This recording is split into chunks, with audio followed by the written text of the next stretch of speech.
Let's see.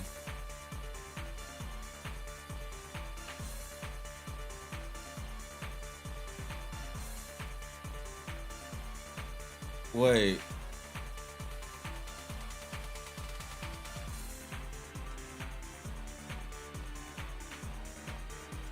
Those are priceless. What the fuck? Okay. Sorry, the price.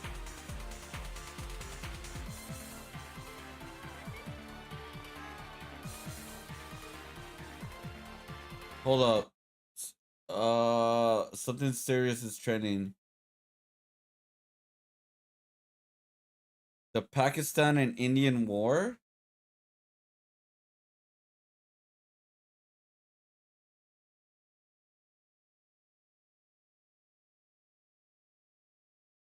Wait, is this real or?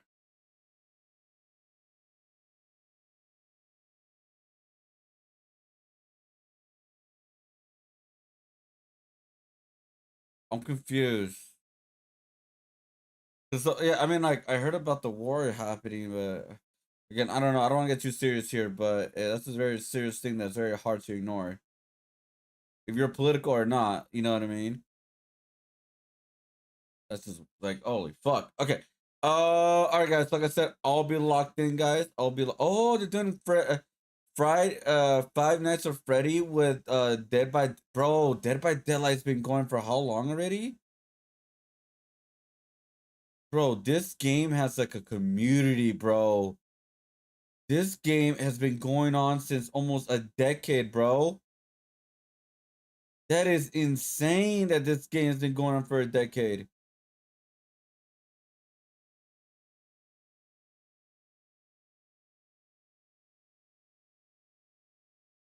That is crazy how long this game's been lasting, dude. Remember when the game came out?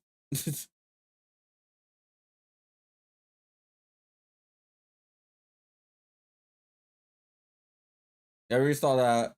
Right now, let me see. Is there any the Evil Japan schedule? Evil Japan. I gotta see the schedule real quick, guys. Because I believe there is a finals today for other tournaments right now. Hold on. Close.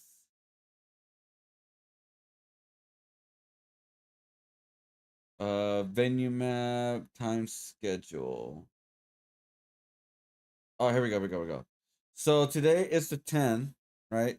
Yeah, the 10th. So we got the top 8 for Kino Fighters. Yo, what up? Isabel, how's it going? Grand Blue Fantasy versus, and we also got Guilty Gear as well for day 2. Top 8.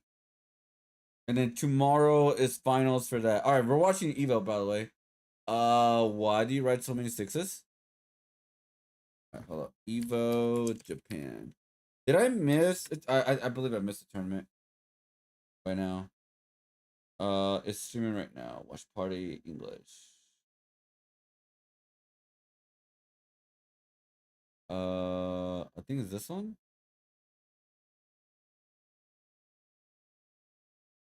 So right now it's going on. Let's see. Grand Blue. So Kingdom Fighter just ended. Looks like Grand Blue is happening right now.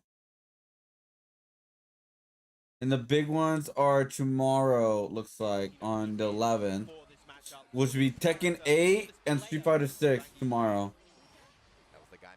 So that's the ones we're watching tomorrow. Wasn't that big though for Zangief. He could have got a full combo. We in Europe call that the Corona handshake. The Corona handshake. Back off, keep my distance, man. Yep. Oh yeah, too close for the light sensor to be safe. Waifu. Damn, round start, 6 to 10. Oh, nice. Using the uncancelled L flip right there, gets him knocked down. Hold up. Flip right there, gets him knocked down. Yeah, so Evo top 8 for Grand Blue is happening, guys. Loser semifinal. -2, but not going to get the link into the Kakarot Post Heavy. It's a bit too slow. Yeah, After this one will be Guilty Gear Strive, guys. I meant to like go back and look. Actually, let's go back. Actually, why is my? I hate when it does that. The delay with the teleport. That was really delayed too. I Like, believe, at the time- yeah, the timing Street of Fighter the game, 3, like, they probably just any finished that game, one you're gonna do too. a shimmy or a delay, grab. Ash is a Knicks fan? I didn't know Ash was a Knicks fan, bro. Yeah, this is a Guilty Gear 15 right here. Ash got the Jalen Brunson jersey in the closet. Okay. No. Yeah, it is. Trying to find something. Wow, okay, finally found the mark with that. Hold on, I want to see the finals for this one. Latin has, look at that. Like, he knows that the It just ended not that long ago, he's too. not living in the past. He's here. He's now. I wonder if he's feeling. I mean, he's Ones the are life important as lead, well. yeah. Simply believe. Losers Not gonna be able final. to run, Blades, but he's. It's not nice. Oh, here we go. Grand final right here for what do you call it? Kid of I was Fighters. gonna say you have to laugh to hide the tears, right? It's one of those for sure. And the fear, right? How much he inspires into you. Like, you have to get away, but you are not allowed. And now it's Hydern pushing against the corner. Mog will have to survive this barrage of offensive. Great way to use the defensive resources, but still, so much work ahead. Yeah, a lot of work to be done. 2 characters to go through, and the hider is kind of cooking right now. Indeed, right. Look at that, what a jump in. Beautiful perfection. The prediction is here, the Reagan That into should do it. the hand. You're down. Easy.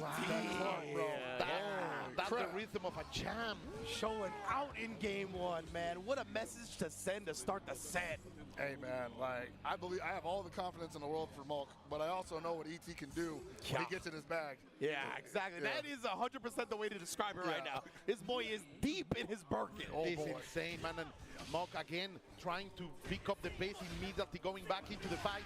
But ET is not allowing that. He's going check by check, prediction by prediction.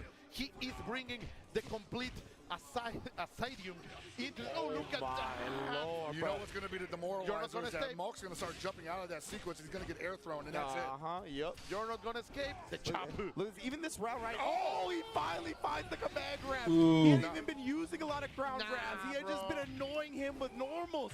Incredible switch up from ET, the burning hammer finish. Chef Steel is cooking. Can't roll through there. Really? Grabs on Don't- both sides and grabs from pretty good distance That's OD. away. Like, yeah, That's that's OD. ridiculous, right? Okay, a little bit of pause over here. And it's got guard point on it from beginning. Damn. Yeah, I don't know Damn. about that with the Clark all day. Yeah, you got to make some big bets against that. And right now, little by little, Monk is trying to bring it back. But you are gonna stay in the corner, girl. No more standing pressure. Oh no, corner. Ooh! Nice way to get out of that. Nice way to get out of that. Oh, he's the grab. Certainly. You're back into it. Oh, okay. Oh, there we go. Oh, okay. But at the same time, it doesn't matter. The damage is done, and he forced Isla to spend some resources. Yeah, even then, right? He had to. Yeah, spend the resources. He had to. Taking a resource down, spending enough time to keep her around 50%. Oh, wow. That's confidence being shown in gameplay. He ran all that way. Ooh. Okay. Oh my God. Bro, he's still. Oh my God. Delicious. Damn, this might go 3-0. Not gonna lie. The way the momentum is getting out of hand right now, I don't blame you for thinking that, Pockets. I mean, I want to sell the game, but I'm just all like, dude, ET is on one right now. Yeah, he's just looking phenomenal. Like, honestly, some of the best I've ever seen him play. Yeah. Oh, look at that. Yeah. ET's owning In it. fact, this is his signature character. After all, he has to prove himself, but no. Yeah, it's one character versus 2 characters, guys. Just right every time. Oh, what? He's so ready. How did he predict that, dude? Like, what in the dog? Okay, there. Okay, kill him. Right behind me, isn't it? All right, he's almost dead. And it's gonna be 1v1. Over there. All right, there we go. I got rid of the 1v1. And believe it or not, it's an even match. Yeah, absolutely right. Kukri not having It's too much pretty bar, close. but besides that, we've seen so much work from Mox Kukri. We haven't seen a lot of ET's Isla this tournament, at least not in this top 8. Oh, the cross too far, too up in order to confirm. But still, look at the offensive. A little bit of overextension. This is big. Oh, he's going in. Like the vertical jump there, get out of the sand. Yeah, Kukri. That's a really cool character. Mog never Oh, it's over. Oh, Mog making a comeback, dude. You believe it. Damn, he made that shit a comeback. Best super in the world, stay solid at the end of that, despite the fact that ET literally had his number. Yeah. El Yeah. calcetín volteado, reset OCB. Man, So, bro. I called up the phone company, changed it up on you. For real. Let's see. And now, of course, MOK is going to feel that momentum. That inertia is in him, but no, Clark is saying, nah, bro. And neither one of them deterred to like even go back to character select, man. I love Yeah. it. I was gonna say, you can feel the confidence exuding from both players, honestly, right now. And you just love it. That when great players like this are feeling like that, is when you write history. Yes, 100%. That is when the best matches happen. Jeez. Looking for that grab, I guarantee you. He's taking this guy. Oh, wow, the big hand. Oh! That's going to be it. Going for a reset probably because he's mid-screen. No, he's going for a hard knock. Got the corner. Okay, I like it. But what are you going to do with it? Oh my Caught him reaching. Wasn't ready with the forward B, though. Big boot. The sweep and taps the dome to finish tooth and nail in that round. He got to pay a lot in blood, but finally MOK is able to take ET's it. losing Very it. seldom used technique from Shunei players also. So he's deep in it. Yeah, man. You talked about it, though, Mo. This is his squad, right? Yeah. He knows it like the back of his hand. I mean, What a reach. Hydran is still good, dude. He didn't even lose any health at all. That to hit. Oh. This He's is always been why broken, dude. KOF bucket. Yeah, this is definitely what we're looking at the end of the game's lifespan and possibly even beyond, man. Yeah. I don't know how you can evolve beyond this, but this is pretty much close to perfect. I want to be there to see it, that's for sure. Great block. Going for the Good block. another great block. Yeah, he couldn't punish that because he waited a little too long. Oh. The super nonetheless, though. ET. The position, he's gonna have the screen for him. Now what the option? He rolled into it. Yeah, that Just cross-up gave, is, but for what? For what? that post super jump is crazy like that. From the pan into the fire, man. He's trying to find anything significant here, and he can't even jump back against him. Oh my God, keep jumping into it. Not gonna get a lot of damage here, but he's gonna get a hard knockdown. Hopefully, if he spins the meter. No, Oh, he just need one more hit. He actually caught ET. He's taming him a little bit. Oh my god. Monk is gonna take them. and that's just Bro, Mike is making a comeback, He dude. needed to jump there. Yeah, All right. He ET needs to take Monk out fast, like fast, but almost. Oh my god, bro. Are you serious? The Cougar, if he touches you, it's gonna hurt. Oh, yeah. 1v1, guys. Both players on the edge. They are really finding that upper echelon, that zone needed to be a champion right here, right now. Cougar needs to find something solid on the ground. He's not gonna be able to challenge any of that pressure once it starts up. Oh, wow, what a catch, touched what him a that catch. far away. That was ridiculous. What a conversion. Best in the Bro, game. that is a Not gonna lot of jump damage. anymore. Exactly, bro. You can see him, but he's Whoa, not doing he's it. gonna He's reach, trying to bro. run. No. I think it's enough. Oh, he got him. ET got him. These Hokus, bro. Yeah, legit, bro. Sniping at the max range of these light normals.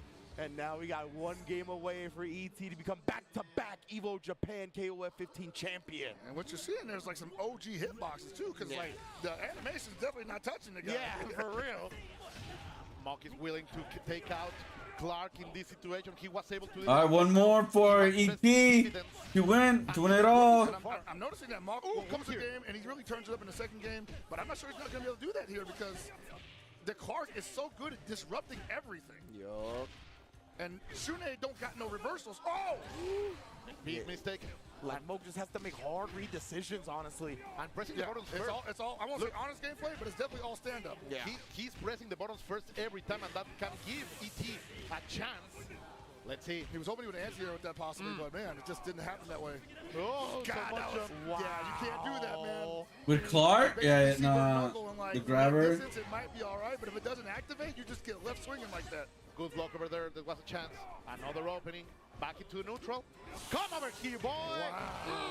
Recognized Wow. to be close enough to get the throw. Oh my goodness, the And- processing speed. Well, not only that, he just like decided to roll back like that. And when you're rolling, like he's Yeah. gonna stab you. He's just gonna grab. Checking the ankles immediately. ET with one of the best buttons that Clark had. Not enough. Oh, okay. I'm sorry, super bro. I'm so sorry. Get this character Yeah, off the screen. yeah, he had to get him out. He had to get him out, dude. No, Absolutely, absolutely. absolutely, Yeah. He is the problem. Oh, no, Can't even all the overjump way it, over dude. there, man. Gotta do a double jump just to get past this dude. Those are big limbs buckets. Uh-huh. Oh, Why couldn't he give that to Leona, they said? I don't Wake know. up throw. She got to grow a couple inches tall. Okay, let's see.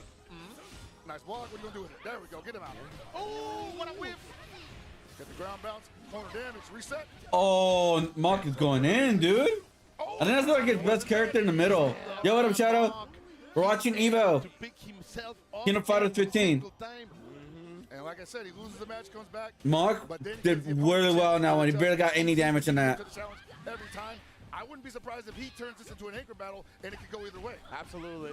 Honestly, it's what I'm expecting. This is grand final, by the way. ET could win, take it all, by the way. If he wins one more, I believe it's over.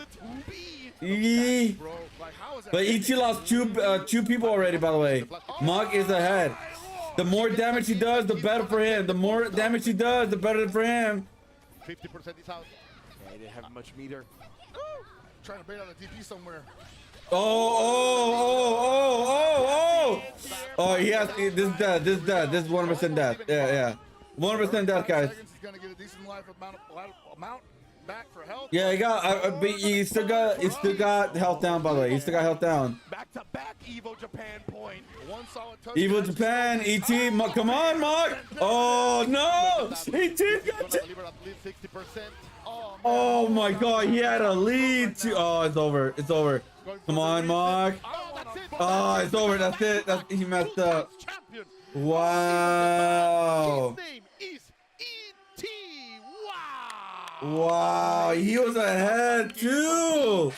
Mark was ahead, bro. Consistent SNK players. Wow. I mean, what, like more than a decade at this point, probably. Yeah. And we Over can a see decade. again right here, bringing. He home was ahead Evo too, Japan man. Championships in KOF 15. He's got to be at the top if any. At Evo because we get the Is it big wearing what's the competition, more we max? get the international showouts. As we How much talk did he? about How much did he make, by the way? Million gems. Yes, Nice. indeed. Oh, how much is that? There's a big prize pot taken home already. ET was like, this is going to be the first of many bags that I'm looking to collect this year. Let me tell you what. Yeah, it is, man. Call the accountant because he's gonna be in trouble. $1 million yen. 1 He shows it around the million clock. If he shows yen. up to Brussels, if he shows up to CB, he might be coming. This away was with $6,000. Hey, I you know, bruh. mean, it's a lot more over there, but As still, well. like what? It's always an interesting It's still a thing lot, going though. forward as well for the players that have qualified, what they're going to be looking to answer from. Yeah, man, defending the crown. There he is, Rise. Evo Japan winner. As high as the sky, because that's no other than Falcons ET this year, KOF Evo Japan 2025 champion.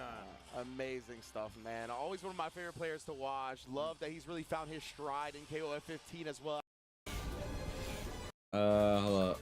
So obviously they're not announcing anything for Evo Japan. Some good first. Yeah, this was the early one right here. Oh, this is this one of Justin Justin's team. Oh, this is Justin right here on the Shenlong team. You're right. I see it over here on the side going up against Oto Toy. Oh, this was for a the team. that I can't pronounce. Nakuru, nice shoot on it. I didn't think Shoot on both it. of you were going to try to Shoot on pronounce it after. I thought we were going to move on. Oh, it's to Justin, 44. Oh, Justin 4 points playing for each. Crouch Medium Kick. He confirms that a super and all So, that's Justin Wong. Oh, look at that opening. Oh, a Street Fighter 5v5. Oh, that's cool. Should have watched it. But Crouch Medium Kick in the sewer with Chun-Li. Oh, it's over. It's over. Yeah, it's over. Everybody to know that. Definitely Don't ever think that's impressive. That's the bazooka gun. That's the bazooka move right there, man. It's They're so 1-1, crazy. 1 point each. I know we're like, oh my god, single normal in the super. But no, it is one of the easiest Makoto's good, though. especially in Third Strike. They want her back in the Street Fighter 6 game. Incredible player in his own right. Absolutely. Yeah. Oh! That's the juice right there when you get stuff like that. Parry, back fears. Oh, we're gonna bait that out. Oh, excuse me, that was an install. Hulking up. Ah. Got that. Yeah, full rage.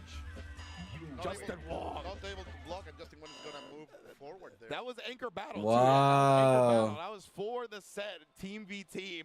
Justin Wong able to bring it home for the squad. Let's talk a little bit that this is a big tradition in Japan. What kind of- Absolutely. Squad, a team for Third Strike is big over here. Yeah, absolutely. Co-op. Oh, couples. 1%. Third Strike is really big in Japan. Little video coming at you, or maybe a feature. And we're going to talk to our friends over here. Of course, we have the award-winning, you want to hold it up? The award-winning Pro KO. Yeah, this is like the new way people play the game now, guys. Leverless. Won the award So at, weird. the Evo I'm not a fan of Awards, it. But I wanted to talk to you guys. Because I can't play it. I can't use see it. what you guys are doing, how the event is going for you. So please introduce yourself. Hey, I'm Connor. I'm with Victrix. I'm actually an engineer at Victrix. I live in Japan, so I always come out to the events. I run the laser engraving, which we've done many today. Over 150 engravings so far. Our fans really love that. Yeah. Bringing you're games where you're getting planning for fun since this whole weekend. Absolutely, man. Okay. It's a huge thing. Okay, it's Grand Blue right now. Blue is final Grand Blue. Grand Blue is the anime game that was a mobile game, I believe, first. And the parry is gone, so you know I don't know any of these characters, guys. Anime! I'll put this on my other screen so I can like keep an eye on it when it's like grand finals. I believe the last tournament. No, one more tournament after that will be the Guilty Gear, which that's the one I want to watch the most. The Guilty Gear, because they could announce something for Guilty Gear for the new season. It's a possibility, but we'll see. But obviously tomorrow it's gonna be like the big one, which will be Tekken and Street Fighter. Which I'm gonna miss Tekken, by the way, because I'll be watching WWE Backlash.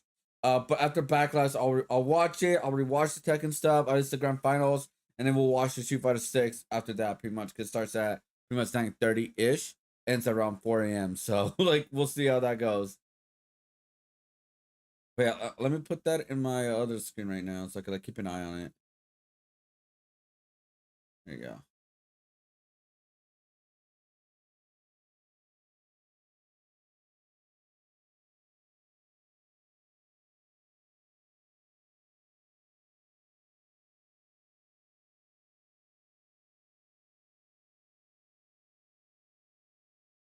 Mercedes lost and starts crashing out.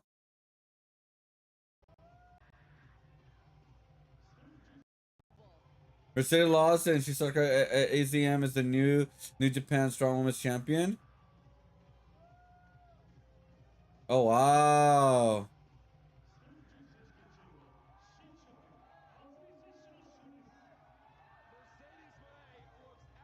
She's she's crashing out, y'all. She's crashing out, y'all.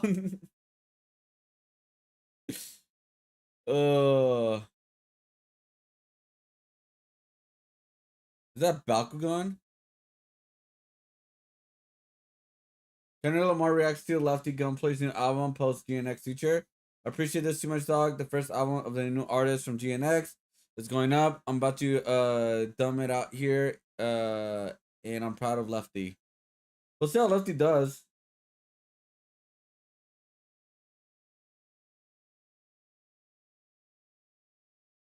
This is the man who claimed he was getting signed by WWE, even created a fake contract and emails. What? Oh wait, what? Mercedes lost the effing title?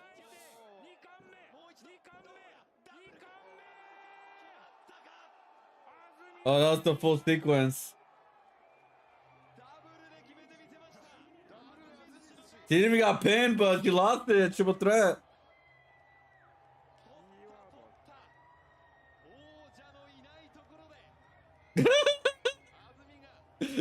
Three. Oh wait, three. Wow. I wonder where Sterling's gonna be in AEW now. It's like, is she gonna start losing all the titles now?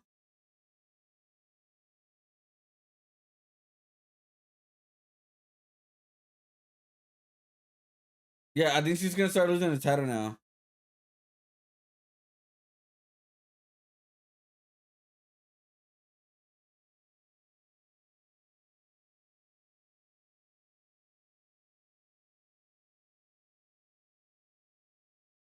There's some weird stuff going on.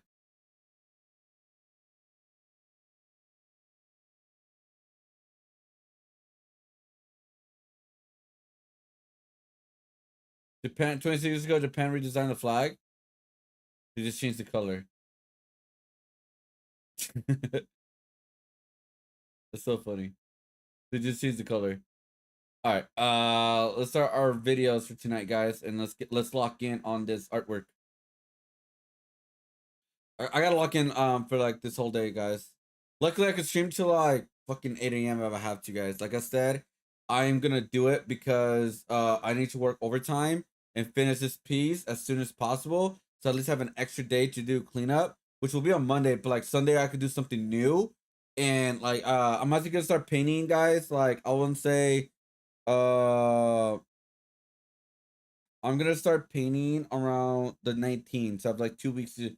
I have 2 weeks to do like a couple of paintings to do for the show Nostalgicon. That's how I'm gonna make up for not having the spray can designs for Nostalgicon because like it's just too late to make them. But also any paintings I have left, I could just sell for Anime Expo or anything like that.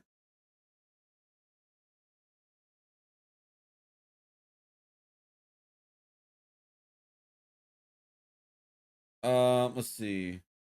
Is he still watching? Yeah, I think he's still watching Grand Blue right now. Oh no! He's watching the. Oh, okay. He's watching the side tournament. He's watching. I'm a fake fan. I'm a legit fake fan. I forgot the name of the game. Virtual Fighter. There we go. Never mind. I don't know why I just forgot for a second, dude. I was like, wait, what? I was like, wait, what's going on? But yeah, the big one I want to watch obviously is the Guilty Gear Strive.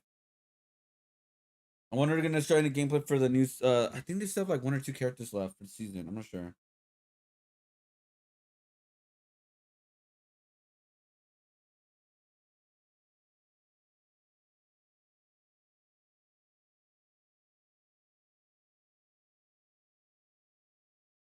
All right, let me see. Oh, right. Everything's all like in the. Okay, cool. Oh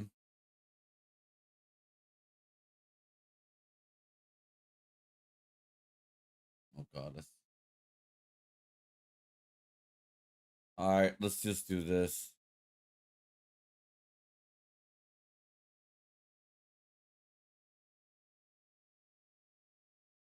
Day 167 of observation. Pack. Guys, we're watching the top 10 most expensive Netflix flops. I forgot they made a Resident Evil show, guys. That completely erased from my memory. At first, I was kind of excited for this film. But they went completely left field with this show.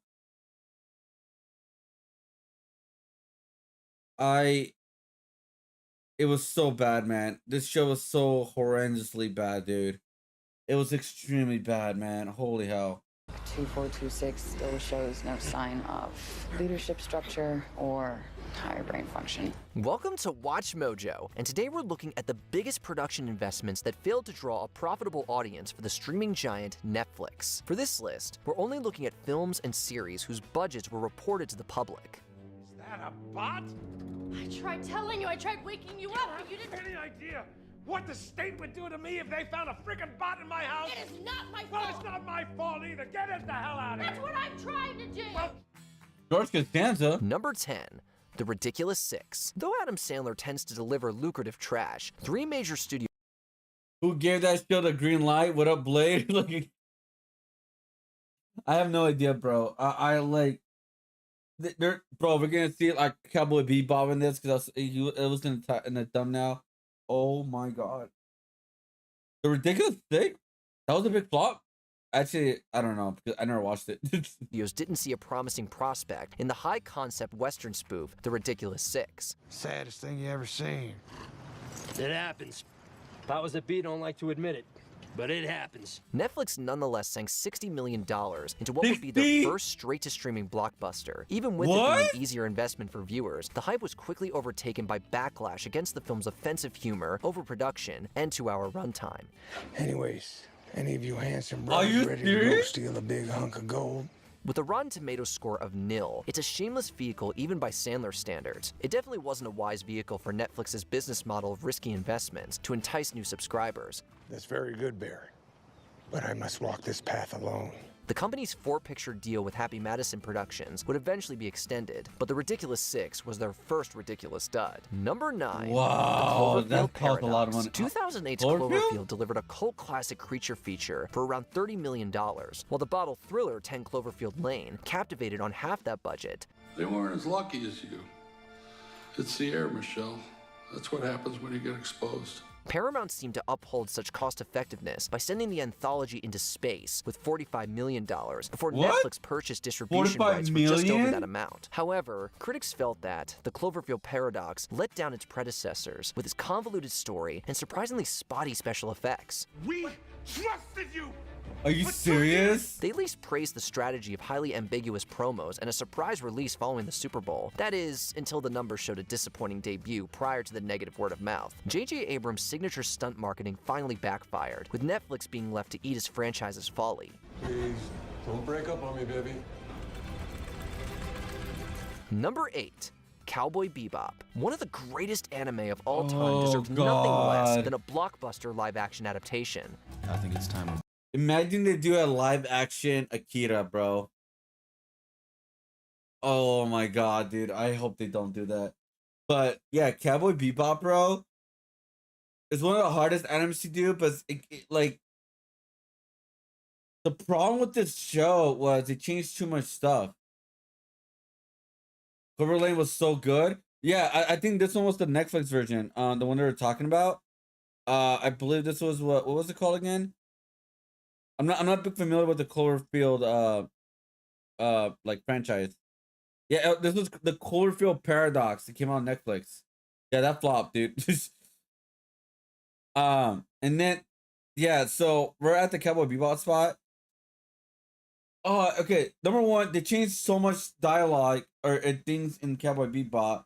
Number two, it didn't look as great as I mean, it looked okay for Netflix. I'm being honest. It didn't look horrible. But some of the casting was kind of weird. Like, I don't know. I feel like the actresses didn't fit it. Like some of the main characters. The actress did not help at all. The actress was like one of the main cast of the Cowboy Bebop. Did not help the show at all with the way she was talking back to the fans of the show. It was just all over the place, man. It was all over the place. Ryan Gosling as a character. Okay, all right. I'm gonna ban the fuck out of you, bro, Mr. Claff. All right, don't ever say that to me ever again, bro. Wait, hold up. Akira is like barely in the film. Never mind. Get everybody in the stuff together. Sorry, I thought you were talking about the main character. Okay, 3, 2, 1, let's jam. Though the budget for Netflix's Cowboy Bebop has been disputed, one can see the 9-figure estimates in the exploits of space bounty hunters. In fact, the promos were slammed by fans for the artlessly overblown aesthetic. The final product was further criticized as too faithful to the source material in some places, and too divergent in others. Who are you? Just a humble bounty hunter, ma'am. Even some critics were rooting for showrunner Christopher Yost's plans to refine his personal vision for Season 2. Alas, with mixed reviews and plummeting viewership, Netflix shot down the high-profile venture 3 weeks after its premiere. Wake up! I have a job for you! Oh my god. Bounty. Love it or hate it, their Cowboy Bebop was an astronomical misfire. Number 7, my The Dark God. Crystal Age of Resistance. General audiences prefer their Muppets in lighthearted fare. That is horrendous. I am never a big fan of Dark Crystal, whatever this is called, but this right here is horrendous. It sounds no, Dark Crystal sucks. All right, it sucks ass. But for those Jim Henson Company fans who turned the Dark Crystal into a cult franchise, the prequel series promised to be their Game of Thrones. Hides in the dream space. What's that? Age of Resistance spent From almost 70s, $100 80s? million I never to turn understood- I never puppetry into a understood the cult politically following for the charged show, fantasy I'm gonna be epic honest. with an all-star voice cast. Critics hailed the groundbreaking technical values and complex storytelling, but that was too eclectic to define a target demographic. There you are. I was afraid you got lost. You cheated. Positive word of mouth died down as Netflix spent a year assessing the worth of a second season's long, expensive production. So, in September of 2020, fans were heartbroken, though not surprised, by the cancellation of the Dark Crystal Age of Resistance. Really? You and I are better than that. You're right. Number so 6, horrible, bro. The Last Thing He Wanted. Netflix bet big on Dee Rees after she delivered an acclaimed hit with 2017's Mudbound. Unfortunately, The Last Thing He Wanted was apparently the last thing audiences wanted. You think you're gonna get very far? You'd be surprised. Based on the novel by Joan Didion, the star-studded political thriller tries to unpack the Iran-Contra affair alongside a journalist's paternal issues. This character arc was a notable liberty from the source material. Critics say that it ultimately rendered the film sloppy and convoluted, despite a stunning budget of $100 million. $100 million? See, you're buying into the whole package here. That was insufficient to mount promotions that could get ahead of the bad word of mouth. Rhee's costly wannabe prestige project was left to die on the vine without a distinct or satisfied audience. I don't have any comment to make about that. Number 5. Triple Frontier. With $150 million behind an all-star crew, Triple Frontier is a triple threat of military action, heist thriller, and jungle adventure. I've got a lawyer in St. John's who set up an offshore shell security operation that's ready to pay out a salary and bonuses for the rest I of never our heard of lives. this. It'll just come in like any The other original paycheck. movie? It had spent nearly a decade in development hell before Netflix Wait, that was a granted remake? limited theatrical release a week ahead of streaming. Reviews were solid, as would audience engagement have been under most circumstances. How many people do you think you've killed? What? You heard me. But 52 million streams in the second month, and a lot fewer from there, did not reflect the subscriber growth to justify the budget. Triple Frontier will be directly linked to Netflix's decision to reduce spending on prestige blockbuster productions going into the 2020s. Oh, really? We do not have the flag on our shoulders, and no amount of that we tell ourselves is going to change that. Risky blowouts aren't always as lucrative as they look in the movies. Number 4. The Get Down. One can imagine the price tag on a Baz Luhrmann musical developed for a Bro, The Get Down was not that bad. Yo, what up, zombie? But yeah, that kind of lost the plot around the second season. And yeah, it just got canceled because it cost too much money. a long-form format. A coming-of-age set against the birth of hip-hop, The Get Down was actually developed by Sean Ryan before he departed amid production delays. I hand you the magic, the mystery, the The first season, split into 2 parts, ultimately spent $120 million to recreate the poverty of the Bronx. Critics still had a hard time excusing the first half's expensive and extreme aesthetic. Though the reception warmed for side 2, the initial hype of the project plummeted. This is the Fantastic Four +1. Yeah, this is the crew. The Get Down shockingly became the first blockbuster Netflix series to be canceled after just 1 season. As usual, the most overproduced rap failed to jam with audiences in the long run. Oh, yeah, we watched that. We watched that yesterday. Yeah, we watched that yesterday. Number 3. Rebel Moon Saga. Rebel Zack Snyder Moon? founded a space opera franchise on a $166 Oh, million yeah! two-picture deal. He wound up hijacking. Oh my god, this was supposed to be Zack Snyder's Star Wars make his comeback. Oh my, I forgot about this, dude. Oh my god, dude, and this did not do well at all. Promotions of Rebel Moon to promote their Oh my upcoming god, I director's forgot about that one. It's way more brutal. It's way more, but it's also more bizarre. It's just more. It's more Verhoeven-esque, I guess, if you want to think about it in those ways.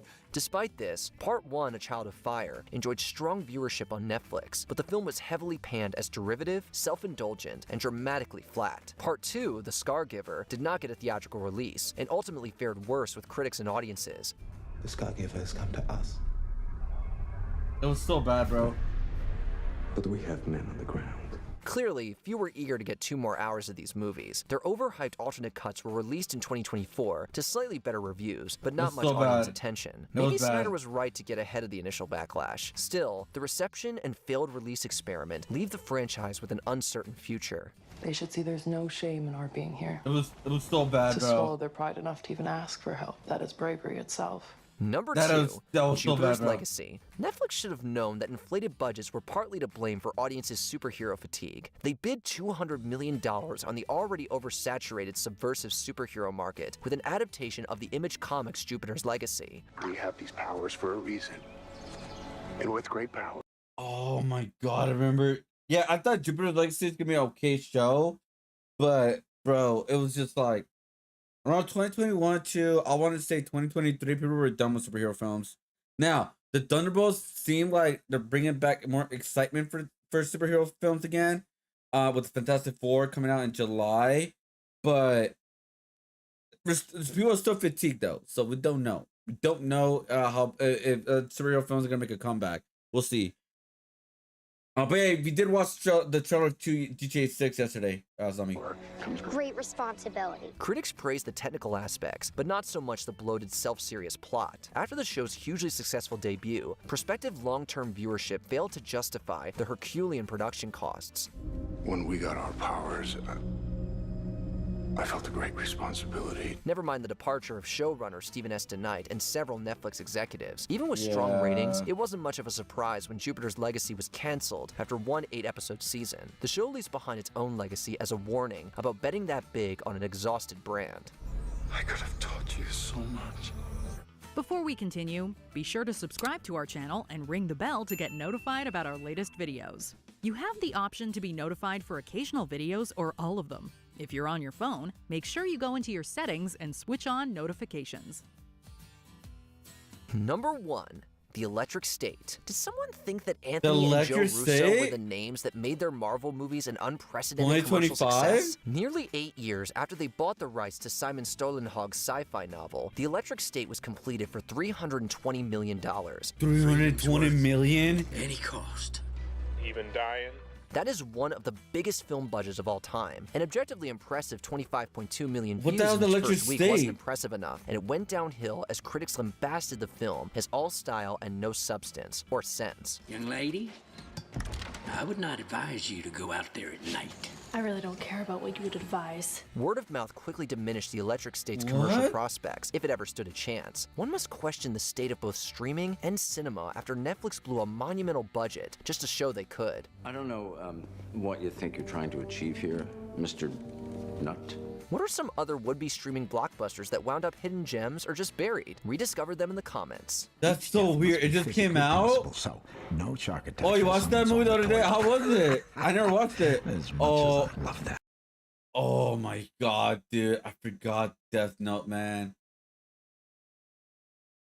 Bro, I forgot how bad they ruined Death Note. They Americanized it pretty much. They butchered the story, like completely butchered it, bro. Bad idea. Did you enjoy this video? Like, bro, they make some of the most stupidest mistakes ever, dude. You know the funniest thing? They made a Korean version of the Parasite, right? And that show did very well. It was Americanized. It was like they made it Korean wise, but they still like, I guess they're like more faithful and all that, and it did pretty well. And yet the cast of Dark Crystal, Age of Resistance, the day after it went freaking Emmy. I don't know about the Dark Crystal. I'm not gonna even say anything about that. Well, I did say it. Never mind. I wish Dark Crystal, Age of Resistance had a graphic novel follow-up because I guess that's a cult following because people want more. Dark Crystal deserve way better. Damn. All right. All right. Unpopular opinion, but I personally like the live-action Cowboy Bebop. What the? Yes, the conversations between characters were badly written and certain scenes were filmed a little cringy. But overall, I think it was actually better give it credit for, especially when it compared to other live-action adaptations. Personally, I think that's a crime. We never got a season 2, only because that would have most likely been the end of the series anyway. They could have approved and learned from the mistakes of the first season. Instead, we're just left with a half-finished series that will forever be left as mediocre. It's called mid. All because Netflix is too afraid to let things go past season 1. If not named Stranger Things or Big Mouth.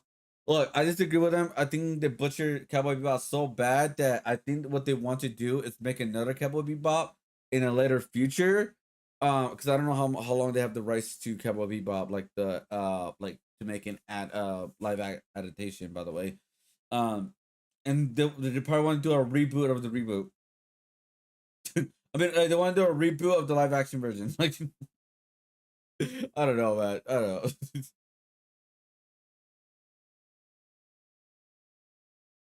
I think they're relying on all the A-list actors in it. I think it was okay, but it had a lot of potholes.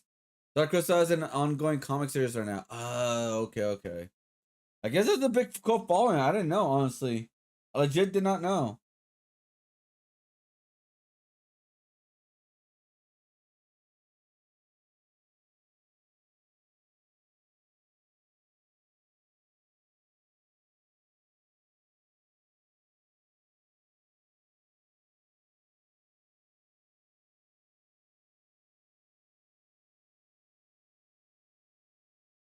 Oh, here we go. Actually, I want to see this one real quick, guys. Oh, all right, guys. I want to see this one real quick. Well, it's not quick, but the 30th craziest thing celebs did for attention. Oh no! Oh no! We're going all right, y'all. We're going all right, y'all. I know what you want. Welcome to Watch Mojo, and today we're counting down our picks for the most outrageous and infamous publicity stunts orchestrated by public figures, all in the name of attention. So this is the product that we're talking about. This is a real product. This is not a joke. Or maybe it is, I don't know. This smells like my Number 30. Jared Leto climbs the Empire State Building. Now look closer. That's not Spider-Man. It's Oscar-winning actor Jared Leto. If any celebrity was going to scale the Empire State Building, we suppose it was going to be Jared Leto. And so, in November 2023, Leto became the first person ever to legally climb the iconic skyscraper in full climbing gear, all while fans and tourists watched in, let's just say, disbelief. The climb was Leto's way of promoting the 30 Seconds to Mars World Tour, but it was also clearly a bold stunt designed to capture the spotlight he clearly thrives in. He made it to 1,300 feet in the air, the base of the building's antenna. Heck, his career is full of attention-grabbing Jared moments. Leto's weird, Do we even bro. need to remind you that he gifted his Suicide Squad castmates bizarre items like rats and condoms? Yeah, subtlety isn't his strong suit. He's a method actor, right? With a gift. I am an artist. Number 29. JoJo Siwa's Extreme Makeover. Once known for her giant bows and bubbly persona, JoJo Siwa has gone from a vibrant child star to one of the most polarizing figures in entertainment. Oh no. Oh no. Siwa shocked fans in 2024 when she debuted a complete transformation into a self-proclaimed bad girl. Gone was the girly glitter and rainbows, replaced with black makeup and punk hair. Oh no. Rainbow sparkles and now Oh no. sparkles. The sudden shift raised eyebrows, especially since her brand had long catered to a younger audience. Some critics saw it as a natural attempt to break free from her Nickelodeon image and stir up. Well, yeah, it was. She literally wanted to be the Miley Cyrus when she went off the rails. Like that's literally her whole marketing strategy. Buzz online. Other critics say she's trying too hard to be edgy and that her new persona comes across as laughable. Bet you never met a gay girl before. Number 28. Gwyneth Paltrow's This Smells Like My Vagina candle. You must be famous Pepper Potts. She's a very bad For anyone person. paying attention, Gwyneth What I mean by Paltrow that, has she's a said jerk. and done some pretty peculiar things over the years. No one has ever said anything bad about me before. The one that takes the cake? Why, that would be when Paltrow and her lifestyle brand Goop dropped a candle that purportedly smelled like her nether region. I heard about this like 300 times I'm really in 1 sorry. week. No, there's no reason to apologize. The product sold out almost instantly. It but sold not before out? the internet lost its collective mind. The Oscar winner said the candle was meant to be provocative and empowering, but it also raised questions about shock marketing. Either way, it worked. Gwyneth and her candle were suddenly everywhere. Talk shows, headlines, and memes. Whether genius or just bizarre, it was peak Paltrow. But it doesn't really, you know what I'm saying? Number 27. Kim Kardashian's Break the Internet photo shoot. It just sucks that that's the one way you can just market yourself is to do some crazy shit. That's it. Like crazy shit. It may not be like something special, anything like that. Like, bro, people bought freaking bath water and farts. All right. So like, are we really surprised she sold a candle that says it smells like a vagina, but it really didn't? But it's just like the marketing thing. Like, are we really shocked? Yeah, people that buy used pants will probably buy it, even though they got freaking duped. There's just more moments in my life where I just like pinch myself. Raise a glass if you remember this one. In 2014, What did you Kim do? Kardashian set the internet ablaze with her now iconic Break the Internet photo shoot for Paper magazine. Shot Okay. by famed photographer Jean-Paul Good, The provocative spread featured Kardashian recreating the famous champagne incident image, balancing a glass on her backside as champagne arced over her head. The image immediately went viral, sparking intense media buzz, not to mention heated debates. While there were discussions over celebrity culture, body image, and the boundaries of self-promotion, Kim and company achieved exactly what they set out to do. They broke the internet. There's moments like that where I'm just like, what is my life? Like, this is so exciting. Number 26, Megan Fox and Machine Gun Kelly's blood rituals. There are displays of affection, and then there are celebrity displays of affection. What the? Blood rituals? Okay, like the Kim Kardashian is like weird and cringe. No, it's not weird and cringe. It's just a photo shoot. Who gives a shit? But Machine Gun Kelly blood rituals? What do they do? Like drink their own blood? Like, or they drink each other's blood? People are weird, dude. And anonymity. That's it, right? Damn, this is why I'm an artist. Of the internet makes them so much weirder. Oh, you'd be surprised. Look, a long time ago, I drew koi fish that looked like penises. And I learned that I thought nobody wanted to buy it. Well, I realized that someone did want to buy it. And I destroyed the drawing before I could sell it. But they did want to buy it. And that's when I realized there's a market for almost anything in the goddamn world. Bro, people will sell poop. And the pie will sell out.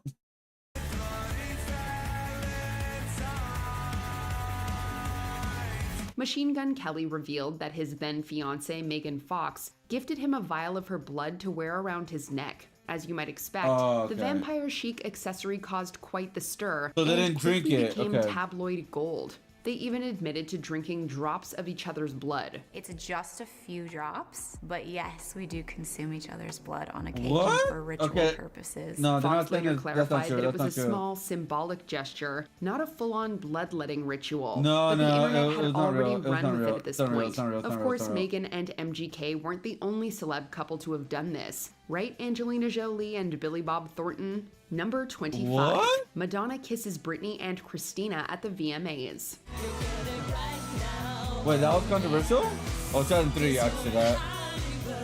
They say the MTV Video Music Awards are all about expecting the unexpected, and this moment is a perfect example of just how wild things can get. You see, during the 2003 broadcast, pop sensation Madonna left collective jaws on the floor when she walked lips with both Britney Spears and Christina Aguilera live on stage. Although Aguilera's kiss was mostly missed, thanks to a cutaway of Britney's ex Justin Timberlake. Oh, damn.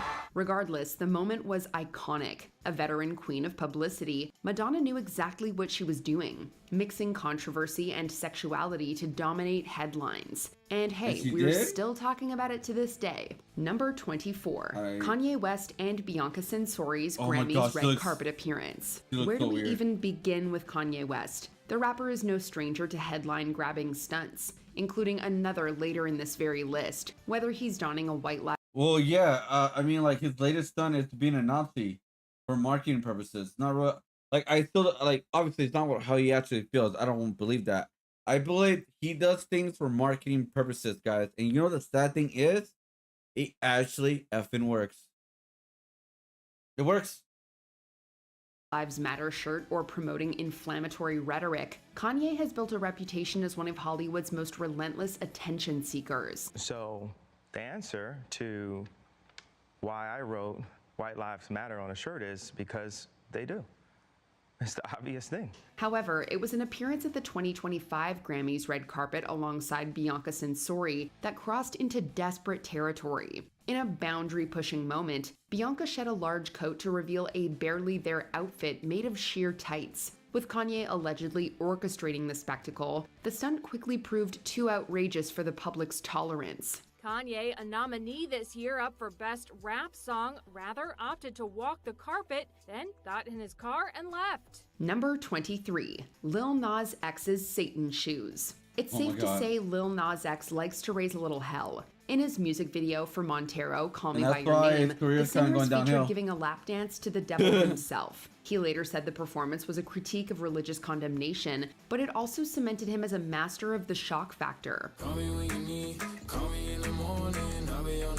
That wasn't all, which however. backfired, by In the way. March 2021, Lil Nas X released a limited edition of Satan Shoes in collaboration with art collective Mischief. Blood Sneakers, Lil Nas X's collaboration with art collective Mischief, were released the same day as the video. The 666 pair of sneakers are black with red trim. Each pair supposedly contained a drop of human blood and bore satanic imagery, sparking outrage. Nike even distanced itself from the product and filed legal action. Nike has asked Oh, yeah, Mischief they to did. immediately stop fulfilling orders of the unauthorized shoe. Just don't do it. Number 22. Miley Cyrus twerks on Robin my Thicke. God. Remember what we said about the VMAs twerk. priding themselves on The being twerk. wildly unpredictable? Well, Miley Cyrus definitely ran with that idea. Is Robin Thicke like mostly hated, by the way? The 2013 show featured Miley shedding her Hannah Montana image once and for all, literally and figuratively. During a chaotic performance of Blurred Lines, a tongue-wagging Cyrus let loose and suggestively twerked all over a Beetlejuice suit-clad Robin Thicke. Though the raunchy routine faced backlash, Miley had successfully transformed herself from a Disney star into a headline-grabbing adult artist, all in one performance. Audiences were split though. Some loved it, some hated it, but nobody could look away. I did. I closed my eyes, man. I couldn't see that. Number 21. Jada Pinkett Smith airs family drama on Red Table Talk. Oh, God. Porn game, I'd be able to show you some good porn because back in the day I had a little porn addiction. No. Oh, my God, dude. Jada Pinkett Smith, it's one of the reasons why, like, Will Smith will always be looked at differently.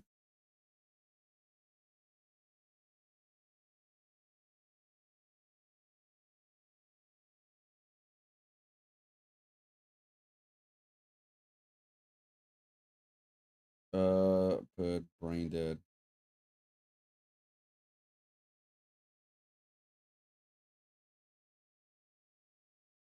I can't.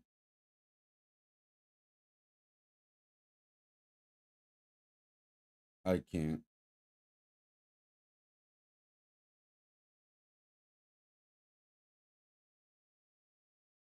I can't, dude.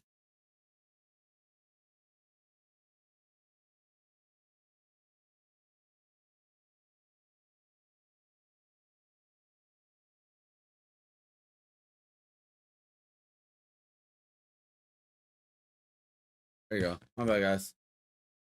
But yeah, Jada Pinkett Smith. Yeah, you ruined your husband's legacy. He's a bitch No one now. does family But oversharing people still quite like like Jada Pinkett Smith. On her now defunct Facebook show, Red Table Talk, Jada revealed everything from her entanglement with Austin Alsina to her struggles in her marriage with Will Smith. An entanglement? Yes. The episode where she and Will sat down to dissect their personal issues in front of millions was not only jaw-dropping, but for many, deeply uncomfortable. Through that particular journey, I learned so much about myself and was able to really confront a lot of emotional immaturity, emotional insecurity, and I was really able to do some really deep healing. Critics were quick to accuse Jada Oh, of exploiting her family's pain for viewership. Loser. The TMI Loser. train didn't stop there. While promoting her memoir, Worthy, Pinkett Smith continued dropping revelations, touching on everything from her relationship with Tupac to the time Chris Rock asked her out. He called me and he was like, hey, you know, basically he was like, I'd love to take you out. And I was like, what do you mean? Number 20. Brooks Ayers fabricates medical documents. What? Brooks Ayers gained prominence as the controversial ex-boyfriend of cast member Vicki Gunvalson on The Real the hell is Housewives that? of Orange County. I want to Orange tell you County? how sorry I am. For what? I'm gonna be specific. During his time on the show, Ayers claimed to be battling cancer, a diagnosis which was disputed by some of the housewives. In a bid to back up his claims, Ayers provided multiple documents that seemingly showed he was undergoing chemotherapy at the City of Hope National Medical Center. What? However, an investigation by E! News revealed several inconsistencies in the documents. Was that a picture of you having chemo? It was me prepping for chemo, yes. Also, an official from City of Hope revealed that he had never been a patient there. In November of 2015, Ayers admitted to faking the documents, although he maintained that his cancer diagnosis was real. I don't listen to the noise anymore, because I know the truth. Number 19. Bow Wow's fake private jet photo. Oh, If you no. ever needed a reminder to not believe everything you see on the internet, this would be it. In 2017, Bow Wow posted a picture of a private jet on his Instagram, suggesting that he was about to embark on a trip to New York with the aircraft. And he wrote, "Travel Day, NYC press run for growing up hip hop." It's like he's going to promote a show. Let's go. But just a few hours later, the rapper and actor was photographed sitting inside a New York-bound commercial flight. Once fans did a little digging, they found out that the image was actually a stock photo obtained from the website of a private limousine service. That's lifted from a Florida-only transportation company. Wow. The controversy subsequently inspired the hashtag Bow Wow Challenge, in which social media users would post side-by-side pictures, poking fun at the deception behind the supposed luxury. What the hell's the problem? Because the way it looked as if I was taking the big boy jet going to New York, and really I was on Delta, first class. Number 18. Kathy Griffin's Donald Trump mask. Kathy Griffin is no stranger to controversy. In the past, her comedy routines about religion and celebrity culture have attracted intense backlash. Was it like the that all beheading of paled Trump or in something? comparison to this horrifying stunt. I understand how it offends people. In May of 2017, Griffin found herself in hot water after a photo shoot featuring her holding a bloody mask that closely resembled then-President Donald Trump went viral. The pictures drew immediate criticism, with many on both sides of the political divide arguing that she had crossed. I think I remember an update on this. She backtracked and said she was not sorry for that when Biden won. But now that Trump won again, she's completely silent now. The line. People weren't laughing online either, calling it disgusting, repugnant, shocking. As a result, Griffin lost multiple endorsement deals and jobs, and was reportedly investigated by the Justice Department. She initially apologized for the pictures, acknowledging that she had gone too far, but a few months later, she retracted her apology. I called my stand-up agent and I said, this is a never weird mind, way 2 to months. route a tour, I lied. but can you I'm a just liar. send me to countries where they hate Trump? 2 weeks later, I had 15 countries in 23 cities.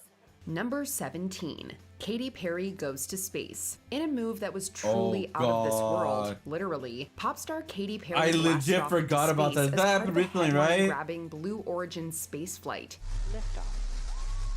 This happened recently, right? Shepard has cleared the tower. Katie joined a group of female VIPs on a suborbital joyride that barely lasted 11 minutes, but generated enough publicity to fill a galaxy. While floating What was above the Earth, point? Katie sang "What a Wonderful World," making her the first pop star to sing in space. After Zero G's, Katie sang "What a Wonderful World."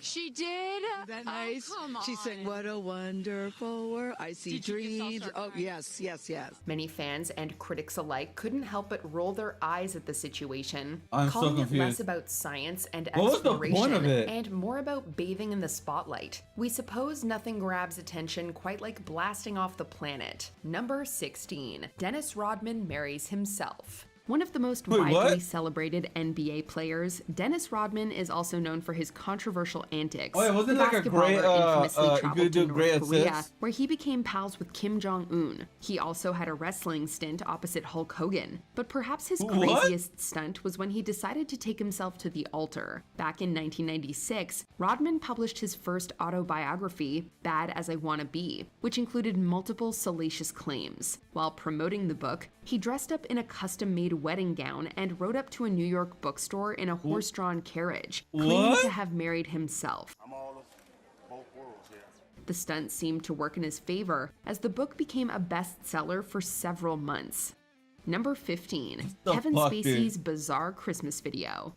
In the wake of the Me Too movement in 2017, multiple people came forward alleging that they had been assaulted by actor Kevin Spacey. He did what he did because he knew he'd get away with it. As a result, Spacey was fired from multiple projects and he disappeared He's from the blacklisted. public eye. Yeah, he's About 1 year later, blacklisted. just as criminal charges were formally filed against him, the actor put out a bizarre YouTube video titled "Let Me Be Frank." In the clip, Spacey resurrected his House of Cards character Frank Underwood, adopting his signature Southern drawl and persona. I know what you want. He then delivered a chilling monologue filled with double entendres that seemingly addressed the accusations leveled against him. Like I ever played by anyone's rules before.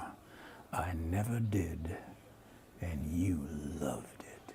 The video was criticized for being insensitive, but that didn't stop Spacey from putting out even more Christmas videos in the years that followed. Number 14, Lochte Gate.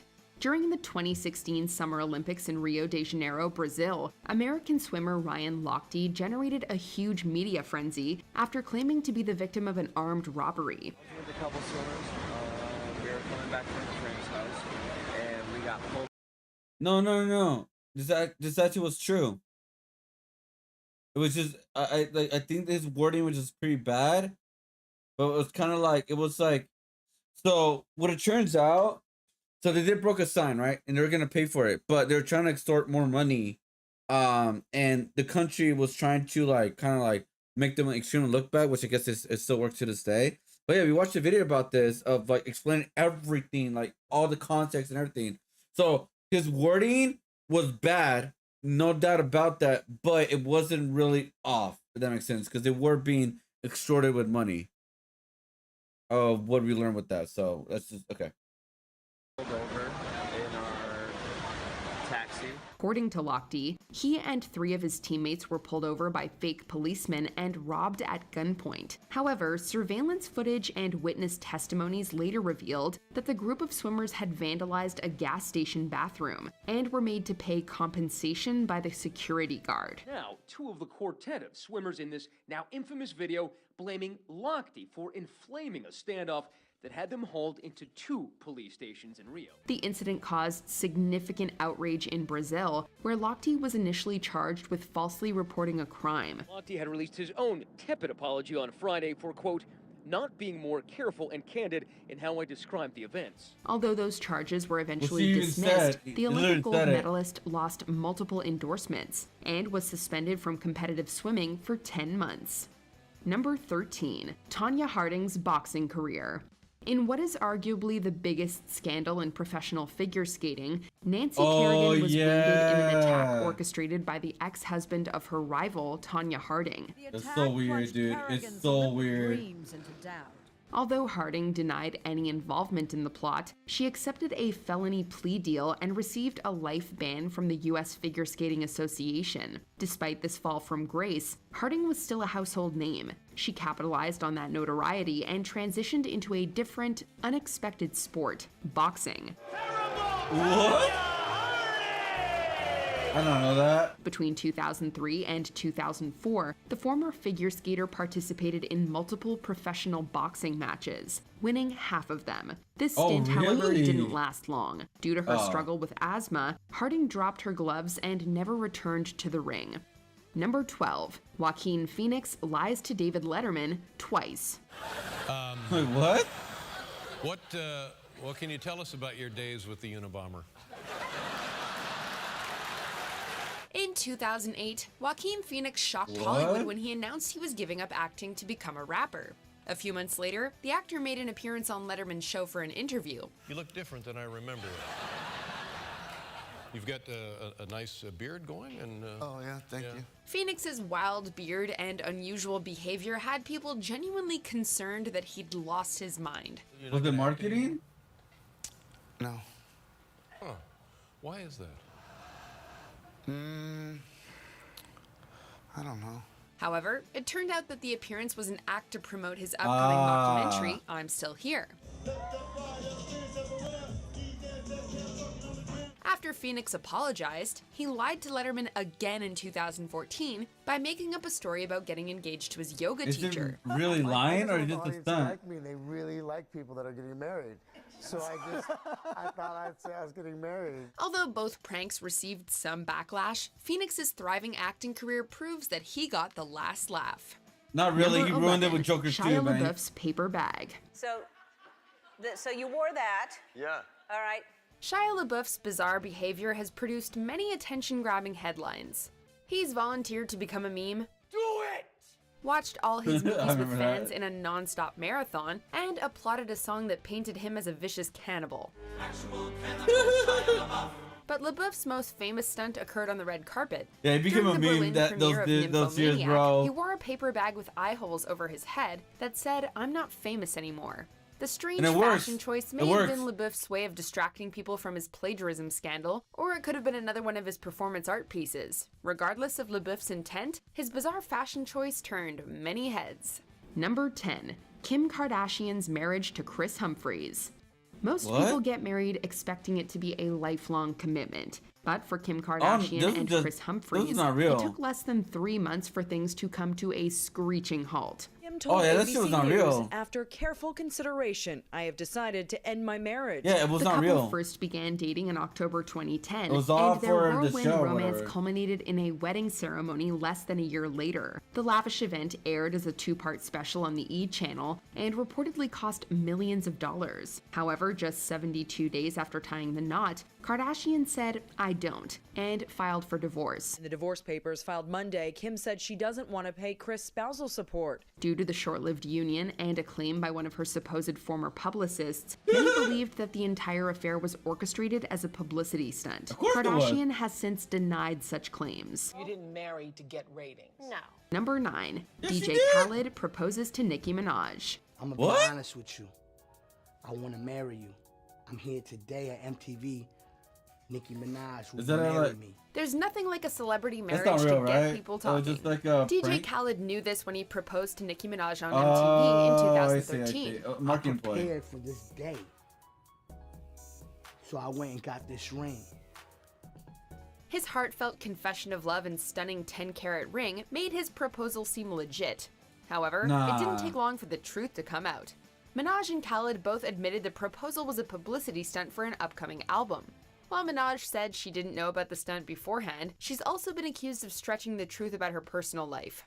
After fans were led to True. believe Minaj was bisexual, she revealed in an interview that she has no physical or romantic desires towards women.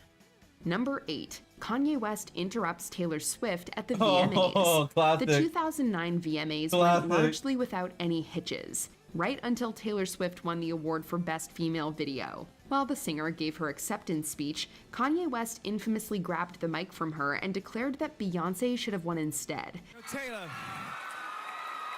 I'm really happy for you. I'm gonna let you finish. But Beyonce had one of the best videos of all time. Oh my god. It wouldn't be the first time West showcased his inclination to air So his dumb. opinions regardless of the consequences, but it was probably the most shocking. When Beyoncé later received Video of the Year, she gracefully called Swift back on stage to have her moment. Maybe we could try this again? The incident lit a firestorm on social media, with many, including President Obama, criticizing West for it. Wait, what? Jackass. While the rapper later apologized to Swift, his actions I that did night not know have had a that. lasting impact on their relationship since. Number 7. Farrah Abram lies about her tape. When reality Her TV tape? star Farrah Abram was first asked about her rumored sex tape, she said it didn't exist. So no, there's nothing like that, and there should be no talk of that. But after adult film performer James Dean confirmed he shot no. a scene with her, the story Did he change his mind and said that Swift deserves it? He changed, bro. He says all the weird stuff just for publicity, like all the stuff that he's been saying. I can't. Like all the stuff, dude.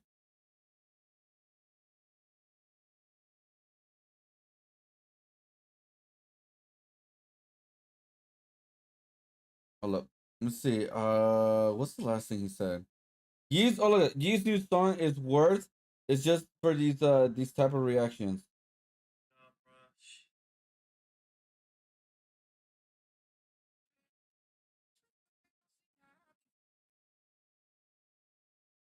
Bro, like I'm gonna be honest, man. Kanye West has been making really terrible music.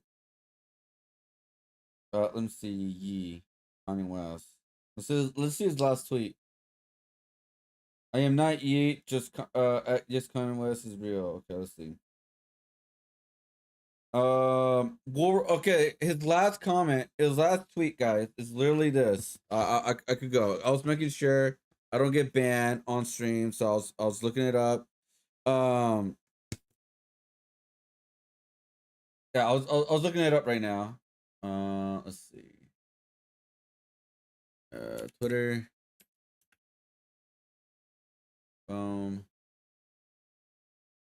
One sec, guys. Yeah, I had to make sure because again he said some crazy shit, so I just want to like didn't want to get banned.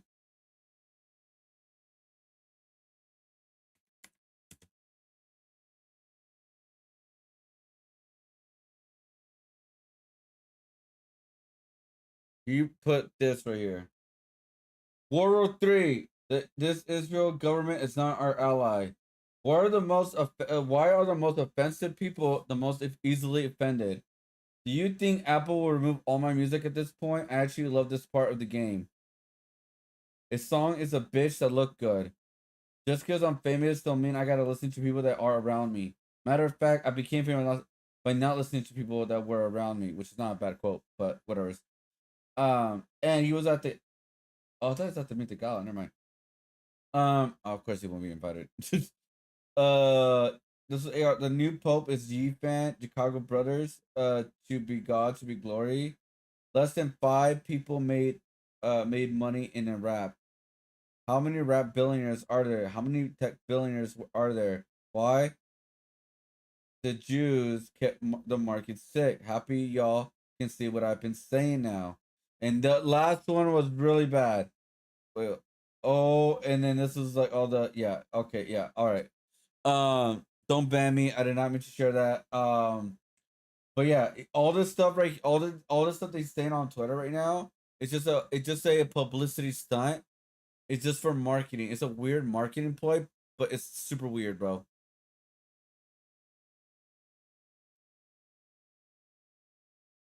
Oh, is he from Chicago, the new Pope? Hola, what up, Americanos? What up, what up, what up? All right, back to the video. Story drastically changed. Abram claimed the tape was only for her personal use. She then sold it to adult film company Vivid Entertainment for around $1 million. Why did you make the tape?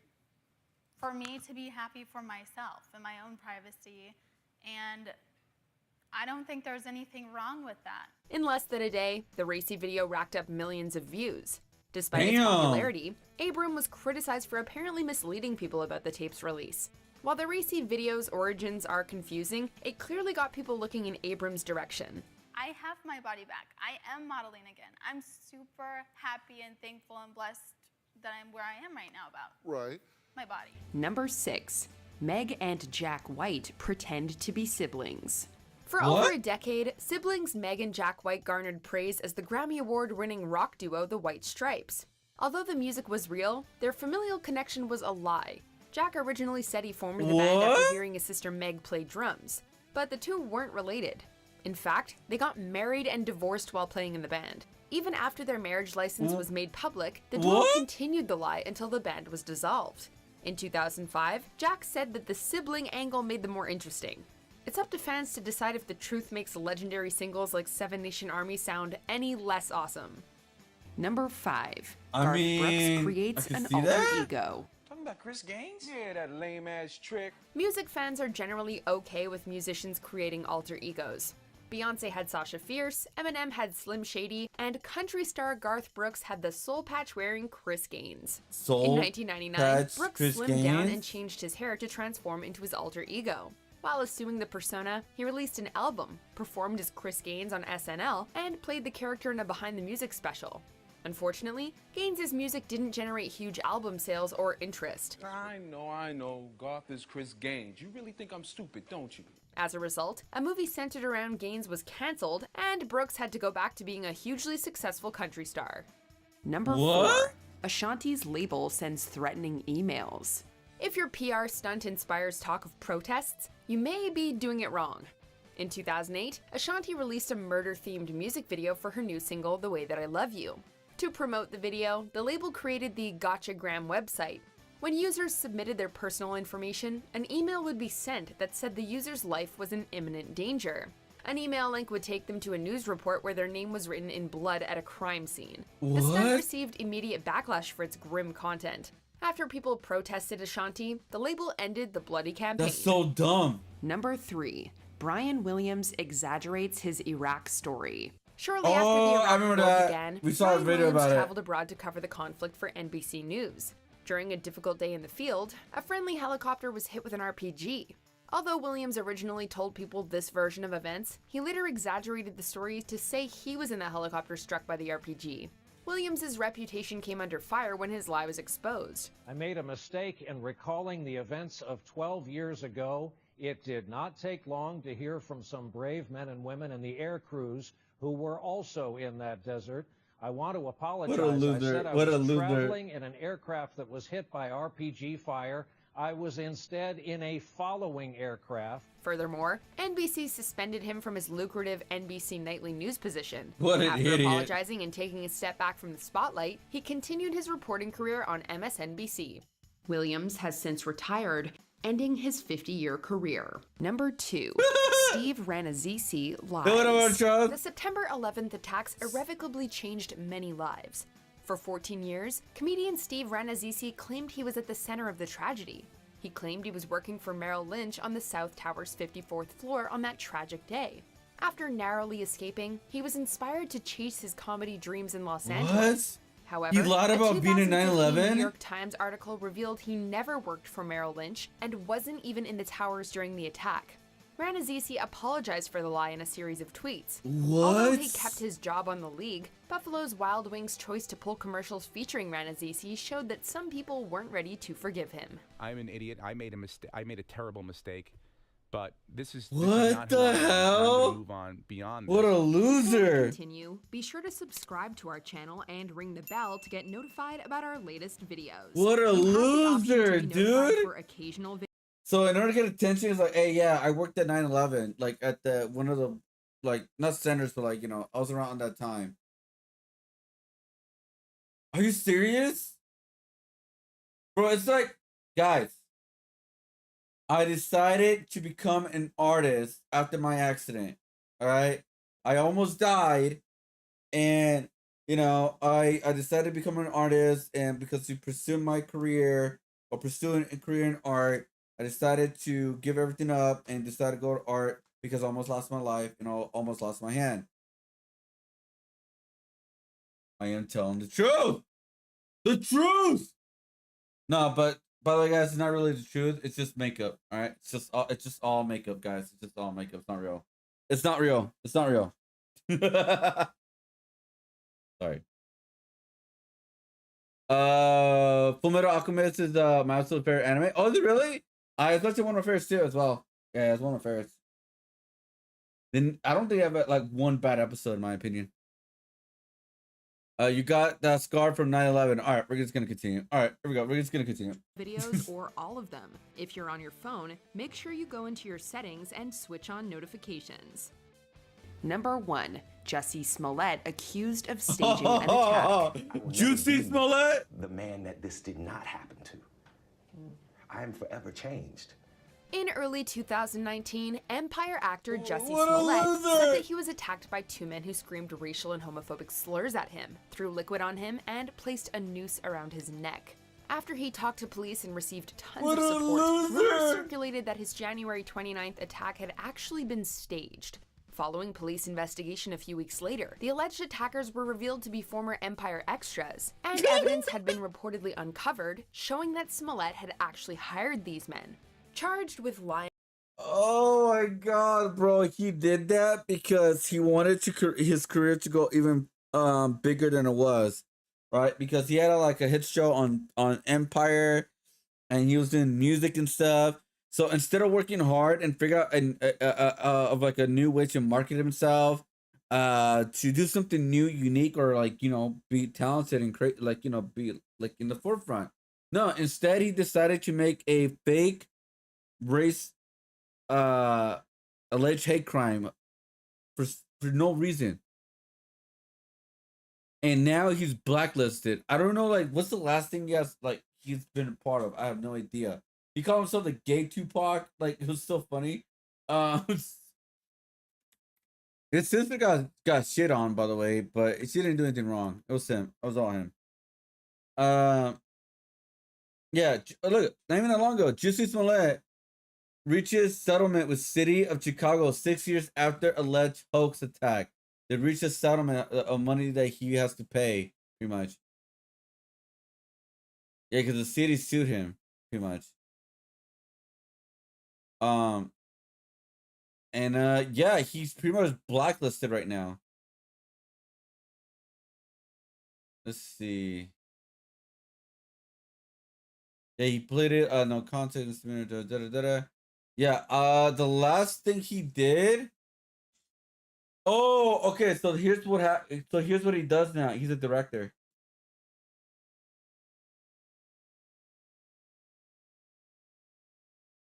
Yeah, that's what he does now. He's behind the camera now because he's a bit. Because here's the thing. He is a he's pretty much blacklisted now.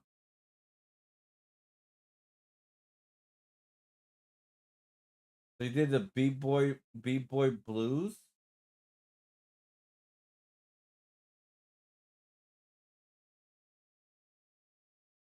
Yeah, so he did this in 2021.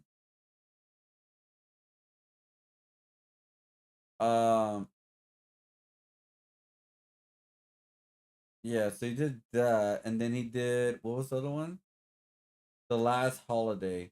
The Lost Holiday, sorry.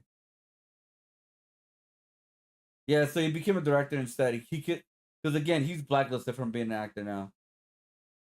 So he did this one. The Lost Holiday. He was in it. Oh, he put himself in it, dude. Oh my god. He's working with Amazon Prime. Yeah, well, anyways. For most part, it looks like he's just being mostly a director now. Because he can no longer be an actor. Not like he wanted to be, like in the movies and all that kind of stuff, mainstream. Lying to the police and filing a false police report. He was soon formally indicted on 16 felony counts by a grand jury in Chicago. Following his arrest, Fox announced his character wouldn't appear in the last 2 episodes of Empire Season 5. Smollett's ongoing story echoes the saga of Morton Downey Jr. The talk show host alleged he was attacked by skinheads in 1989, but never filed a police report. In 2021, Smollett was found guilty and sentenced to 150 days in jail. As of April 2025, the Illinois Supreme Court has overturned Smollett's conviction, finding that retrying him violated his constitutional right against double jeopardy. Which of these bizarre antics shocked you the most? Let us know in the comments. He just had to pay a lot of money, though. Yeah, it's just so dumb, dude. So dumb. But can Jared come the peak of the lofty heights of his own ego to discuss? This list will be filed with the Kardashians, and Kanye and Dennis Rodman should be here as well. Oh, it should be Phil. Oh yeah, no, Kardashians are the worst people in the world. Like collectively together, like a family. They're literally one of the reasons why society went downhill, and that's giving them a lot of credit. I know, but I'm telling you guys, they're one like, bro. It's just, yeah, no.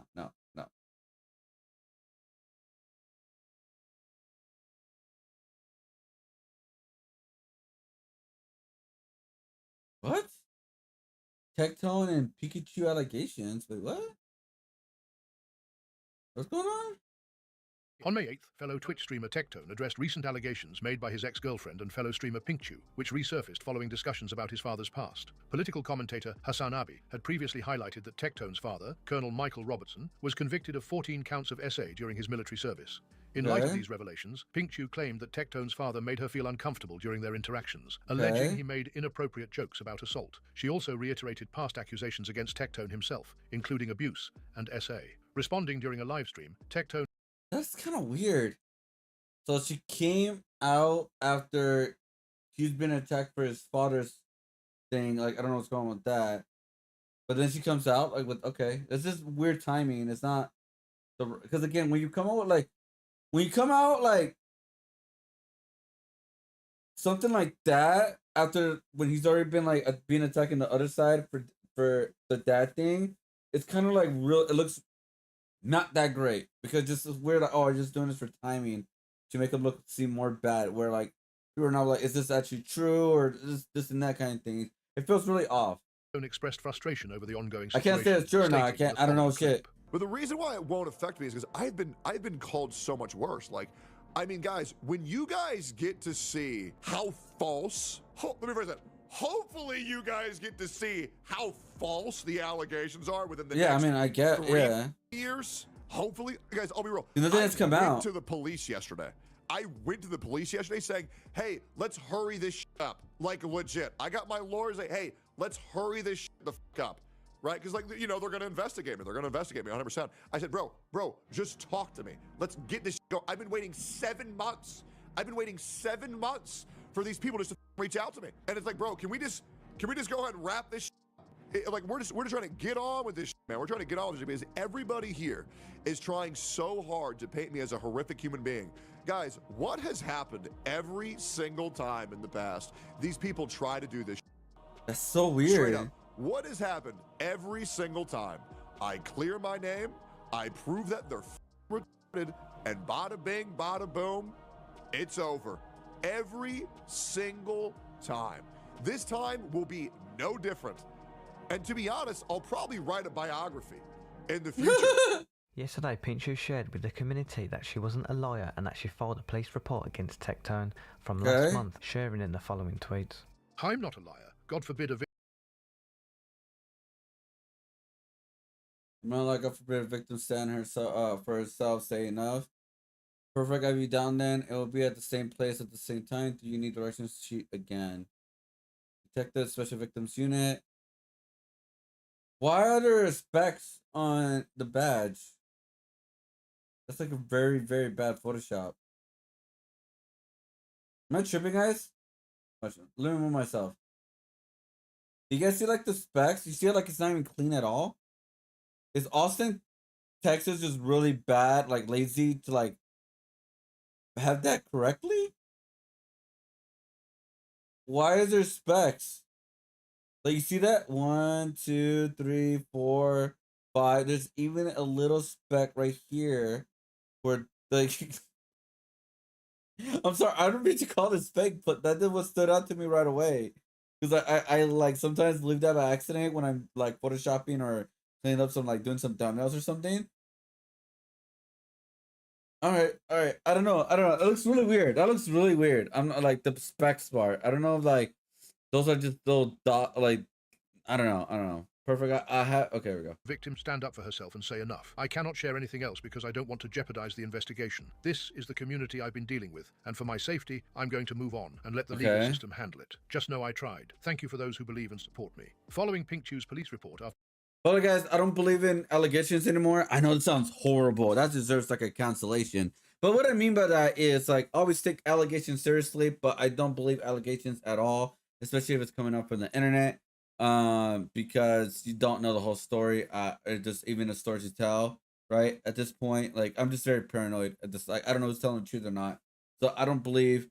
But you say, like, hey, if the cops are involved, cops are involved now. After sharing to the community, Tectone tweeted out and further emphasized his willingness to cooperate with the investigation, noting that he had not been contacted by the Austin Police Department in the past 6 months, sharing in the following tweet. I would like to reiterate that it has been nearly 6 months. I still have never been contacted by the Austin Police Department. I look forward to the opportunity and will fully cooperate with their investigation and do everything in my ability to assist in bringing this allegation to an expedient and just result and then sharing with all of you the results of the case. I understand that these things take time due to the seriousness of things of this nature, but it's as difficult for me and it is for you all to have to wait this long to clear things up. Things are hard, but I appreciate yours understanding and I'm not going anywhere, but I will be taking a much needed day off tomorrow. If a crime was committed and you choose to not report it, and yes, that is your choice, Then when you decide to report it at a later time to destroy a person, that is not justice. That is vengeance. By trying to use a crime, or alleging a crime, to destroy a person instead of seeking justice, you set a bad example for all victims. Justice is not about destroying a person who harmed you. It is about restoring what was broken and holding them accountable in a way that upholds truth, fairness, and the integrity of the law. A lot of people in the comments need to understand the difference. What are your guys' thoughts on Tectone's response and Pichu's situation? Let me know in the comments below. Shroud I already doesn't said want it. E-Rob. Shroud E-Rob looks incredible right now. Not a chance. Pretty good value. Absolutely not. E-Rob is top 1% in multiple games. I'm gonna grab coconut. He's an idiot. I cannot. He's an idiot. Emeru and Taliban's team smashed up a lift in the ATT tourney. I haven't watched these episodes in a while.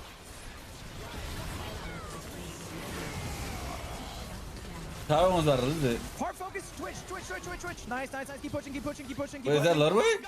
We're gonna end. It's over! Let's go! Bot wave, guys. Bot wave. Let's go, baby! Emeru's on a rampage with Jinx. Let's go, baby! Oh, this is a streamer cloud thing. Okay. That wasn't close. And it wasn't fully close. Kill someone. Don't put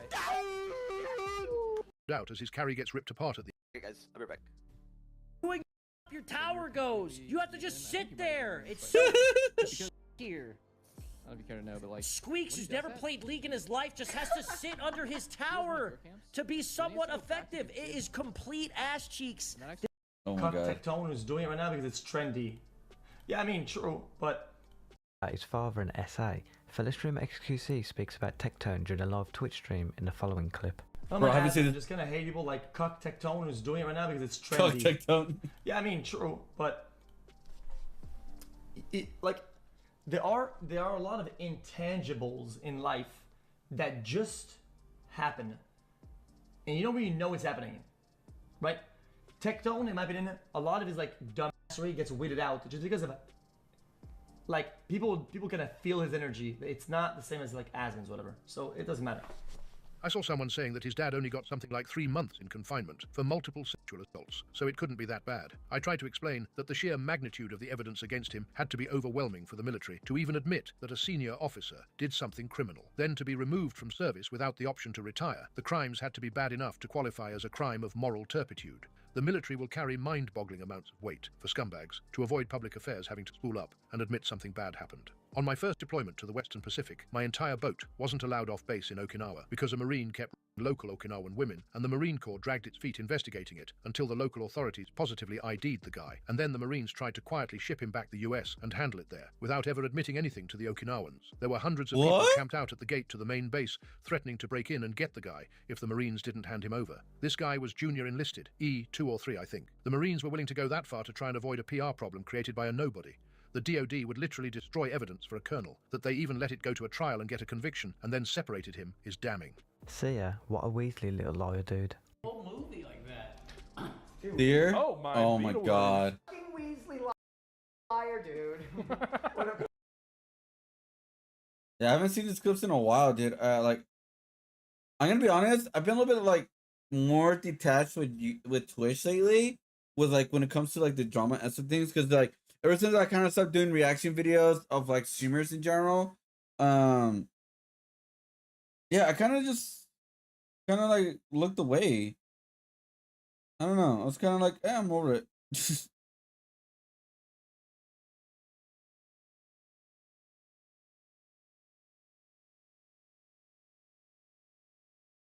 Let's see.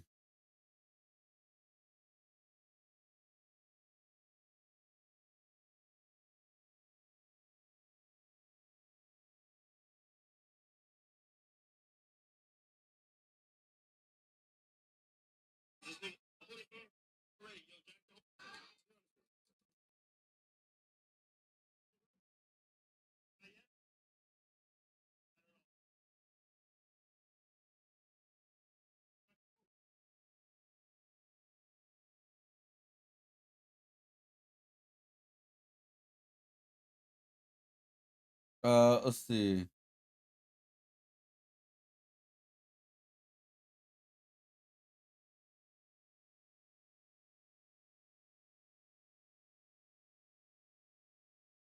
Hold up.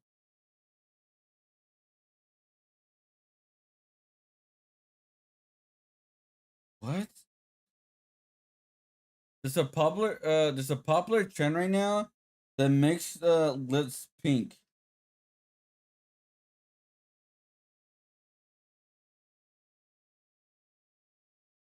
Like extremely pink?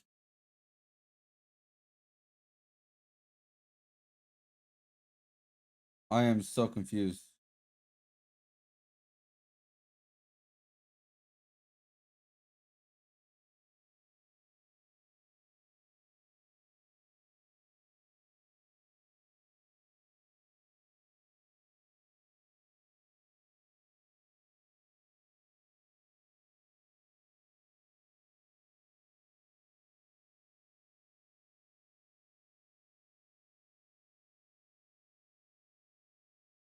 Huh.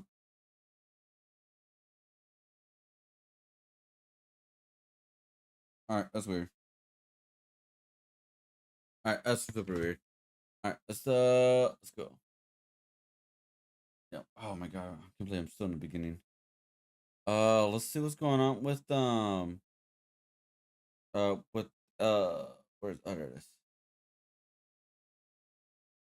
Second loser about, so is the grand finals already done with that?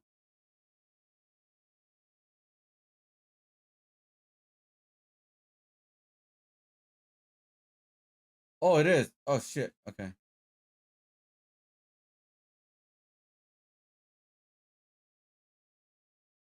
Losers final.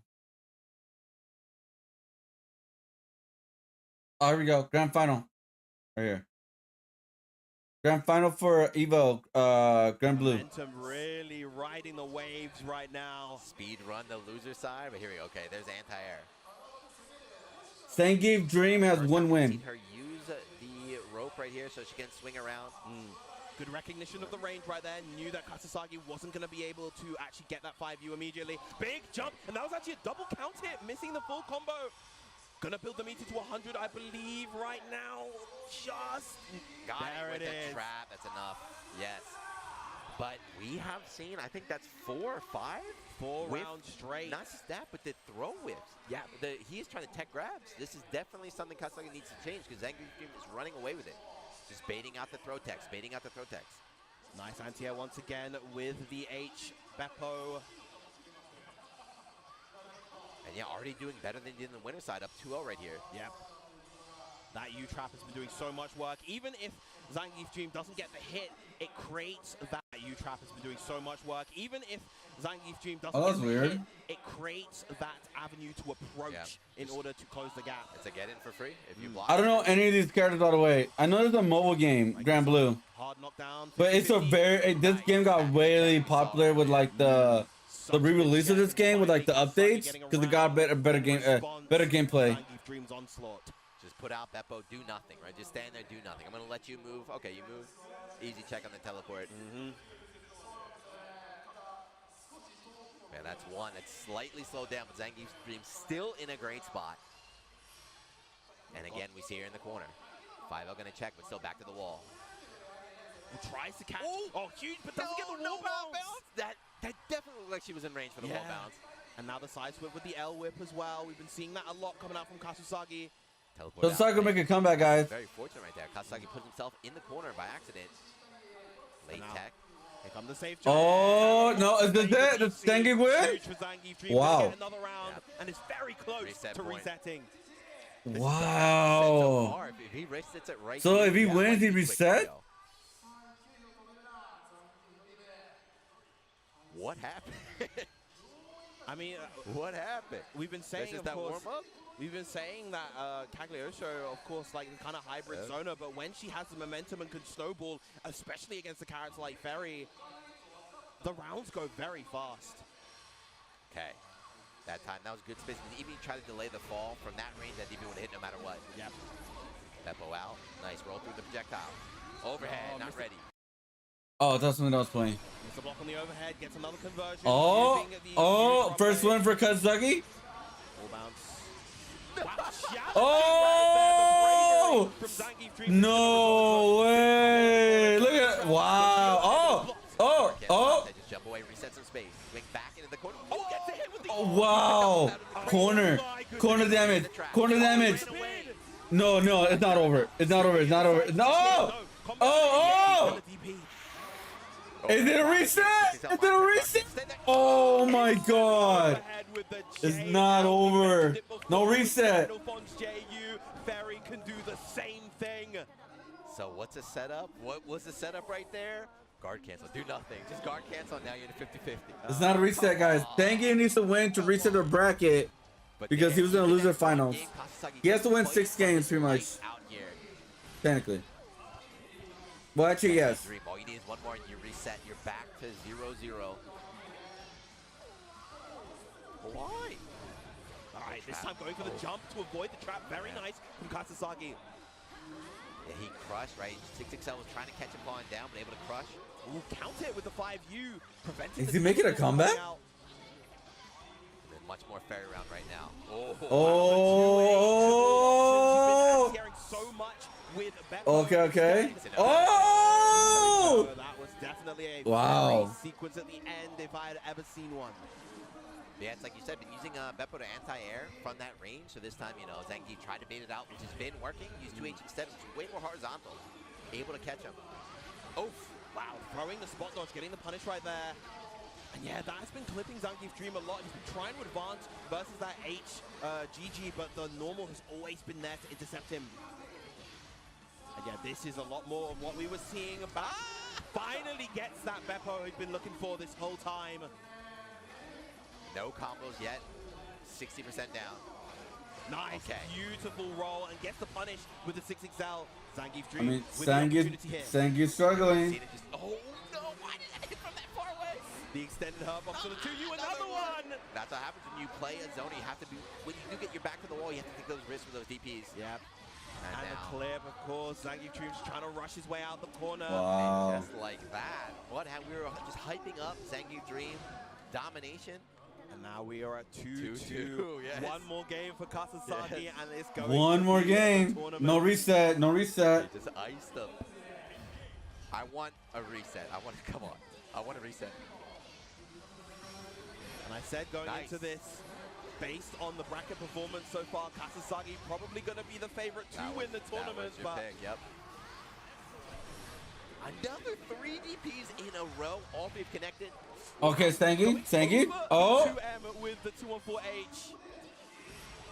Ultimate DP does not connect. Stupid ass cat. This is not a big punish.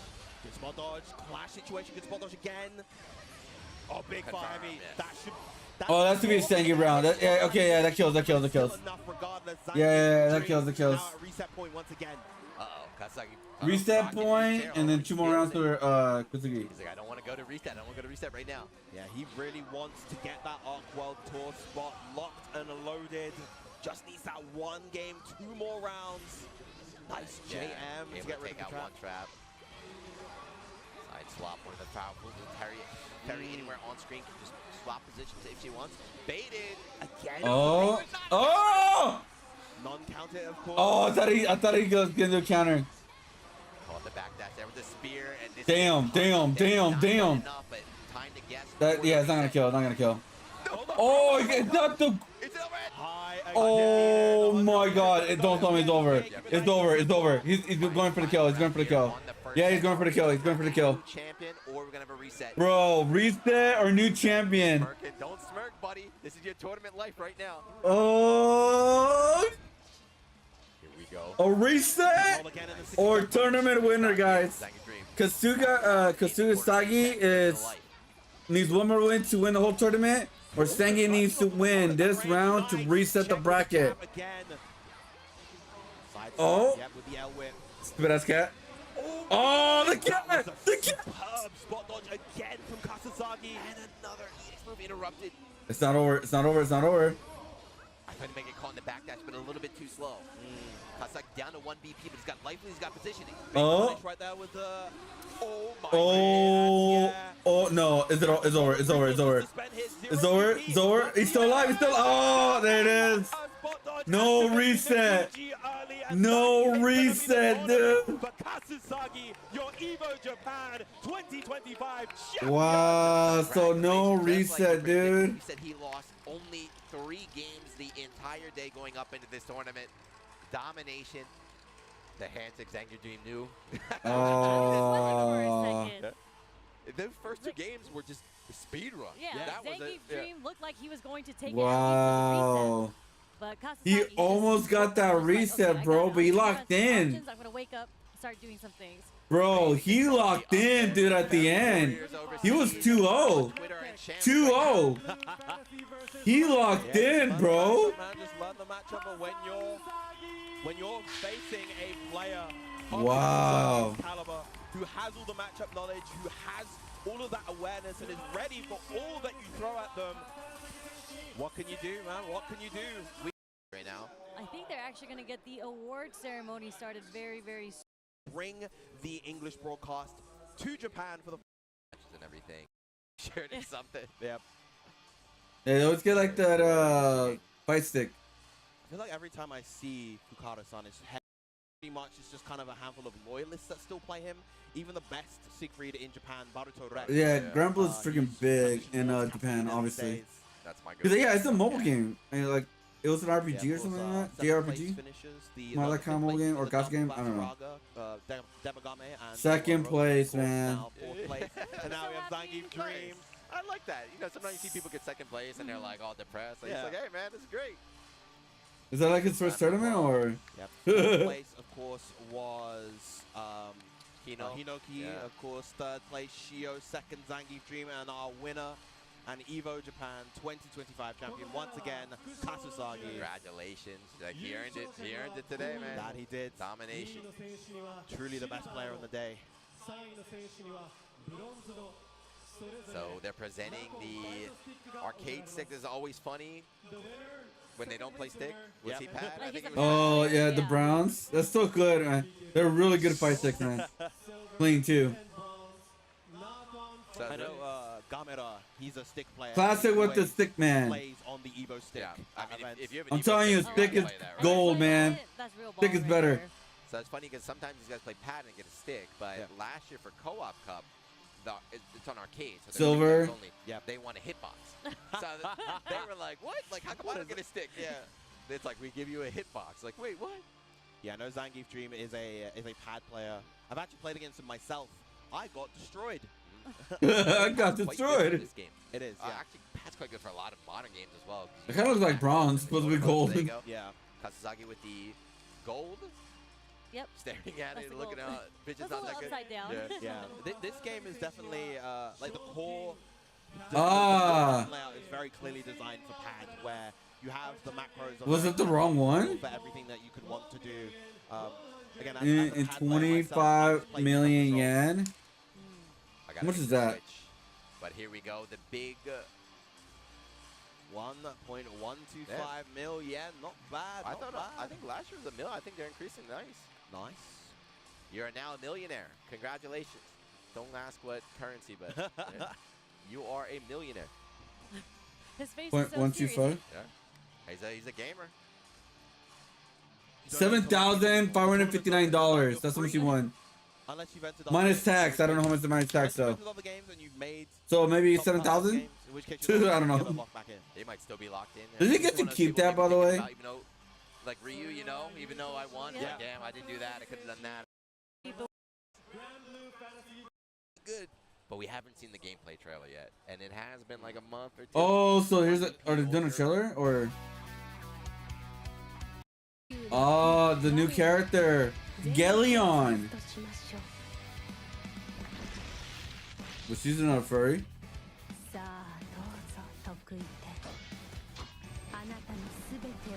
Like a Earth element?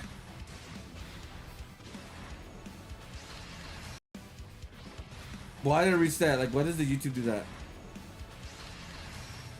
Yeah, like, I guess her blade is like Earth? Yeah, it's still like Earth element. It's still like Mother Earth.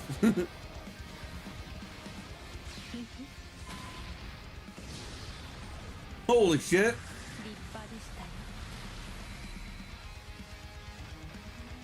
A new waifu!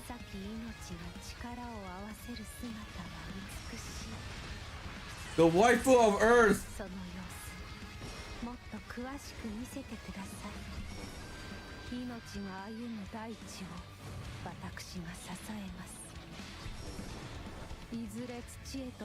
She looks cool.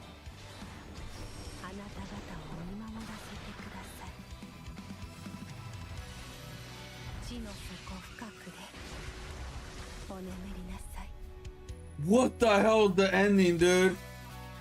What the fuck did she summon? 520. Oh, it comes out in 18 days.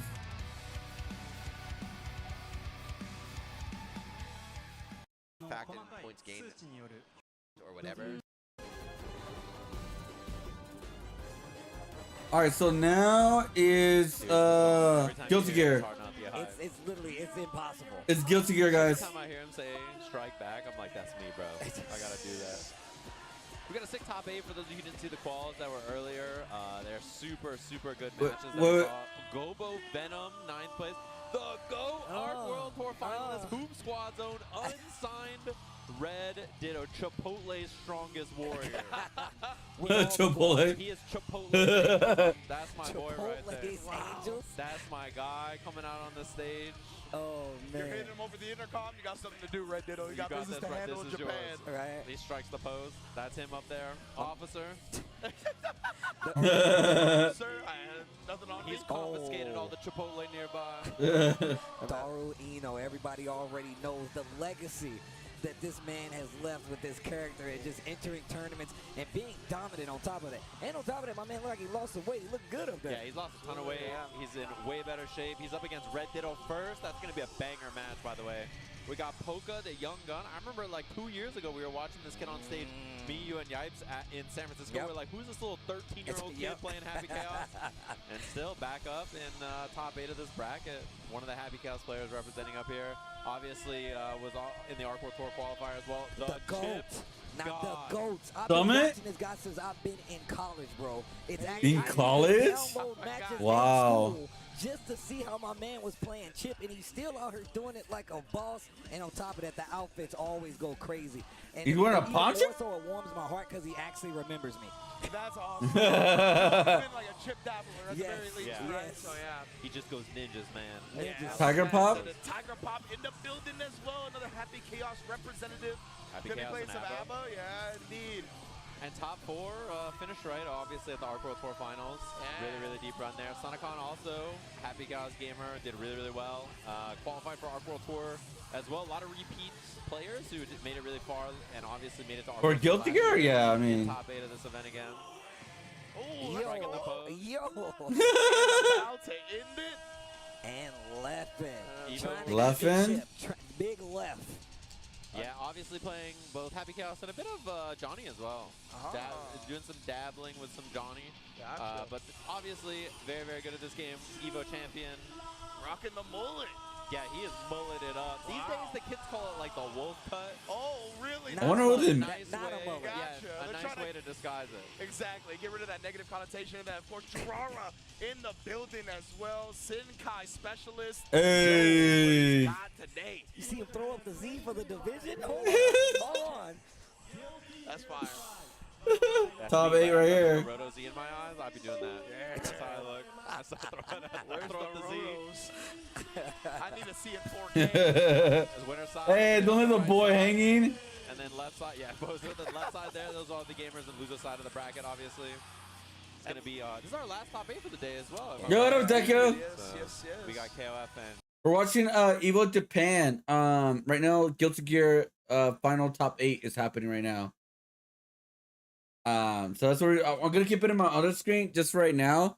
And then when it gets close to like grand finals, I'll switch it to that pretty much.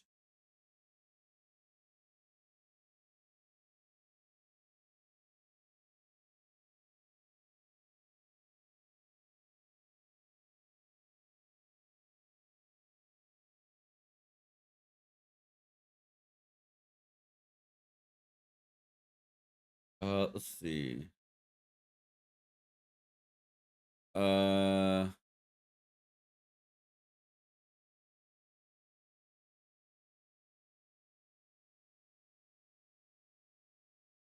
Those winners, yes, winners and grand finals. So it's gonna be losers.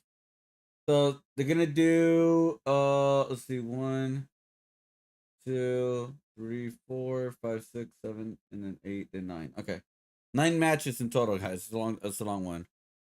It's a long one.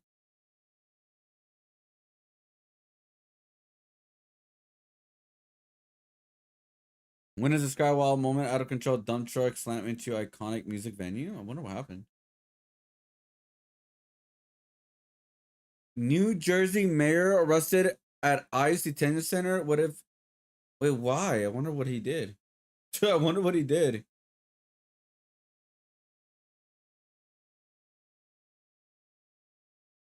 What time is it? 2 o'clock. All right, we're good. All right, I'm gonna stand up. Actually, I'm gonna stand up because I'm gonna do it for I'm gonna do a long stream, so I should stand up. I'm like keep like sitting down all day. Like, give me 1 sec. Ugh.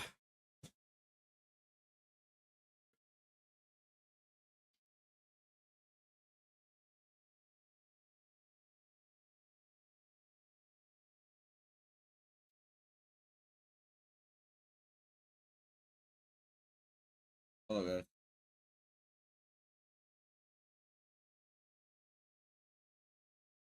All right, so let me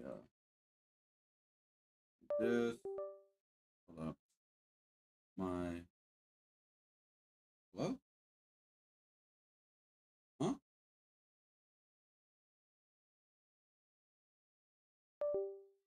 Oh, there you go. What the hell happened? It turned off my screen. That's weird. Oh my god.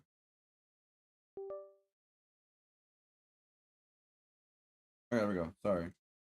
Yeah, I had to like sit down. I mean, I had to stand up because I've been like I've been sitting out like a very long time, dude. Let me see. Wasted teacher, metal aid.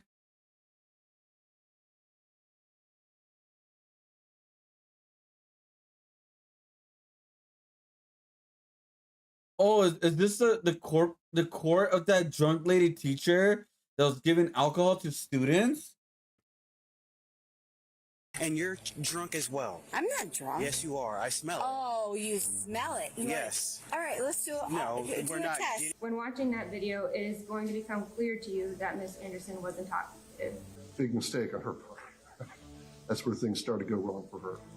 No good deed goes unpunished. A Florida elementary school teacher spotted outside of a house party attended by more than 100 teenagers was apparently disorderly and uncooperative when she started yelling at EMTs and a Okay, okay, hold up.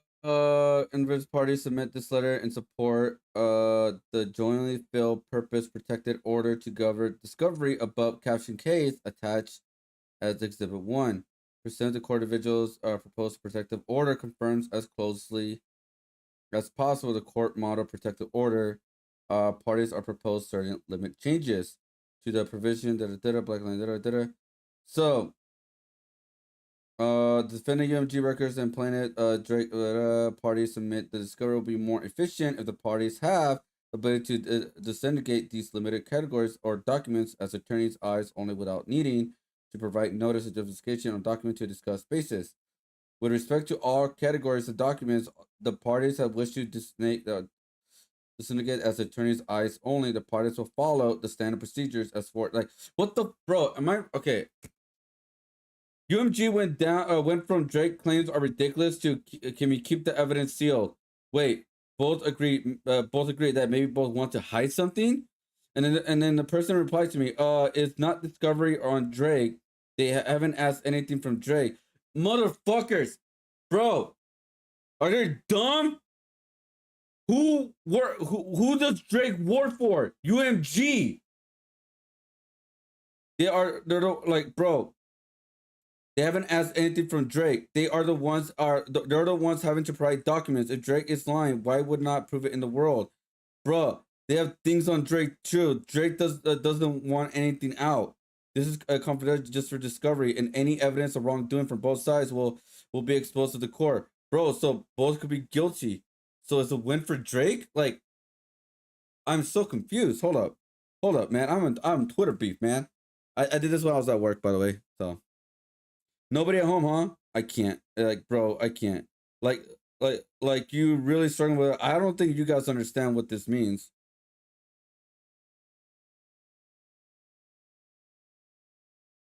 Well, I'm gonna trigger them right now to understand what this means. I don't. Okay, hold up.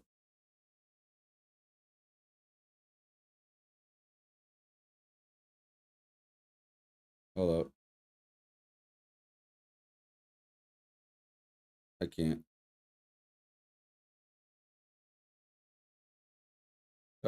Brain rot. Hey streamer, I see potential in your channel. Oh, that's the freaking bot. Let's see. What the fuck is that?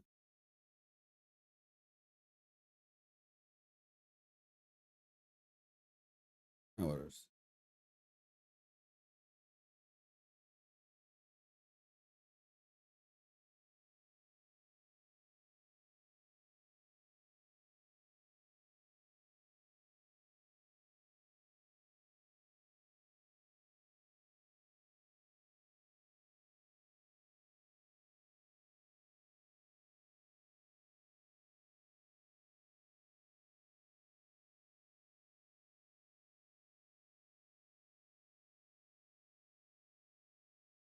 Hello.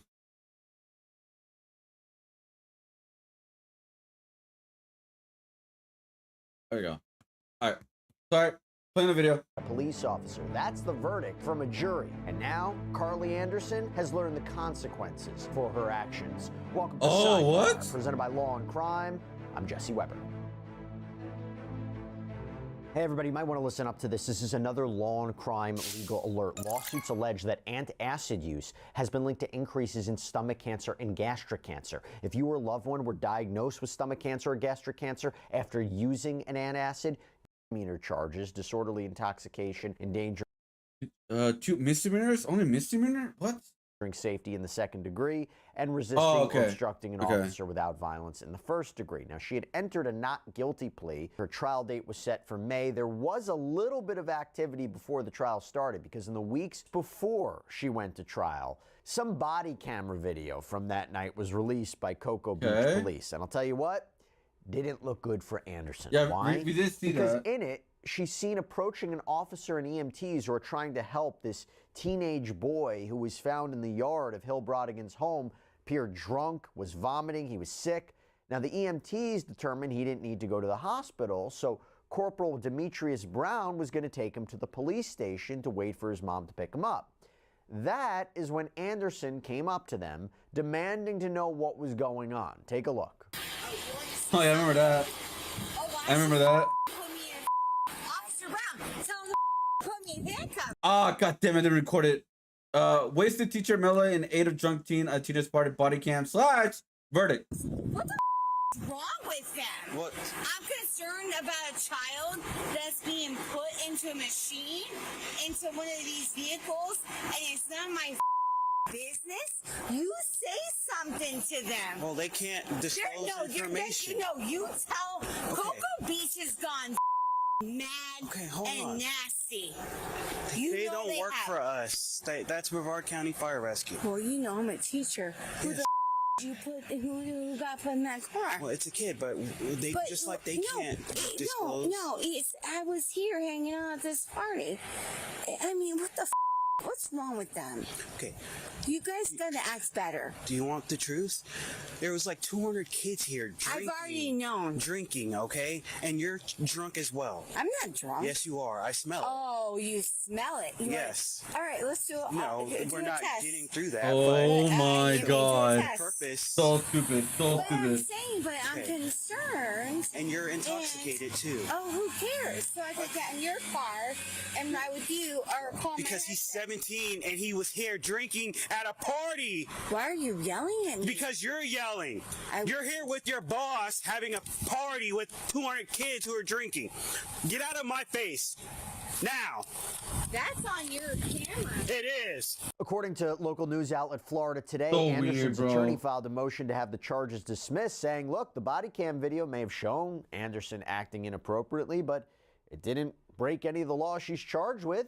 That motion was denied. And Florida Today also reported that during jury selection, multiple jurors were released from service, telling the court they had seen the video of Anderson. They couldn't be impartial. And by the way, just as an aside, since we're also covering the Diddy trial, kudos to these prospective jurors, because to be honest, in a courtroom like this, wait, is the Diddy trial going to be public? Never easy. Like, so kudos to them. That's what the beauty of the system is at times. What do you call it? Here's the thing. Recorded? Once a 6-person jury was finally seated in this case, and in Florida, when you have misdemeanor cases, you can have a 6-person jury, the trial got underway, beginning as always with opening statements, and the prosecutor told the jurors they would have the opportunity to judge that body cam footage for themselves. You're going to hear about how Miss Anderson approached the EMTs, demanding to know why the child was being placed into a machine. When the EMTs told Miss Anderson that they could not provide her with any information, and that quite frankly it was none of her business what was going on, and that she needed to go away, Miss Anderson became angry, belligerent, and began yelling at the EMTs. When watching that video, it is going to become clear to you that Miss Anderson was intoxicated. Corporal Brown is going to explain to you what impact this interaction with Miss Anderson had on his ability to care for the minor child that was in the back of his patrol car at the time, that this hindered his ability to care for that sick and impaired child and delayed him in being able to transport the child to the station where he was to be reunited with his mother so that she could care for him. You see, this case is not about what Miss Anderson was saying or the content of that speech.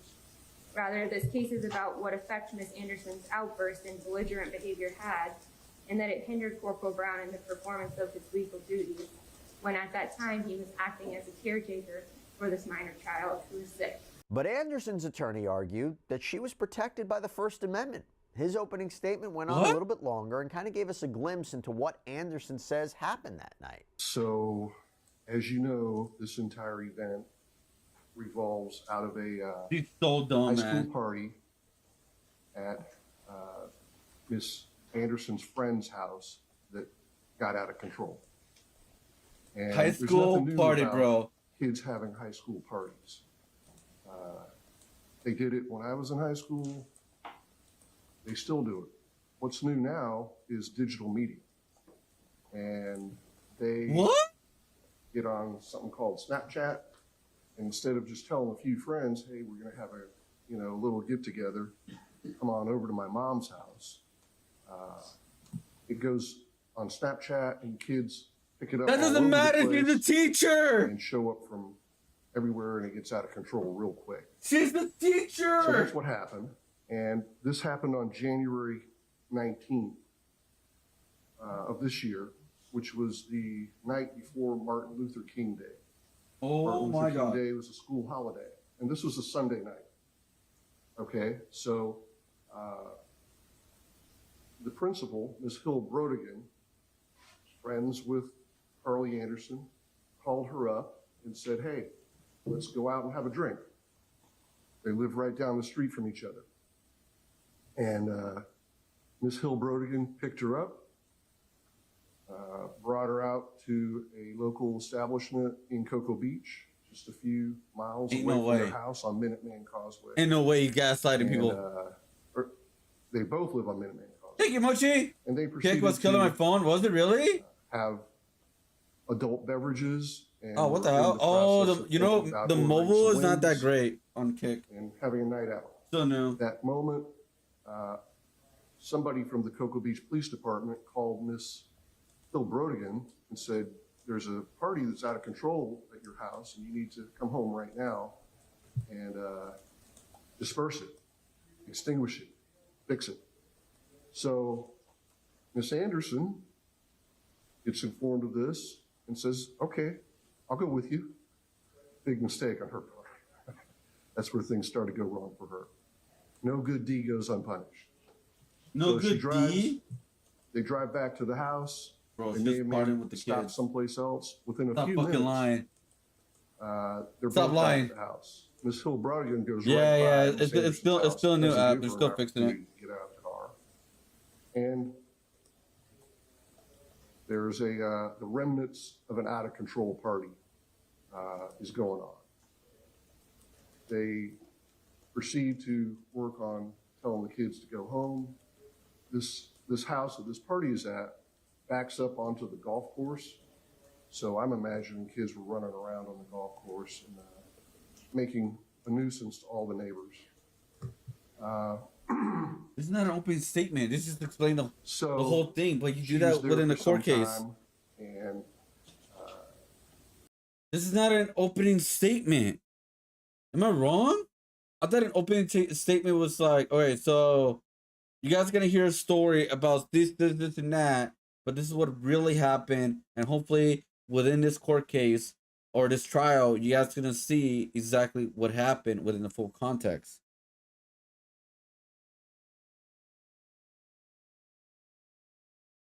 Legal Mindset is live talking about the non-Somali. Oh, really? Oh, yeah, he got another charge, didn't he, Shadow? Actually, yeah, he got another charge. All right, we'll watch it. I'll look it up right now. I'll after this. But yeah, am I wrong? Isn't an opening statement supposed to like give you like, all right, guys, before you guys make your judgment kind of thing, let's like we're gonna give you the full like facts and everything, full context. Obviously, mix it with the case, but like not like this. This is fucking boring. Well, who cares if it's boring or not? All right, who cares? But what I'm trying to say is like he is losing the jurors. He is talking way too long compared to the first lawyer. You see how like the first lawyer like got like their main points, boom, boom, boom. It's supposed to be a bullet point statement of like the case, not the goddamn whole essay. I could pause the video if I want to. That's how I react to videos. That's how I don't get judged for just like reacting to a video without saying anything and without adding more to the video. That's why I don't get backlash for doing reaction videos, because I am who I am. never provided any alcohol to any minors, never had a drink with any minors, never knew anything about this party until the police called and said, you need to come back here. So he was cold and probably had too much to drink and sitting in the grass in front of Bill Brodigan's residence. So Corporal Brown calls the ambulance, which probably is an overreaction, but that's his choice. In the abundance of caution, call an ambulance on a drunk kid who's puking, that's okay. He calls EMT, the fire department shows up. Overreaction. They evaluate the kid, who is CR, state has told you. Okay, yeah, this guy's talking way too much. Oh my god. Is this why the video's so long? Alright, let's go over here. The cop. Like, screw the fucking lawyer. What happened next? Based on that, we determined that he did not need to be transported to the hospital. So Rock testified that Anderson first approached him and his supervisor demanding information about the sick teen. We kept trying to be very nice and telling her, please go away. This is none of your business. We can't tell you anything under HIPAA. This is a private medical. Okay. Then did you keep engaging with her, or? No, she eventually steered her attention to the officer because she didn't like how we were talking to her. So she got angry with us and then started to talk to Officer Brown and was like, do you hear how they're talking to me? And wanted him to make us cooperate. And during cross-examination, Anderson's attorney only had a few questions for the EMT. And you guys determined that the minor, CR, was okay, right? Yes, sir. And in fact, Mrs. Anderson didn't do anything to endanger him, did she? No, she did not. Okay. And is that it? When she was talking to you, she didn't threaten you in any way, did she? No, she did not. Now, the only other witness called to the stand was Corporal Demetrius Brown of the Cocoa Beach Police Department. And during his testimony, The state played the short clip of Anderson's interactions with Corporal Brown from the body cam, and he testified that he had worked as a school resource officer a few times at the elementary school where Anderson taught, and had a couple conversations with her in passing. But what happened that night in January wasn't exactly cordial. On the video, we heard you eventually get frustrated with Miss Anderson and tell her to go away. Why did you do that? Because after trying to give her some explanation without giving too much information, I realized that I couldn't get through to her, couldn't reason with her, so I just decided to end the conversation. And based on your observations of the minor child, what were your concerns regarding his level of intoxication? He was impaired, and I didn't believe he would be able to take care of himself without an adult. What concerns did you have about leaving him in the back of your patrol car alone, unsupervised? Alcohol affects everyone differently, especially for someone who's a minor. He would have had a medical episode back there while I was talking with Miss Anderson. Wouldn't have been able to know because I wasn't in the vehicle with him. And did your interaction with Ms. Anderson being forced to kind of ameliorate that situation, did that prevent you from transporting the juvenile, or I guess delay you from transporting the juvenile? Yes, it did.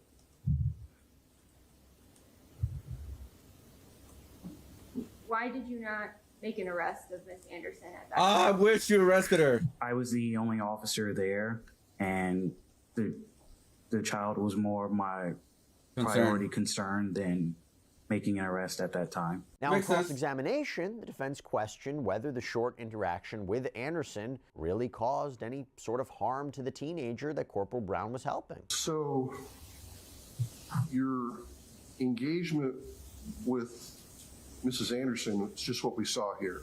It took about 2 minutes? Yes, sir. Okay. And did you feel that that 2 minutes endangered the welfare of the child in the back of your car? Yes. You did? Yes. When you got back in the car, was he the same as he was when you left him there? Yes. Was the door open while you were talking to her? No. You'd shut the door? Yes. Okay. What the hell? How long did it take you to get to the police department? What was that? Is that a bot? No, Cyrus, how you doing? I'm like, Roughly 2 minutes. 2 or 3 minutes? Yes, sir. And I want to see the how long did verdict. it take for his mother to get to the police department? I believe about an hour. Hold up. I want to see the verdict. No instructions, no background. You'll see somebody having a conversation, whatever you want to call it, with the police officer. I want to see the verdict. That is not a crime under any circumstances, especially not under these circumstances. And she is protected by the First Amendment. And on the same day that the trial got underway, the case went to the jury. Very, very quick trial. So interestingly, the jurors did send a few notes to the judge requesting the legal definition of obstruction. The judge responded, "You must use your common understanding of this term as well as the jury instructions." But by the end of the day on May 6th, there was a verdict.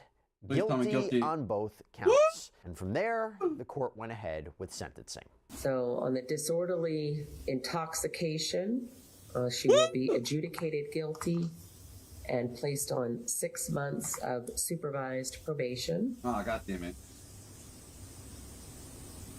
She will be ordered to pay court cost.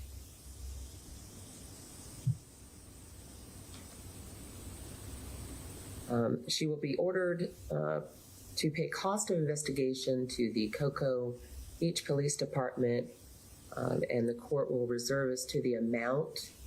I am asking that the state work in the next 30 days to establish that amount. All right, the court is also ordering that she is not to consume or possess any alcoholic beverages or any illegal substances.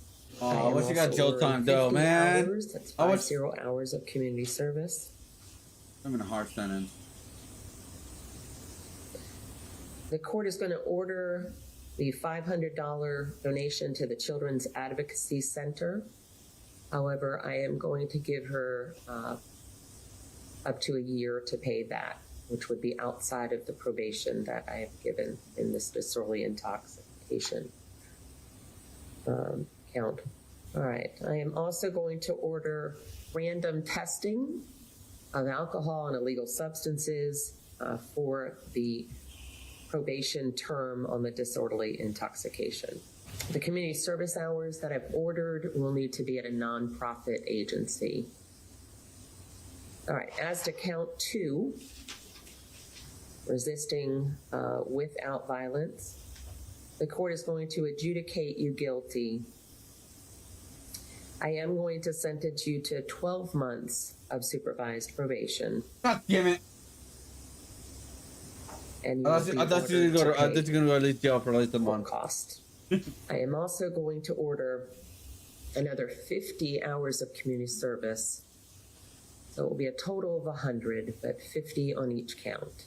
So the second set of 50 hours can be done on count 2 after the first ones are done.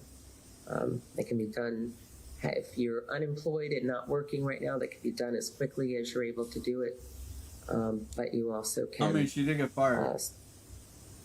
Put them off to another time if that's needed. So. All right. Are there any questions about? I think actually the simpler thing, since I'm going to give you 12 months, the simpler thing is the $500 Children Advocacy Center donation. I'm going to place that. I'm going to remove it from the disorderly intoxication and put it on the other count, which will give her the full 12 months to pay that. Now, Anderson's attorney said she plans to appeal, which she has 30 days to do. What? It's unclear what's going to happen now with Anderson's teaching career, because after her arrest, but before trial, she was reportedly given the option either retire or be fired from Roosevelt Elementary. At least that's according to her attorney. She chose to retire, but soon after, she was back teaching at a different school in Brevard County. She's been relocated from Roosevelt Elementary to Saturn Elementary, still in Cocoa Beach. But I bet the parents find out. Of her starting her new job, that body cam footage was released. And by all accounts, Anderson was fired. Now, as far as Elizabeth Hill Brodigan, she's still awaiting trial. She was suspended from her position as principal at Roosevelt Elementary without pay. She's facing 7 counts, according to Brevard County. Hers is worse. Child neglect Oh my God. Having an open house party, 5 counts of contribution to the Damn, delinquency of she got minors. She worse. posted a $3,500 bond, was released from jail. But according to an affidavit that was filed by Cocoa Beach Police, officers interviewed students from different schools who attended that party. And all the students they spoke with confirmed there were more than 100 students at Hill Brodigan's home. The affidavit says most students knew that Elizabeth was the principal of Roosevelt Elementary and advised that parties like this happened once or twice a month. Students also advised they arrived as early as 1945 hours, and Elizabeth was having students help make preparations for the party. At that time, alcohol was ready and available in multiple red-white coolers inside the residence. Students also advised that Elizabeth made no attempt to stop the party at any point and advised that she seemed okay with what was happening. Students also indicated there was marijuana use, someone was taking videos with a gun, pointing it at another person, fights that broke out. April 29th, Elizabeth Hill Brodigan waived her right to a speedy trial, and for now, the next event on the docket is a calendar call on June 11th. We'll keep an eye out. That's all we have. June 11th? All right, so now hers charges are worse. Rip Bozo. Love how the cop told her to get out of his face. She was revolting. Like, what? How dare you? It was right to have a minor checked out. What was the harm? She is obnoxious and wrong. She's quite literally herself. I was hanging out with She quite literally said herself, I was hanging out at this party. Didn't come back to find a party. Tried to shut it down. What a crock of defense. It worked, sadly. It actually freaking worked. Because they couldn't fully prove that she was at the party. Obviously, the principal is a different story because it's her house. So that's a different story, though. But damn, dude. June 11th. We'll see what happens with the other one. Let's see. What is going on with the evil right now? Losers round 1.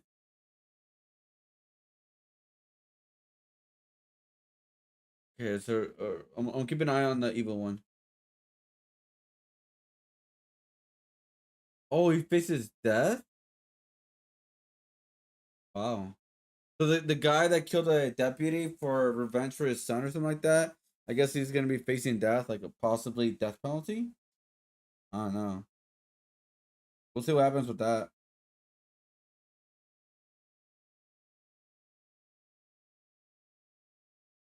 What up, Stan? How you doing, Stan? Right now we're working on the Full Metal Alchemist. Right now we're getting some good progress. Actually, it's a lot less characters than I expected, if I'm being honest. I thought it was a lot more characters for some reason. But yeah. What's this channel? My channel. Are you talking about my channel specifically or what I'm watching right now?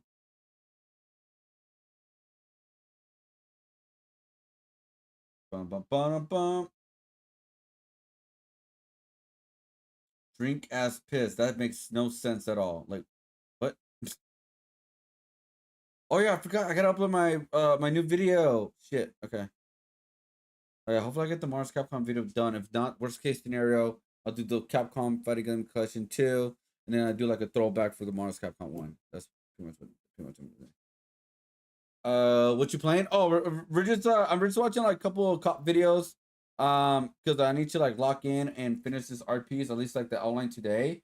The reason why is because I have a deadline that I have to finish everything by this week ish coming this weekend, because I gotta get the prints made starting this week in order to get the prints to my house for the con I have on June 6th or something like that for Nostalgicon. So, and then I also have another con called Anime Expo as well. So, just figuring this out. Look like a D&D table. Wait, what?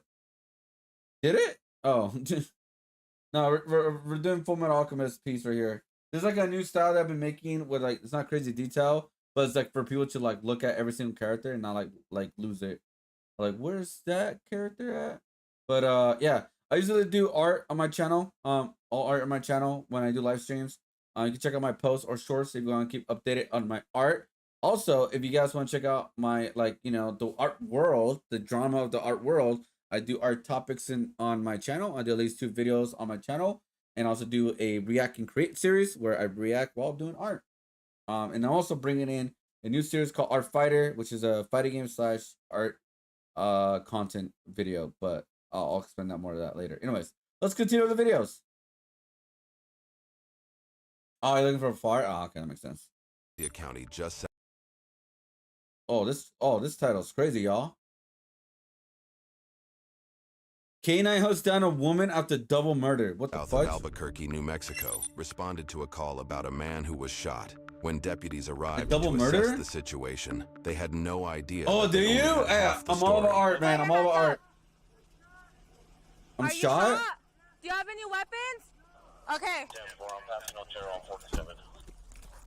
533 Central, just for 49. I have a Mal, and he's shot, and he's in the vehicle. Damn, she has a lot of chips, yo. Do you have any first aid? What kind of art do you do, by the way? Or what kind of art do you like, Stan? Okay. That'd be a better Where are question. you shot? Where are you shot? In the chest? 10 for doing that right now. He's shot in the chest. Where are you shot? Okay, give me 1 second, okay? Okay. Yeah, lay on the ground, okay?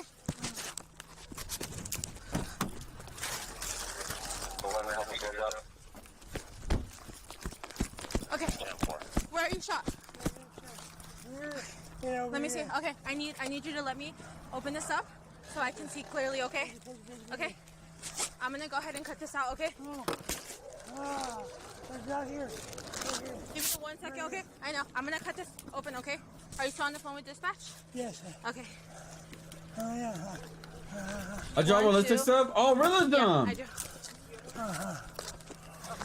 33, where is the... That's crazy. I wonder what happened. And then he has a lower to the right. So he has... Copy. Do you have any agonal breathing? Yeah. He has about 1... There's too much blood, I can't even see. You got fire staging over here on the south loop. Tell him to go. Do you know how many times you were shot? Twice. No, there's Twice? There's more than 2. That's crazy. What? I wonder what the hell's going on. So I've been out for a bit. Hey, man. Hopefully you can do that. Do some art again. It's good therapy. Do some other anime looking stuff also. Oh, really? You do anime art? Did a picture of Robin and Williams a long while back. That was pretty good. Oh, nice. But was halfway through a bottle, so I could have done better. Hey, we all have our good days and bad days while doing art. Look, I will show you something that I went through. Where it was. Hold up. I don't know if you're watching the mobile version or But yeah, I was in a car accident with my hand not too long ago. Took a 2-year process to heal. Yeah, pretty much almost 2 years. And yeah, I am back. You know, not fully because my hand's fully disabled forever now.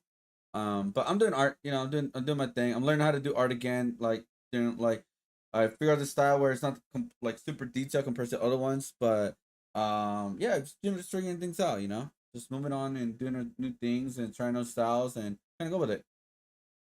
Can you show my car out, please? Hold on, give me 1 second, okay? Ready?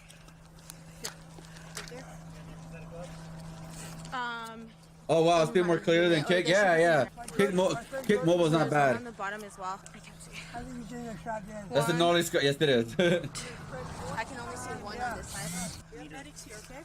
Okay. It's gonna hurt, but we need to see where you're injured. Here. Can you ascertain to see what he was shot with? What kind of gun were you shot with? A pistol. A pistol? Yeah. Pistol? Yeah. My nerves were messed up. Yeah. Hold on. He's talking about the house on the corner. You know the name of the person? Yeah. Amy? You know her last name? I know. You know how old she is? She's young. Young? Young. 25, 30. Amy. Well, I mean, no, mine was not minor actually. That's the one who shot? Yeah.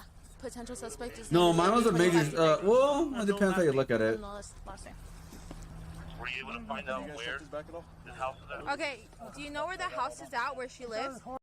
Damn, I wonder what happened to this guy, dude. Like the lady just went crazy on him. We're talking about something else, but like, damn.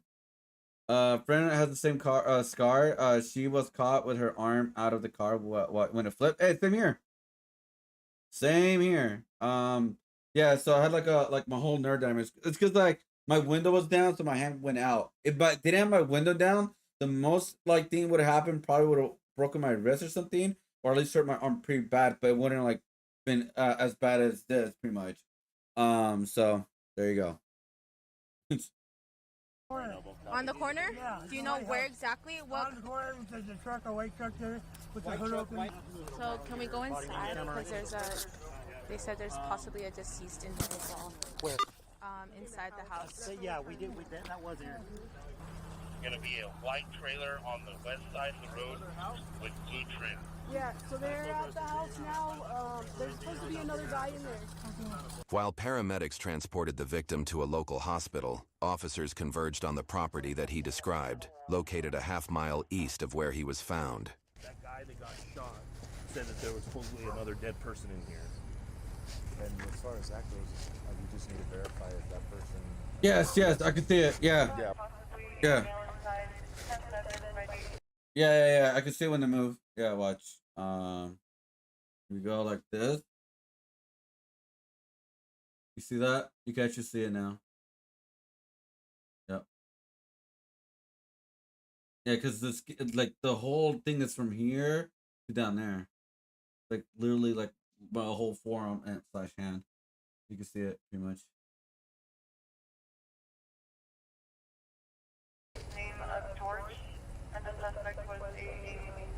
So the female's gone, right? Oh, she got lucky. Yeah. I mean the fire. Yeah, my car was not on fire. But yeah. It looks like hers was. That's where he was at. Okay. What do you think about a heavy head to the door, and how do you feel about sending your?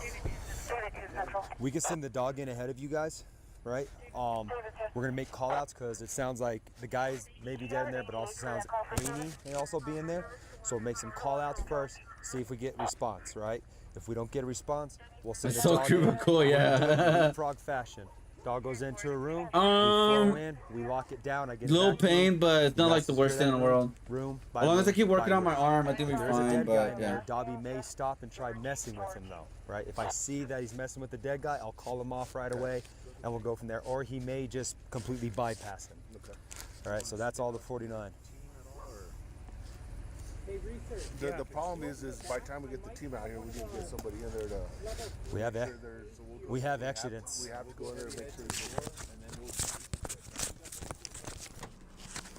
Let's go, buddy. Time to go to work. Time to go to work, buddy. Sheriff's office. Sheriff's office. Wait, they're sending the dog in first. Uh-oh. It's all right, man. Like I said, I'm still able to do art, which I'm very grateful for, and just trying to live my life now, you know. All right. Because I think people that are close to death, Easy, buddy. some worse than others, obviously. So don't get me wrong.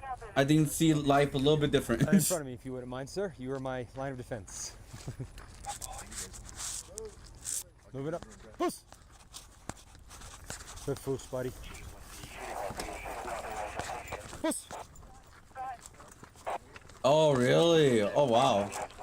Yeah, I did break my humerus too, by the way. I did break my humerus too. This hand is like all put together back, dude.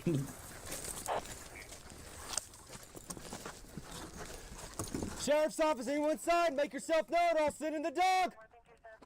Leave here.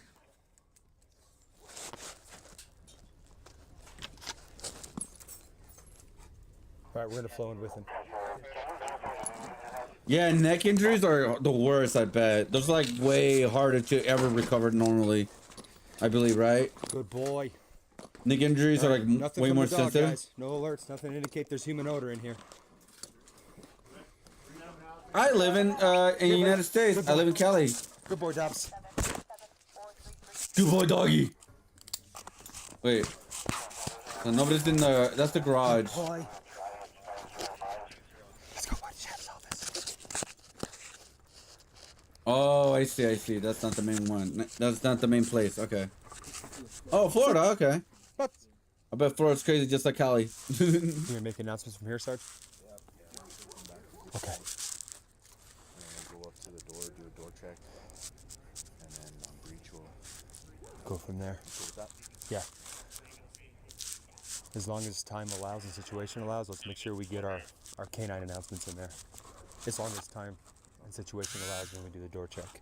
Well, we're gonna push to the door. Let's give some. All right, let's give some announcements from here then.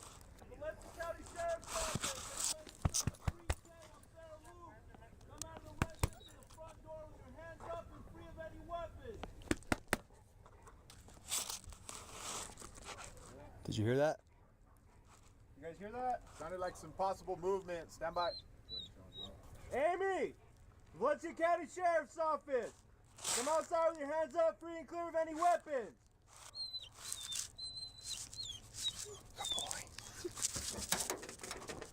Oh. Amy! Hey, Sarge. South. Where? What part of South? Yeah, South. Yeah, I am from South California. You know the current situation with the country. I do. I just chose to ignore most of it. The reason why is because, like I said, man, I'm trying to live my life right now. I'm just trying to live my life right now, dude. I know it sounds selfish, but like I said, 2 years ago, it changed my life. Literally. I know it sounds weird, but whatever.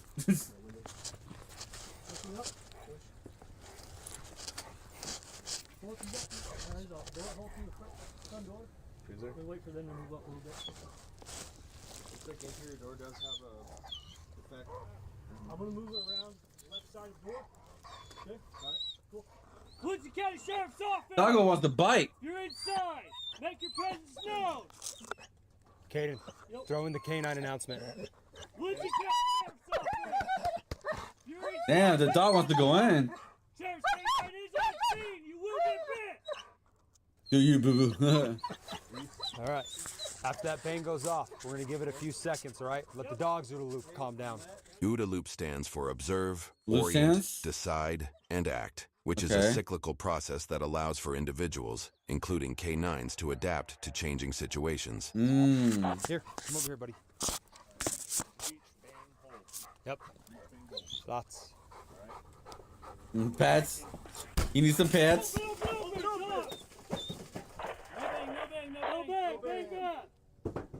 Bang dud? Good. Good. Canine's moving up. Got me covered. Got you. You in the building. This is your final warning. Canine's gonna be sent in. Make yourself known. If you fail to do so, you will be bit. Oh man, I'm waiting for the dog. No! Dog's gone into the left. Okay.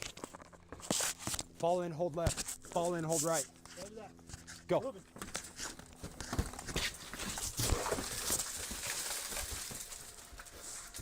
The hell? Something's on. Oh, the body's right there. Here. Dog between you. Flashbang. Brad, watch that bang with the dog. Yeah. All right, do me a favor. Can you secure that bank? Because if he kicks it, it goes off. Oh, I know about me, Canyon. He's freaking funny with animations and voice acting. You got me on the long cadence? Nothing wrong with staying out of Tom Sturdy with the social climate. Oh yeah, 100%, man. 100%. I'm not a political streamer, so it's like that's not my type of content. So I win. It's okay. All right. Shower left? Nothing from the dog so far. Shower's clear. Check that closet. Good deal. This back room's clear. Dog's coming back out. Police Department, Sheriff's Office! If you're in the residence, make your presence known! Sheriff's Office! I mean, she's not there, by the way. We kind of think about it. The guy was shot at the outside of the car, so she for sure ran. Leave here. Long hallway, open door at the end of the hallway. Looks like a back door past the fridge. I can't see left. Okay. I can't see behind this couch. This couch right here is clear. All right, Dobby's already gone through there and he didn't indicate on anybody. So push up with the dog. There's a male on this couch. I wonder if this is the deceased one.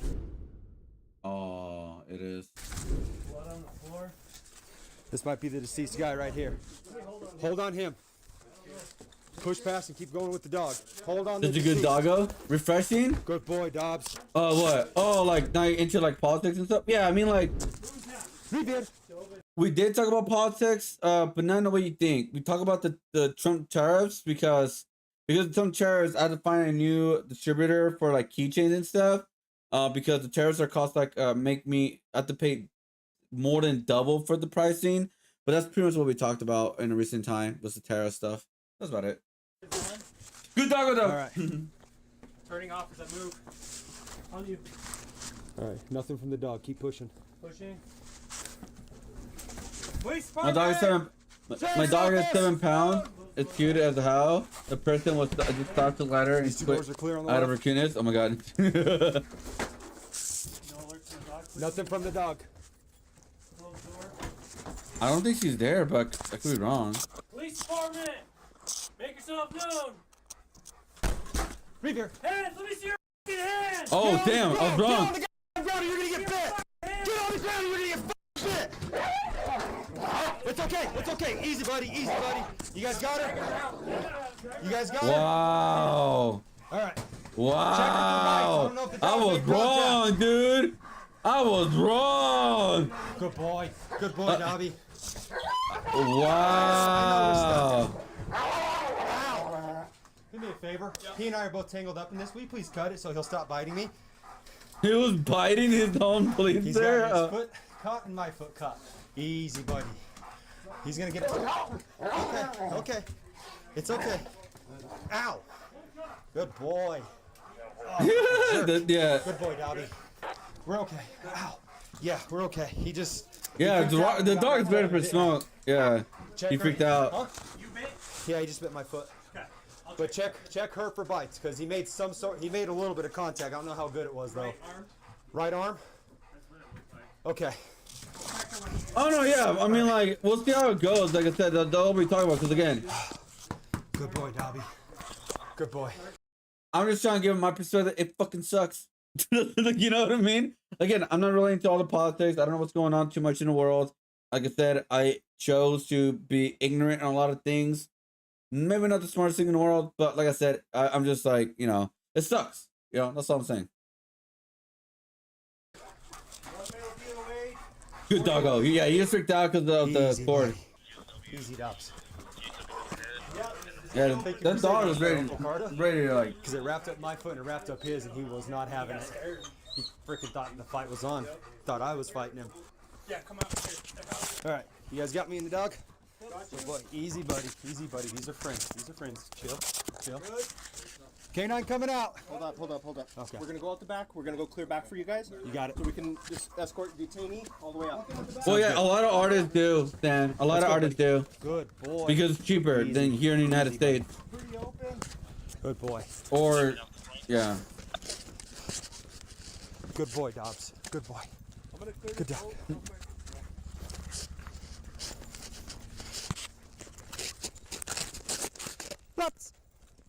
Butts. Yeah, he's got to find alternatives. It is what it is at that point, you know. Good. Butts. Foos. Good boy. Good foos, buddy. Good foos. Good. Oh, is that his name, Fuzz? Bite. I can't tell if he got a good before we pulled her off the. I couldn't tell if he got a good hold of her or not. So we'll have to check her out. So she killed 2 people? Like, what the hell did... Why? We got her. Here. Yeah, we'll do the secondary. Okay.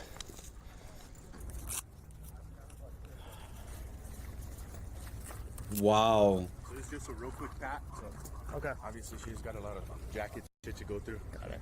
What the fuck did she do that for, though?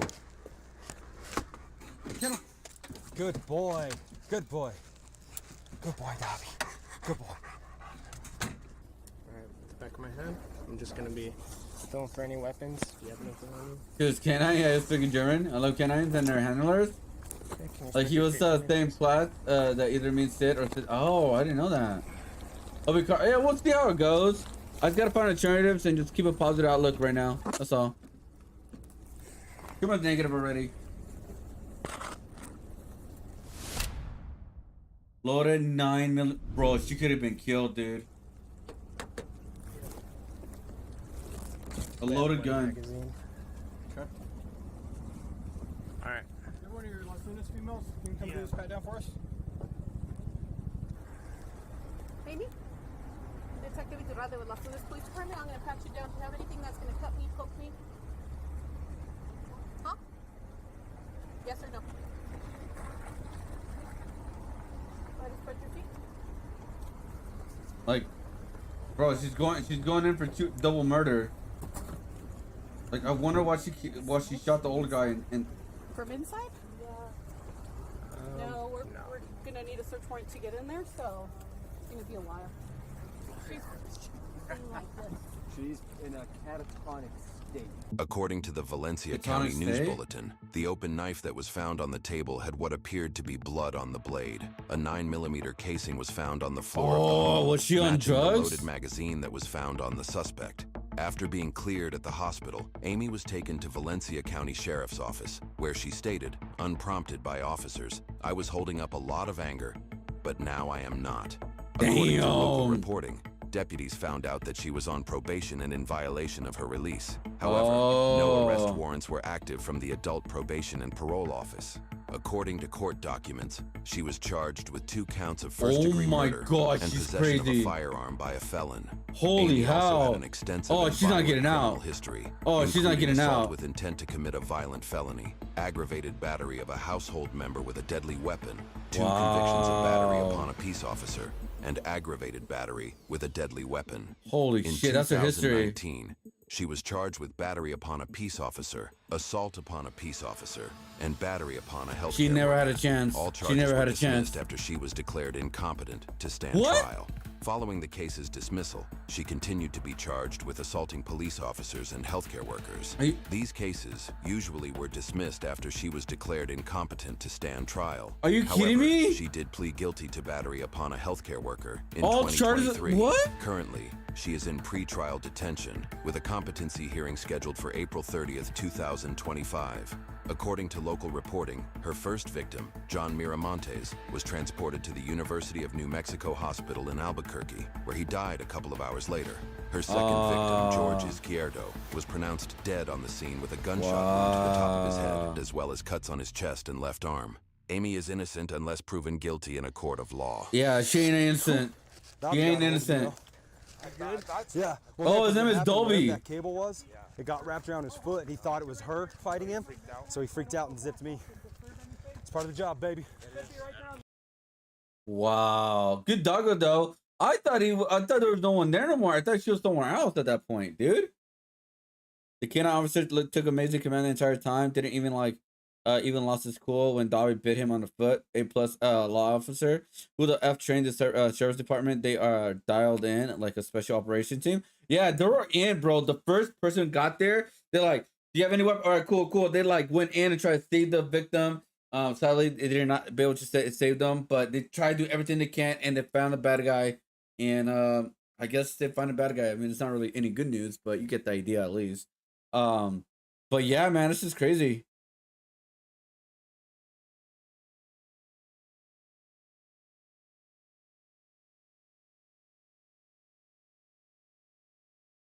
Let's see. Did it say Sanel means go or move forward? Oh, she's psycho, man. She's psycho, guys. What are your thoughts on the shooting of? I don't know what FSU is. Is that a college? There was a shooting.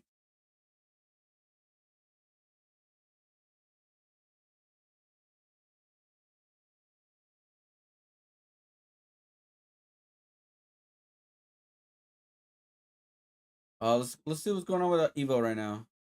Hold on, what's my Evo? Ain't no way.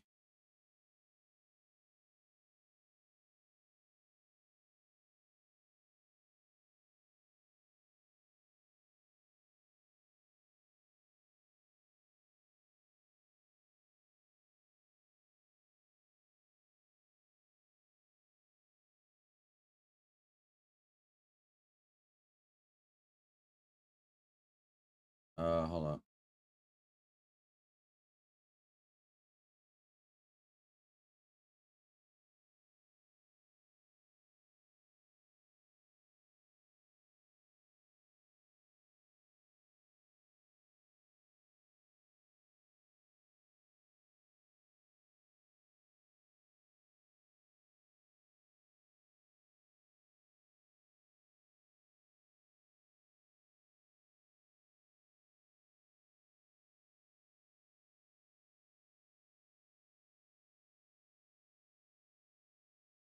Let's see.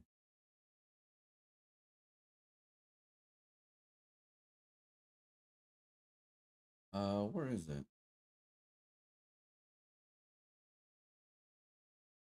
No, that's not it. Did I accidentally exit it out? Sorry, guys. Hold up. I think I did. Oh shit! I guess I accidentally exited out. Oh damn it!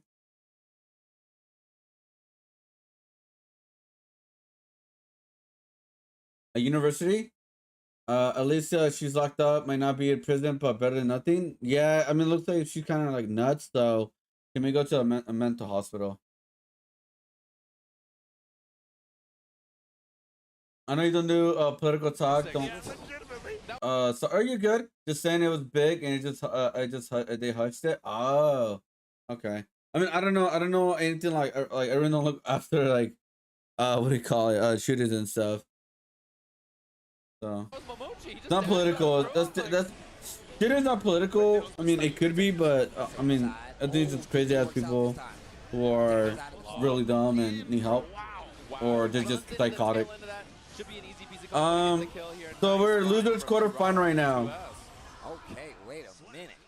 Yo, this is kind Oh, nice. Confirmed. Look at the damage. So right now I'm watching Evo Japan right now, guys. My favorite tournament of fighting games. Right now at the final tournament for Evo. It is about Guilty Gear Strive. I'm just waiting for the grand finals, right? Because again, like I gotta work on the art, or like I know not all of you guys want to watch fighting games, so that's why I'm rotating between each games. So yeah, yeah. So we're gonna keep a lookout on this for the grand final fight, guys. Because the main house new character, or I'm not sure if the DLC is done or not. So yeah. That's huge. You can get the wall break here. Doesn't need his. But tomorrow we will be watching most of it, guys. Not most of it, but we'll be watching not Tekken, because I'll be reacting to wrestling until 5 to 8, but we may be able to catch the finals of the Tekken when I stream. If anything, guys, will watch like the playback because the final tournament is gonna be tomorrow at like it's gonna be pretty late too. For Street Fighter 6, I think it's gonna be around 12 or 10, around those two. Um, and yeah, we're gonna watch the finals for Street Fighter 6 on Evo Japan. I don't know if they're gonna announce anything. We'll see. But yeah, it's one of my favorite tournaments. I mostly watch the US version more than like obviously Japan because different time zones. But yeah, that's where we're at right now, guys. And yeah. Any play any games? Yes, I do. I mostly play indie games, if anything. Story based games. The only multiplayer game I played, or I haven't played in some time though, is Marvel Rivals. But I mostly play story based games. I like playing a game, finish it, and move on with my life. Oh, Brawl tournaments, bro.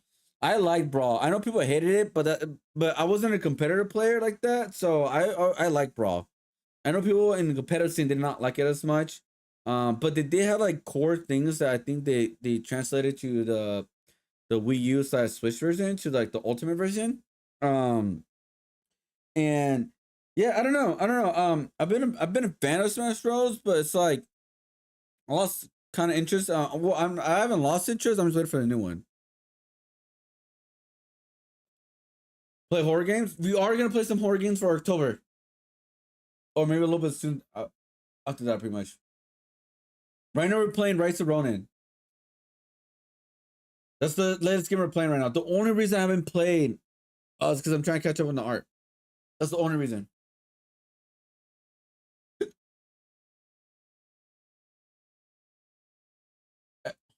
Are you sure? EverQuest.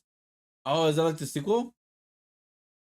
Is everyone sure like the sequel of EverQuest, or it's like similar to kind of game? Sea of Stars sounds familiar. It does. That game does sound familiar. Focus Save It Never Ends. Yeah, no. Like here's the thing, guys. I will be able to play a lot more games very soon, right? The only reason why I don't have a lot of time right now is because I have deadlines. I have until June of mid June to finish everything set up for Artist Alley for the future. After June, around July, I will have obviously Artist Alley for Anime Expo. But after we're done with all of that, um, after we're done with all of that, we will be doing like comic book stuff and more painting stuff soon, more detailed characters and all that. And we'll be able to play a lot more games because the only type of deadlines I will have is for my commissions. Right now, I have one commission right now that I'm trying to finish soon. I only take about 2 commissions every single month right now. It's not a lot because again, I'm focusing on Artist Alley stuff right now. But as soon as all that's done, guys, I'll be able to do commissions more around July. And then like I'll be able to update some new stuff here and there for my collections of what I'm gonna be selling in my store. Now it's an offline AI MMO for MMORPG. Ah, weird concept. Okay. I guess they're making AI games already, more than ever. I mean, people enjoy it. People enjoy it. I really don't care. I know as an artist, like people lose their shit, but for me, I'm at a point where like I just don't care. It has nothing to do with me. You know.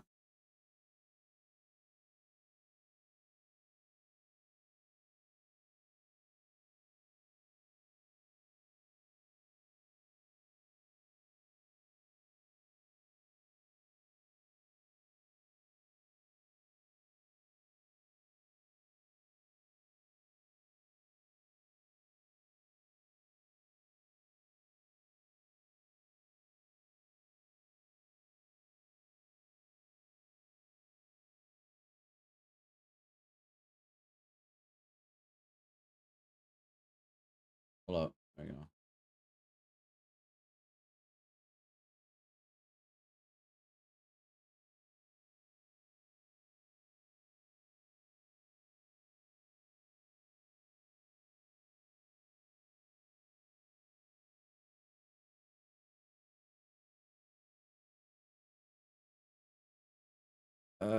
Let's see.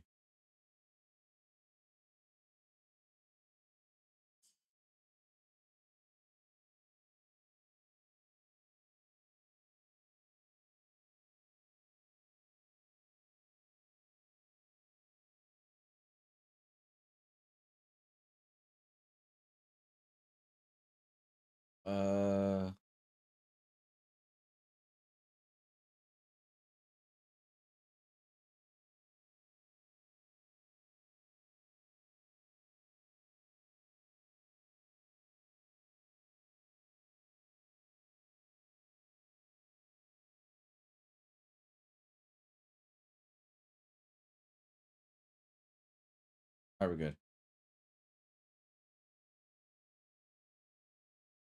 There we go. Let's see. What art program do you use? Are you talking about me? Oh, I mostly use Illustrator.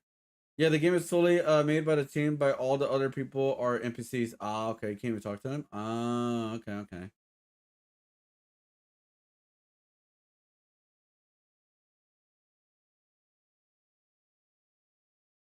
I mostly use Adobe because I got stuck with Adobe. I'm learning. Oh, speaking of Drake. Hi everyone, up the knee date Tano. Oh my god, I'm just getting bought right now on Kick.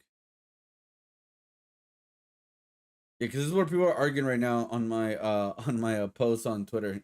Here, the The Drake internet's thing. busiest music nerd. We have to do a bit of an update on this ongoing lawsuit between Drake and his label, UMG. Even though the progress of this whole thing is kind of slow going as of right now, the longer this lawsuit looms, the more of a long-standing impact I think it's going to have on diss tracks, on beef within hip-hop, and I think that may end up being the case even if this case doesn't end up making it all the way to court. Now, look, just in case you've been living under a rock and you were not fully aware, Drake, one of the biggest rappers of the modern era, of all time in fact, one day he had a beef with fellow rapper Kendrick Lamar. The two of them went back and forth for a bit, track for track, as it were. A great deal of the audience to these tracks, many would say the majority of people, pretty much came away from that whole thing with the strongly held belief that Drake lost in that situation. He lost. Did not come out of this beef looking all that great. And not only that, but one of the tracks Kendrick made in response to Drake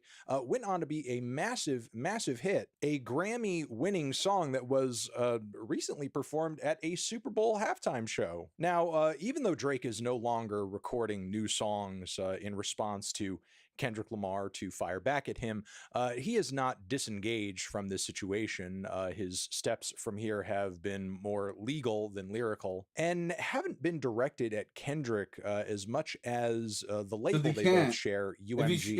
If he sued Drake, it would have been pretty much making the argument that UMG should be held responsible for the defamatory remarks in the commercially released Kendrick songs, specifically Not Like Us, where Drake is said to be a Pedialyte drinker, among other things. Drake's initial legal actions evolved into a fully fledged lawsuit in which he laid out a lot of allegations, not only claims about the defamatory nature of these songs, but also saying that Universal had a hand in faking the popularity of the track, astroturfing its relevancy in some way. Now, UMG's most recent reaction to Drake and his lawsuit, and there have been a few, has come in the form of a file to dismiss this lawsuit entirely. Basically, for UMG, one of the options they have here to potentially win and save themselves a lot of headaches and a lot of money is file a motion here that even prevents the case from going to court through this dismissal, saying that Drake's lawsuit, his allegations, everything surrounding it are so outlandish and ridiculous and preposterous that they're not even worth the court taking seriously. Nowhere in the 100+ page legal blather written by Drake's lawyers do they bother to acknowledge that Drake himself has written and performed massively successful songs containing equally provocative taunts against other artists. Nor do they mention that it was Drake who started this particular exchange.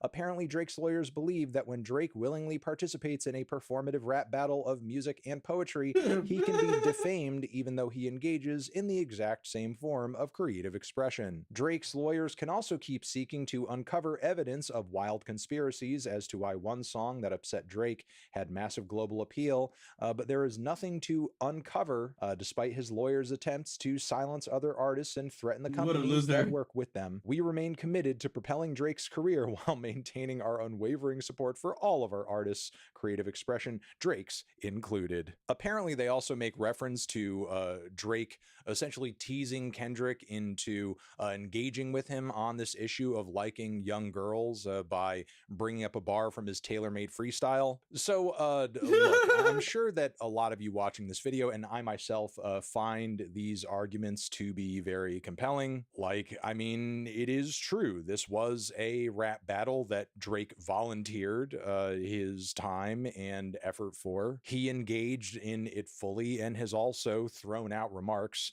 about a load of other artists on his songs in the past, many of which I'm sure he wouldn't like to be held Mill, liable Kendrick, for. yeah. Can Drake and Kendrick sue each other for defamation over ugly diss tracks? Yes. Technically,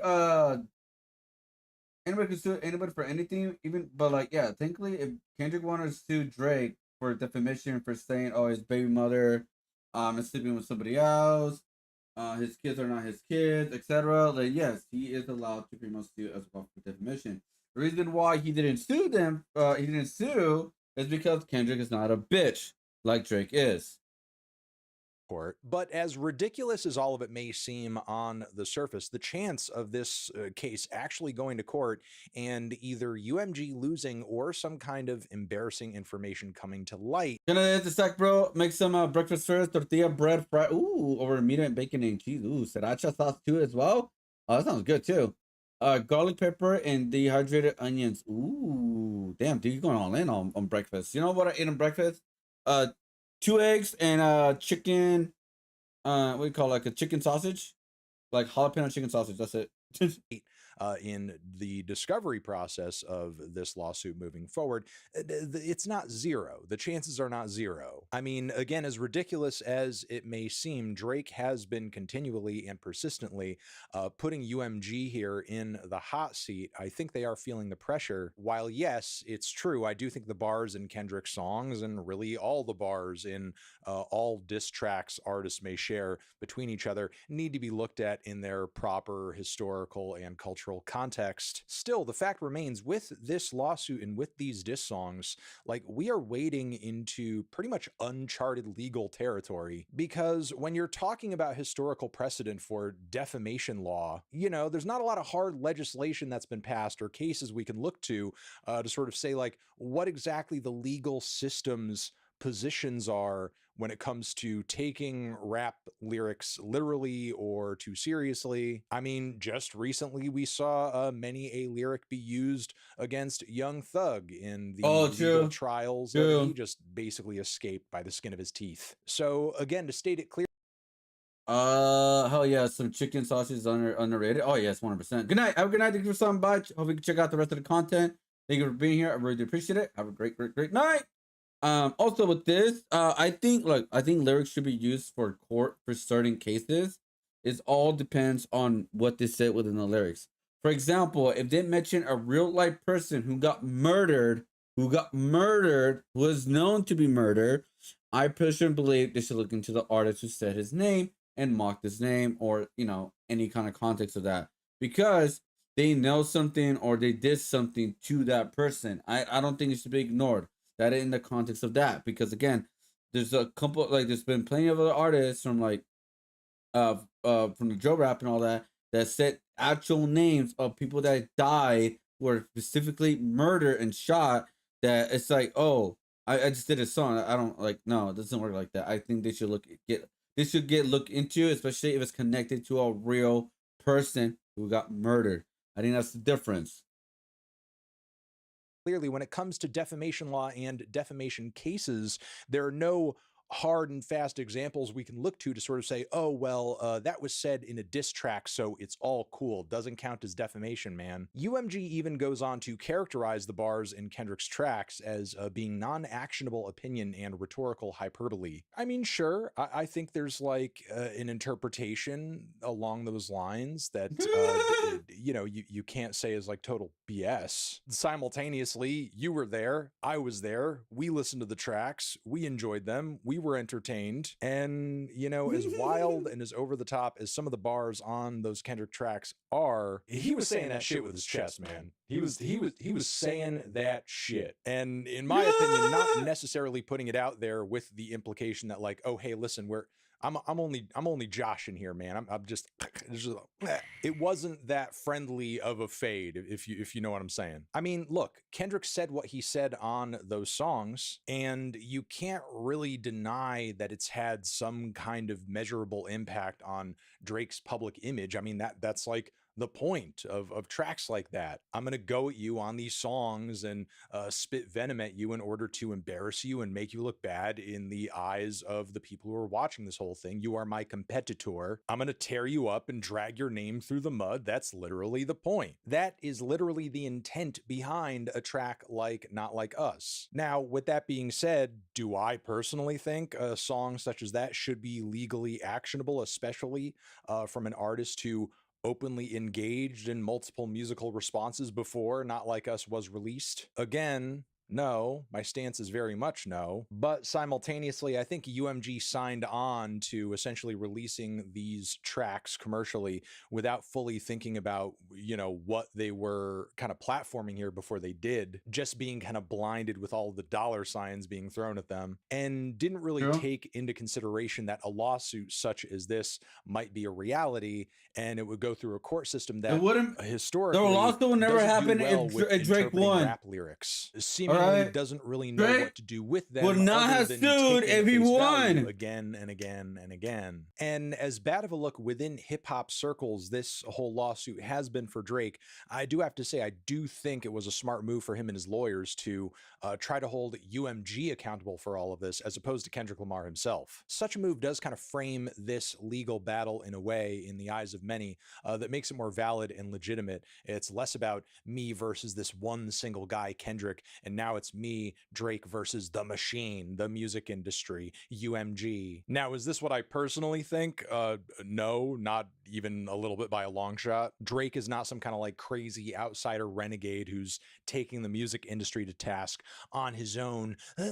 He's maybe one of the biggest products of the music industry in the last 10 years. If he's doing anything at this point, he is biting Drake's the the hand industry that plant. feeds him and making the owner of that hand, UMG, responsible for his own dumb decisions. But it still remains that one of Drake's prime talents is being able to frame a narrative. He's so good at it that his audience instantly adopts whatever perspective he's trying to lay onto them. Even when someone like me disagrees with him, I still believe there's a real possibility he may in fact be deluded enough to actually believe the cause that he's fighting for here. But yes, again, as cool, calm, and collected as UMG has been so far in the public face of all of this, I'm sure behind the scenes they're sitting there and praying like, please, please, please, please, please dismiss this goddamn lawsuit. And look, even if that does happen, I'm sure UMG and the other major labels too are going to think twice when it comes to Releasing a diss track, platforming any sorts of diss tracks like this again, on the off chance that maybe they get held accountable for them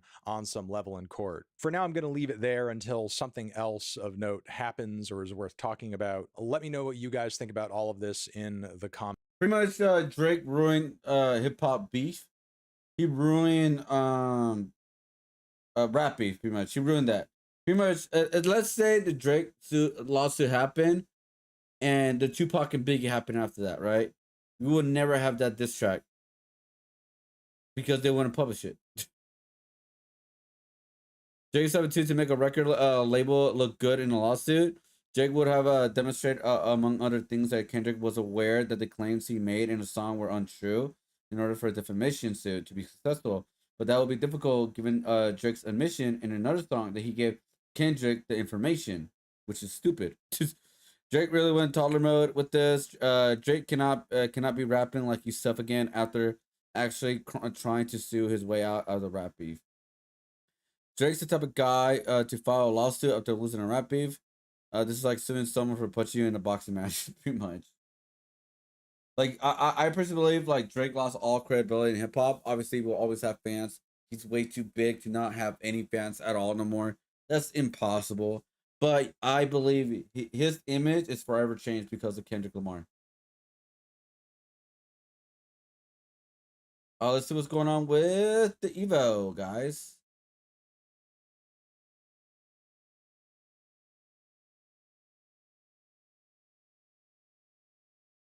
It's on break right now. Losers quarterfinal. All right, cool, cool. We're getting close to the grand final, guys.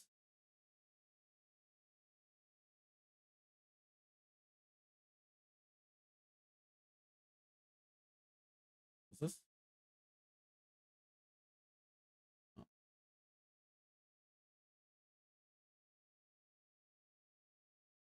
There you go. All right, cool. Yeah, let's. I believe I could finish this outline, guys, tonight for sure. I know I could do it. I know I could do it, even though we're still a long way to go. But there's some characters that are bigger than the others, so that's why I think I could do it. Because there's some, yeah. So it's like should be fine. Yeah. All right. Cool. Cool. Cool. Bum bum bum bum bum bum bum. Let's see.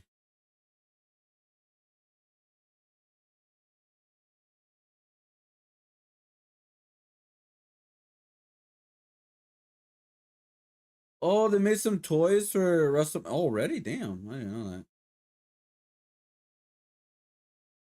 They got the Liv Morgan figure, the Cody Rhodes figure, Undertaker, CM Punk, Austin 316.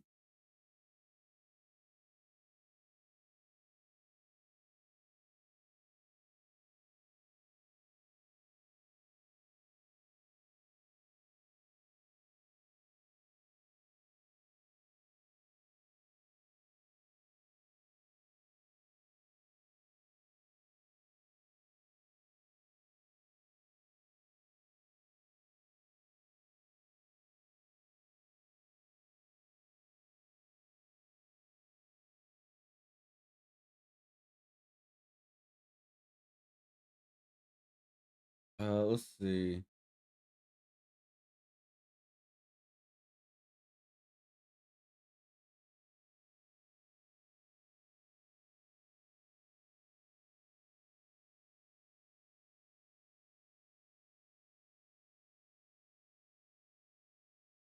Oh man. Oh god.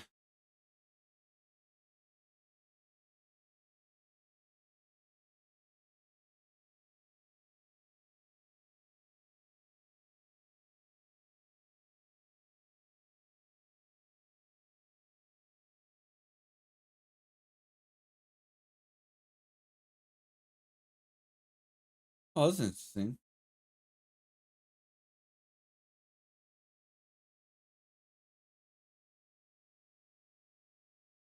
Okay, we got 2 videos. All right, cool, cool, cool, cool. So I was looking for more videos to make my content for now.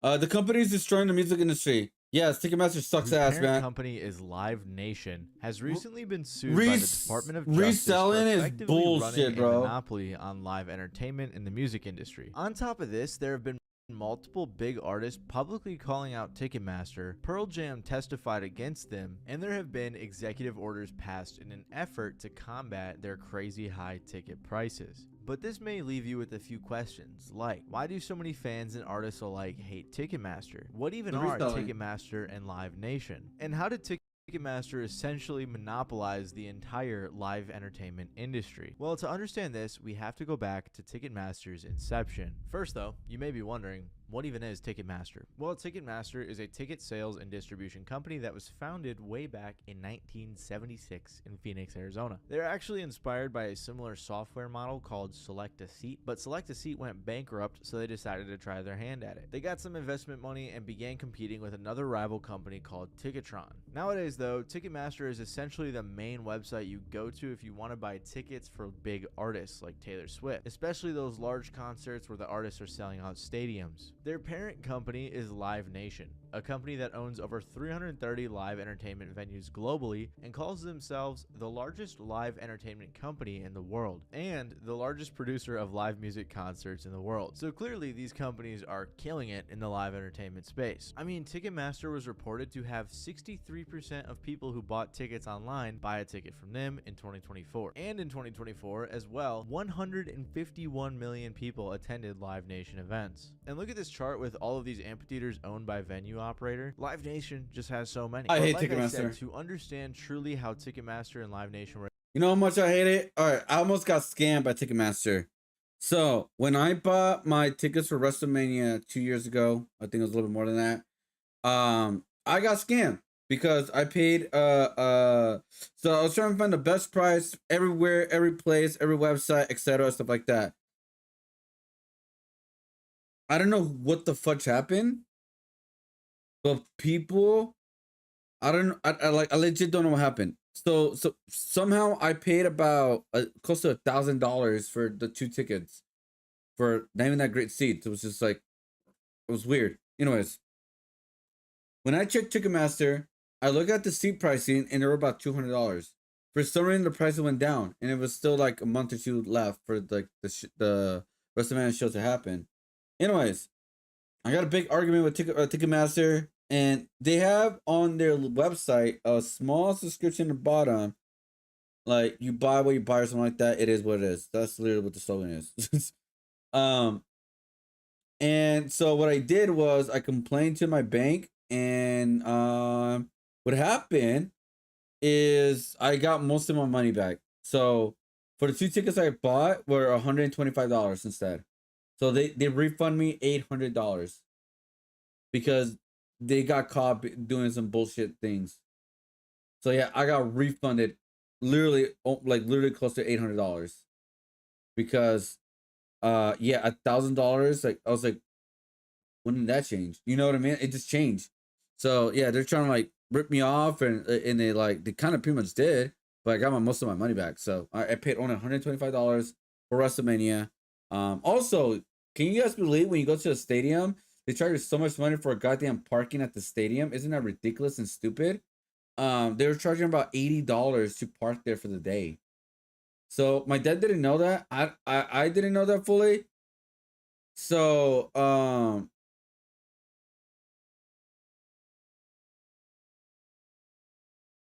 so you pay for the first day, but the second day of WrestleMania, I scanned them because I pretended that like the old transaction was like a new transaction. So there was like, yep, nope, we already did, and they let us in and park there. So there you go. Motherfudgers. Were able to take over the music industry. We got to go Crazy. back to the start. After Ticketmaster was founded in 1976, it was bought by a guy named Bert Cantor, who hired a guy named Frederick Rosen to take over in 1980. They realized that Ticketmaster was poorly mismanaged and decided to step it up. Rosen became the CEO and they raised a ton of money. Then they started trying to work with venues. So back in the day, I know a lot of you young folks might not understand this, but you had to go to an actual box office at the venue or call in and be like, hey, I need a ticket. And clearly that's a lot more difficult than just buying the ticket on your phone like Nowadays, yeah, so nowadays, Ticketmaster's yeah. main selling point was, hey, you guys got these box offices that you're selling tickets at, and it's really expensive. You got to pay the employees, you got to pay for the building, you got to pay for all this stuff. So why don't you just shut those down for a few days when the tickets go live to see how much more efficient we are? One employee at Ticketmaster said this about Fred's sales tactics. So Fred came in and said, right now you have a cost center. It's called your box office. You pay for the equipment and you have to pay for the labor to sell the tickets. I'm going to give you the equipment for free. I'm going to equip your entire box office with terminals. I'm going to teach your people how to sell tickets over those terminals, and I'm going to support those people. What I'm going to ask you to do is close down the first day of sale on concerts and let me sell those tickets through my outlets. He continued to say that they would also share the profits with the venues as well, obviously, so that they could, benefit from it. And this business model worked extremely well, and Ticketmaster began dominating the music industry. They even began giving venues money up front, which helped promoters with their budget, but it also kind of made them dependent on those advances from Ticketmaster. And by the end of the 80s, Ticketmaster had basically taken over. In 1982, the company's sales hovered around $1 million, supported by 25 employees. 3 years later, that jumped to just over $200 million, a vast improvement, but still only about a third of Ticketron's efforts. Then in 1987, Ticketmaster finally eclipsed its competitor, with both selling just under $400 million worth of tickets. Their main competitor, Ticketron, who I've mentioned a few times, was fallen off, and eventually the company was sold. And can you guess who bought that company? Ticketmaster. It was Ticketmaster. You got it right. This is when many people think that Ticketmaster became a monopoly, or at least started to become a monopoly, when they bought their biggest rival. Ticketmaster, however, continued to grow and acquire their competitors over the years, like Ticket World USA, Capital Automated Ticketing, Dayton's Ticketing, and Seats. And this is where the problems began. You see, back in the day, tickets for concerts were actually very cheap. In 1956, you could see Elvis, the biggest rock star in the entire world, for $1.50, which adjusted for inflation is just 17 bucks. In 1966, you could see the Beatles, who again were huge artists, for $5.50, which adjusted for inflation is $53. In 1976, you could see Queen, another great and massively successful band, for $7.50, which again, adjusted for inflation, is just $41. And don't get me started on the fact that you could see Michael Jackson for $28, which today is just $85. Of course, over the years, you can see like an upward trend in price, but none of them are too outlandish. I mean, I would pay $85 not like to see today. Michael Jackson, but I Not promise like you, today. if he had a show today, it would be thousands of dollars. And keep in mind that these are the biggest artists of their time. It's like seeing Taylor Swift or The Weeknd for $30. Fred Rosen tried to explain away why tickets kept getting more expensive, but no one was really buying it. As music evolved, as you went from $5 concert tickets in the 70s, $4 concert tickets in the 70s. The same venues, by the way, too. Until the mid-'80s, because music is popular and the people's music, it was one price fits all. What? And doesn't make no sense. That didn't work because, you know, the fans who bought them, you know, said, well, wait a minute. I paid $18 and now I can get $7.50. What? You know, and so the artists started to look at it and say, maybe we should, then the business people, maybe we should get some of this money. And look, it's a business like anything else. You want to be fair to your fans.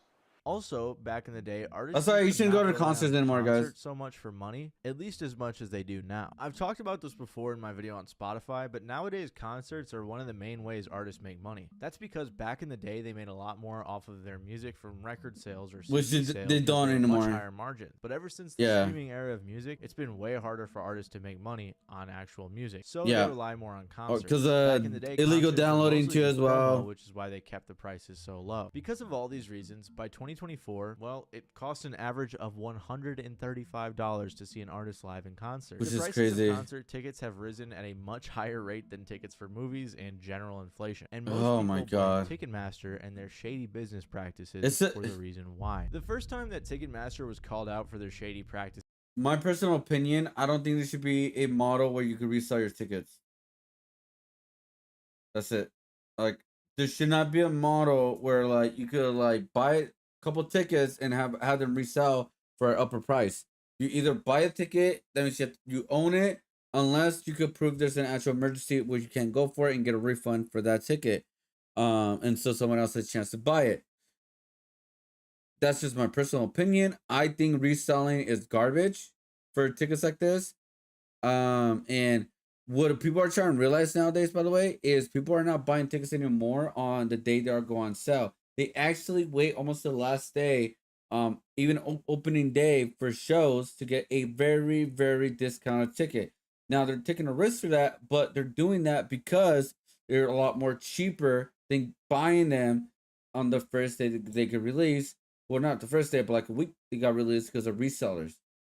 They should not have an option to resell tickets. It's goddamn bullshit. was in a large public fashion back in 1994 by Pearl Jam. The band claimed that Ticketmaster was cutting them out of venue bookings because Pearl Jam was making an effort to keep ticket prices low for their fans, and they thought Ticketmaster was overpricing the ticket. Pearl Jam even tried to do their own tickets at a price they thought was appropriate for the fans, but Ticketmaster threatened to sue them and turn off their ticketing machines. Because of this, Pearl Jam filed a complaint with the Department of Justice. Pearl Jam has accused Ticketmaster of being a monopoly and of using its power to scuttle a summer tour the band had planned, with tickets to sell for a relatively low $18. Ticketmaster's chief, buttressed by representatives of the Los Angeles Forum and New Jersey's Giants Stadium, was at the hearing to proclaim his company's innocence.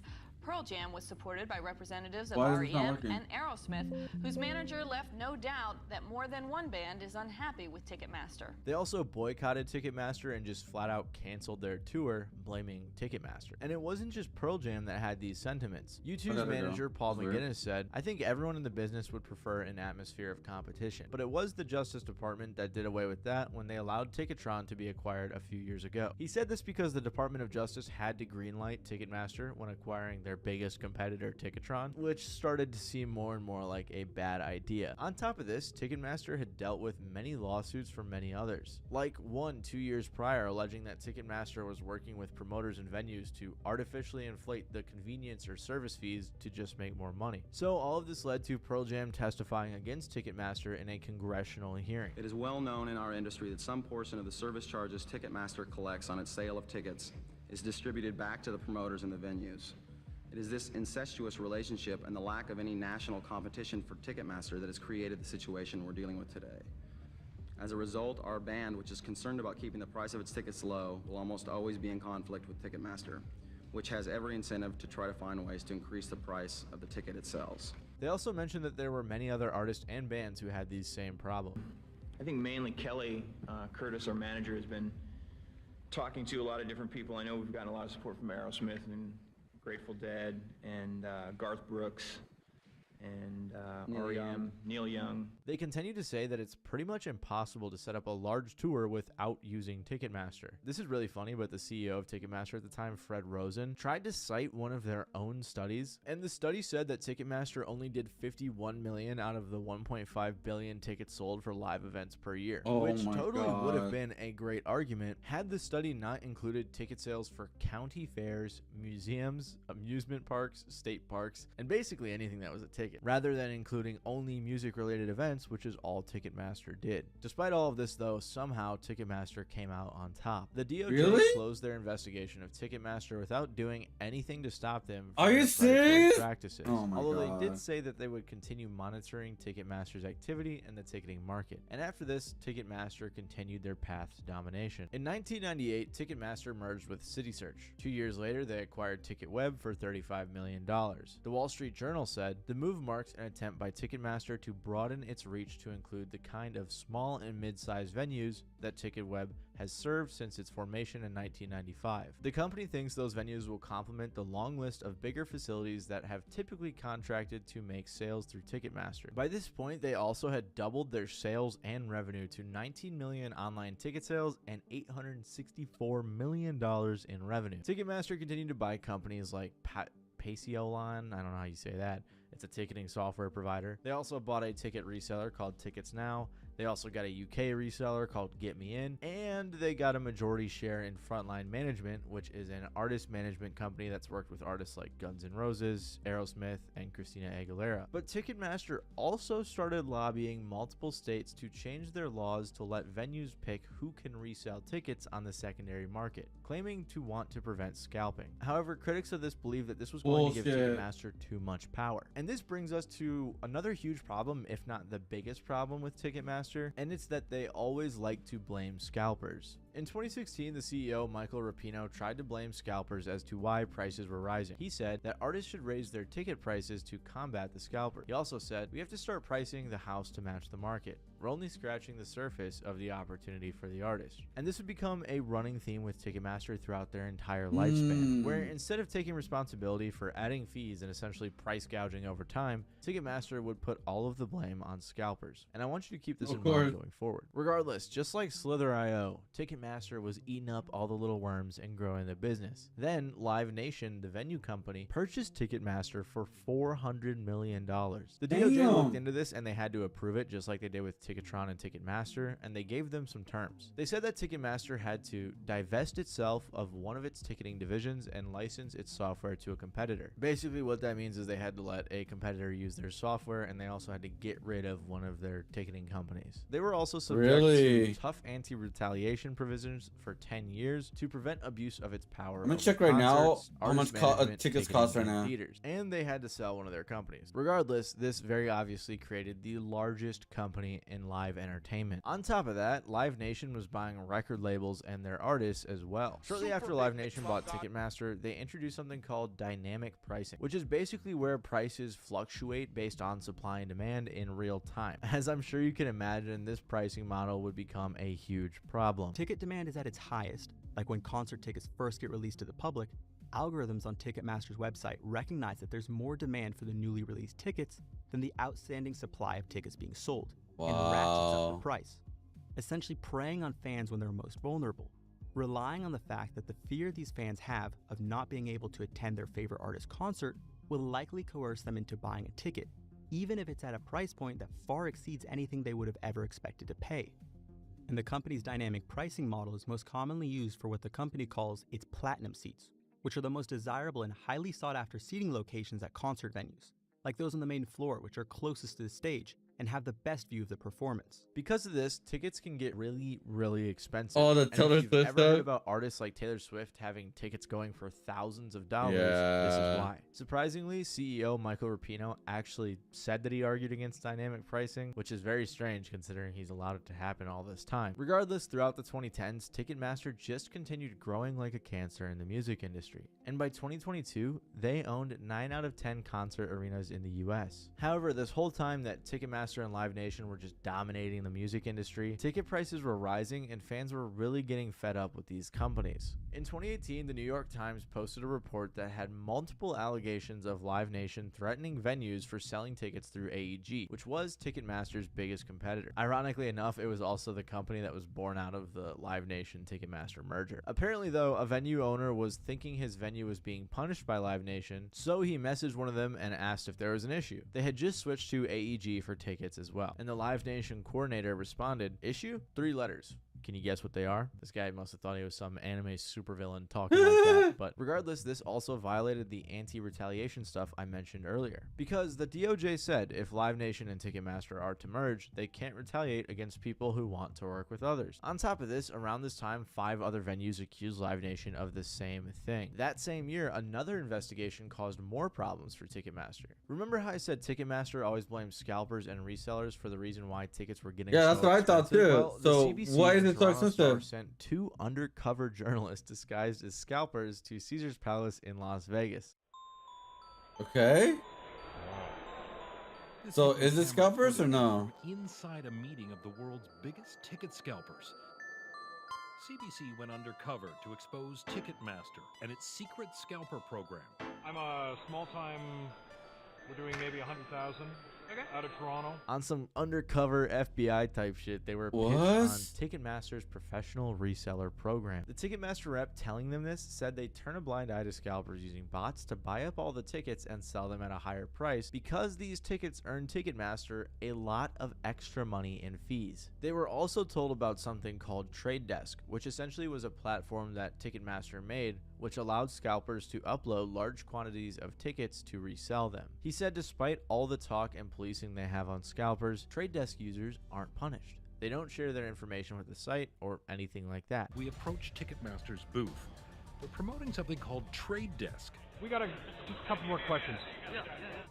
The Trade Desk is an online system for scalpers to resell huge numbers of tickets. How many tickets do I need to be moving to make this worthwhile? Well, I've grown on people that are extremely small, and they become pretty good partners for me. Okay. $500,000 or $500,000? $500,000 or $500,000 tickets? In sales. Total sales. And what about scalpers who use fake identities to buy up tickets? I want to know the straight goods on whether Ticketmaster is going to be policing us using our multiple accounts. No.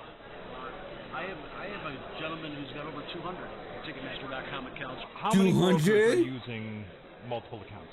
I can't think of any of my clients that aren't using multiple. I mean, they have to. That's illegal. Ticketmaster Should be illegal. that they have brokers who have hundreds of Ticketmaster fake accounts, and they don't care if they're using those fake accounts to buy up all the tickets and then repost them for resale.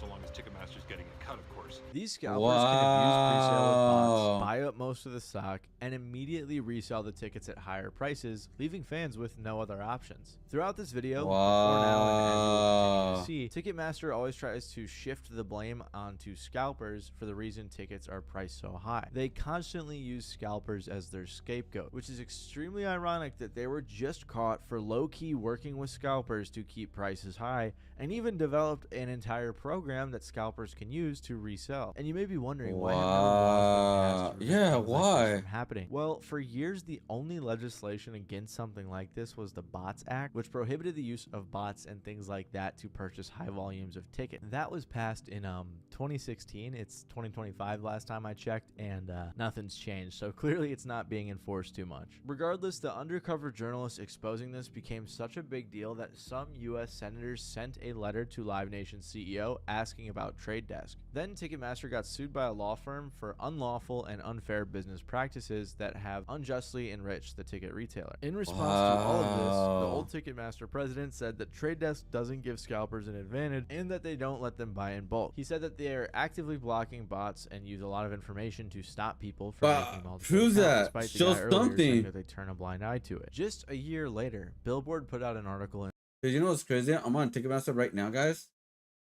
Right? I was gonna go to the show, not anymore, because it's at Worldwide Class, a AAA event with NXT.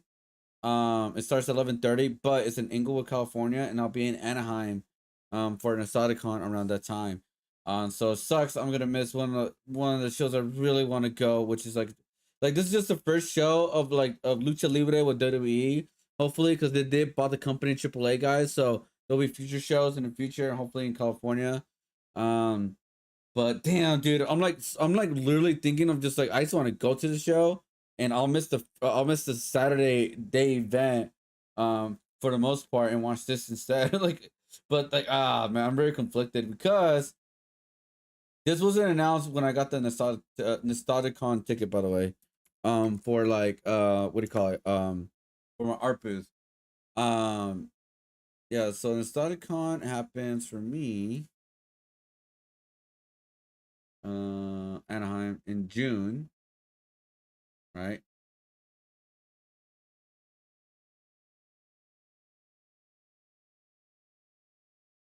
Yeah, June 6th to the 8th, pretty much.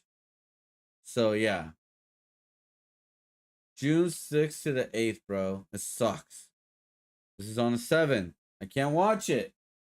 But yeah, if you want the best seats, guys, right now, for a ring that's very small, by the way, to get so what I've learned, if I'm ever gonna go to a wrestling show ever again in my life, guys, you have to get it close to the front seat. Why? That's the best experience you can get. If you get it from up here, you can see clearly what they're doing, but you can't hear anything, dude. You can't hear anything. You just can't. So yeah, that's what I've learned. It's oh, yeah, I'd rather just do this. So yeah, this is 192, which is not that bad, which is almost in the front, by the way. Almost in the front. Obviously these are good too as well. These are the ones you can meet the wrestlers and stuff popping up and all that. Which is not bad either. It's $580, which is still yeah. But what people are gonna do is, here's what's gonna happen. There's some few resellers, right? There's some few reseller tickets right here. But what is gonna happen? All the resellers, what they're gonna do, they're gonna go back down in price if they don't sell. So I'll just say, just wait, guys. Just wait until you buy a ticket. That's just my personal opinion. Oh, sorry. Losers final. Okay. in which Live Nation admitted that they were helping artists sell thousands of tickets on resale sites at marked up prices instead of market value. The president of US Concerts was on the phone with a promoter who he was telling to resell 88,000 Metallica tickets. The promoter recorded the phone call for some reason, and eventually it got leaked. And Live Nation claimed they did this at the request of about 12 artists, which I wouldn't be surprised if they were lying. The reason they would do this is so they don't look greedy having high ticket prices, but still make a bunch of money through resellers buying them at a higher price than usual and and then relisting them even higher. These two scandals were a very big deal, but not a big enough deal for the DOJ to step in and start investigating them again. Eventually, though, over time, the fans really got fed up with all the BS they had to deal with about Ticketmaster, and that's when things started looking a little bit better for the music industry. In 2022, fans were pretty upset with Ticketmaster over a Bruce Springsteen concert. This is because the tickets had a base price of $60 to $400, but with dynamic pricing and resellers, the prices rose to over $4,000 for many of the tickets. 6 days after that, there were tickets for an Adele concert going for over $40,000 on resale. I don't know if anyone was actually buying those Adele tickets. I can't imagine anyone was, but I mean, maybe there's someone who wants to see Adele. Bro, I'm getting a lot of bots again on my freaking Kick account again. It's freaking annoying. That's what I'm saying. Do not buy these tickets. Let these scalpers and resellers lose a lot of their money. Let them lose the money, guys. Or they will eventually put the tickets up to sell very, very low price range. Maybe they'll try to get like a few bucks in profit, but not as much because it's literally the day of the concert or day before the concert. What's really funny is that things really started to go south for Ticketmaster after an issue with Taylor Swift's tour. One of the biggest battles in the fight against Ticketmaster took place after a Taylor Swift tour was announced and the ticket prices were astronomically high and the website crashed. This literally caused a Senate hearing because the Swifties do not mess around.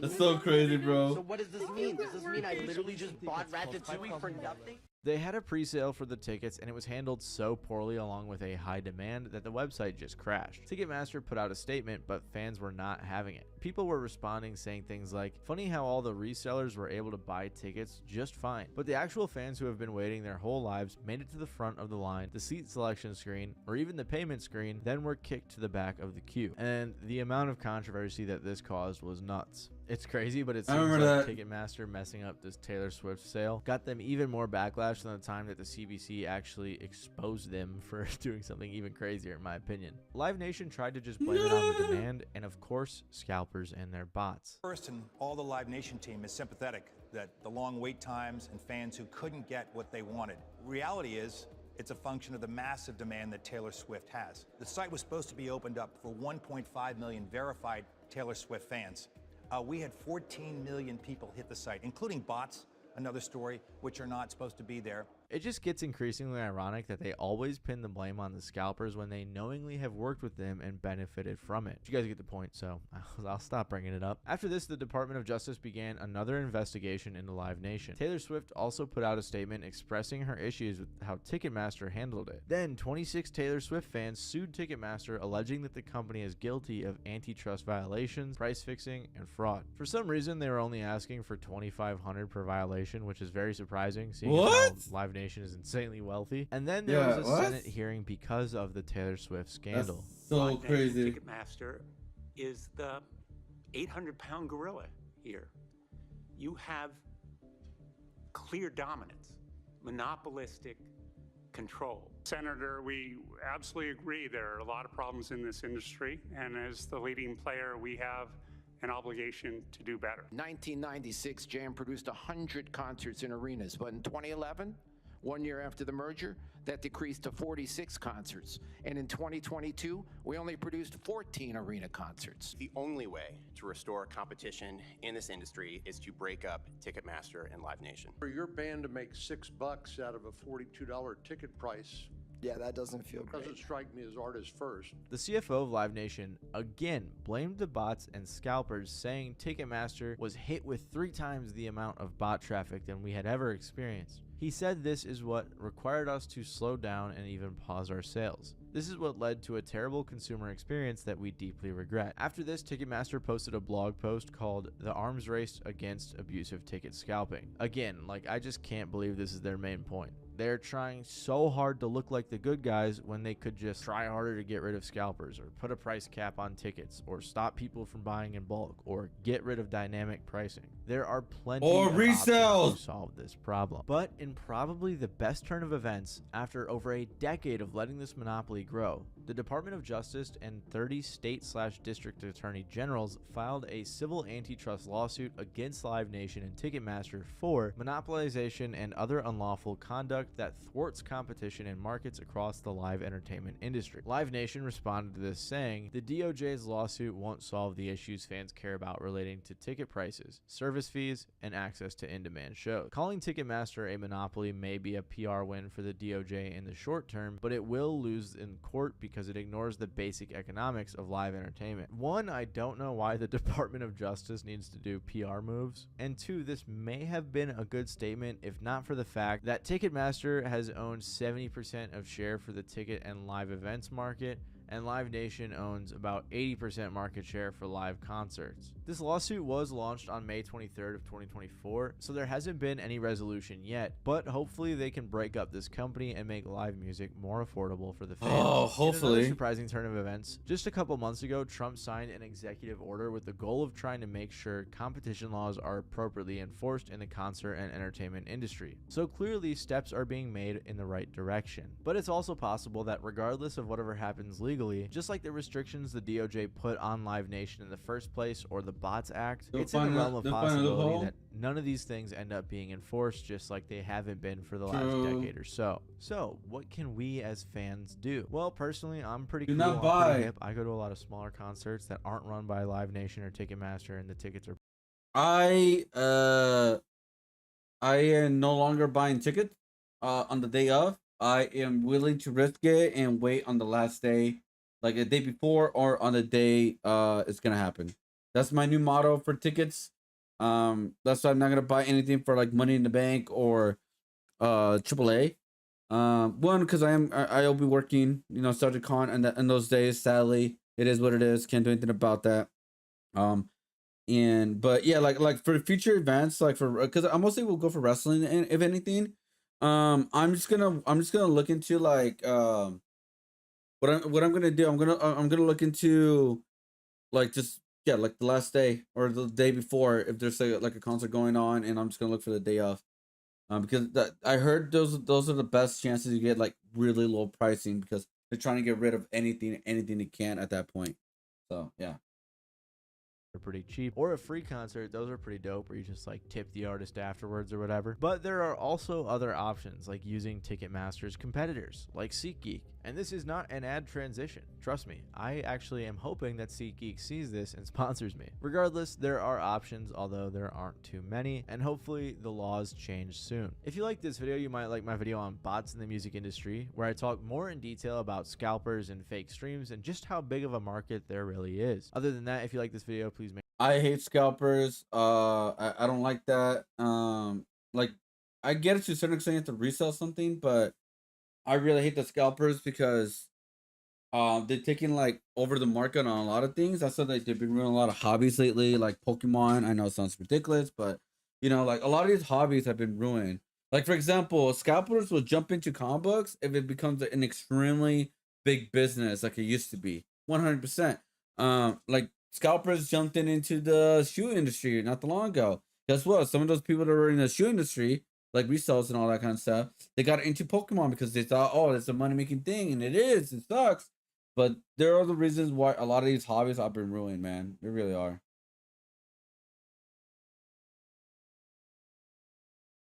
Let's see what's going on with Evo. Keep checking it, guys. Let's see.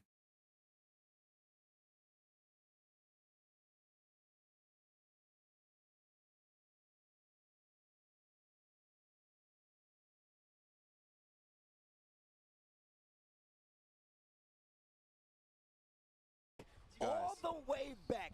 What?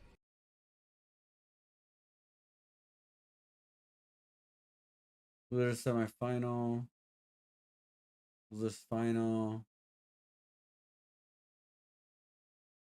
Losers final. Okay, so I just got done. So we're actually very close to. Wait, what? What's going on? Famous for just doing these bursts that are like, brother, what is going on? Oh, controller disconnect. Right? That's just how he is, and that's what makes him such a scary player to deal with. I like to call him momentum burst. Like literally, he wants to keep the momentum so bad, especially if he's already got that hit.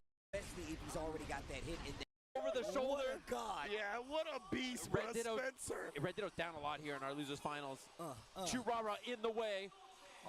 Legitimately, ooh, the deflection, man, the BRC. Oh, the camera's not working right now. But it's not gonna matter. Summit still stuffing everything. Oh, the camera went down. Okay. Get our feedback. Thanks for hanging with us, everybody. We're rolling with the punches here. We got ourselves a scrappy set between these two. Red Ditto looking as I'm sorry, I'm just scrambling right now. All right, cool. We're close to getting grand finals, guys. We're very close.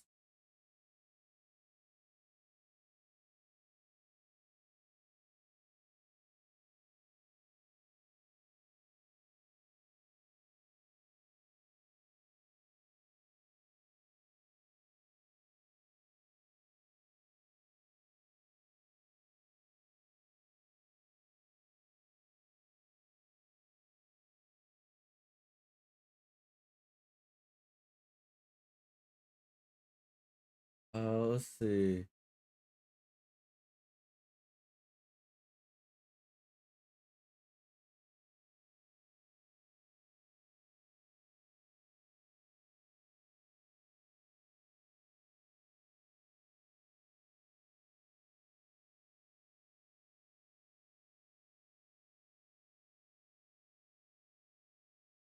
Let's see.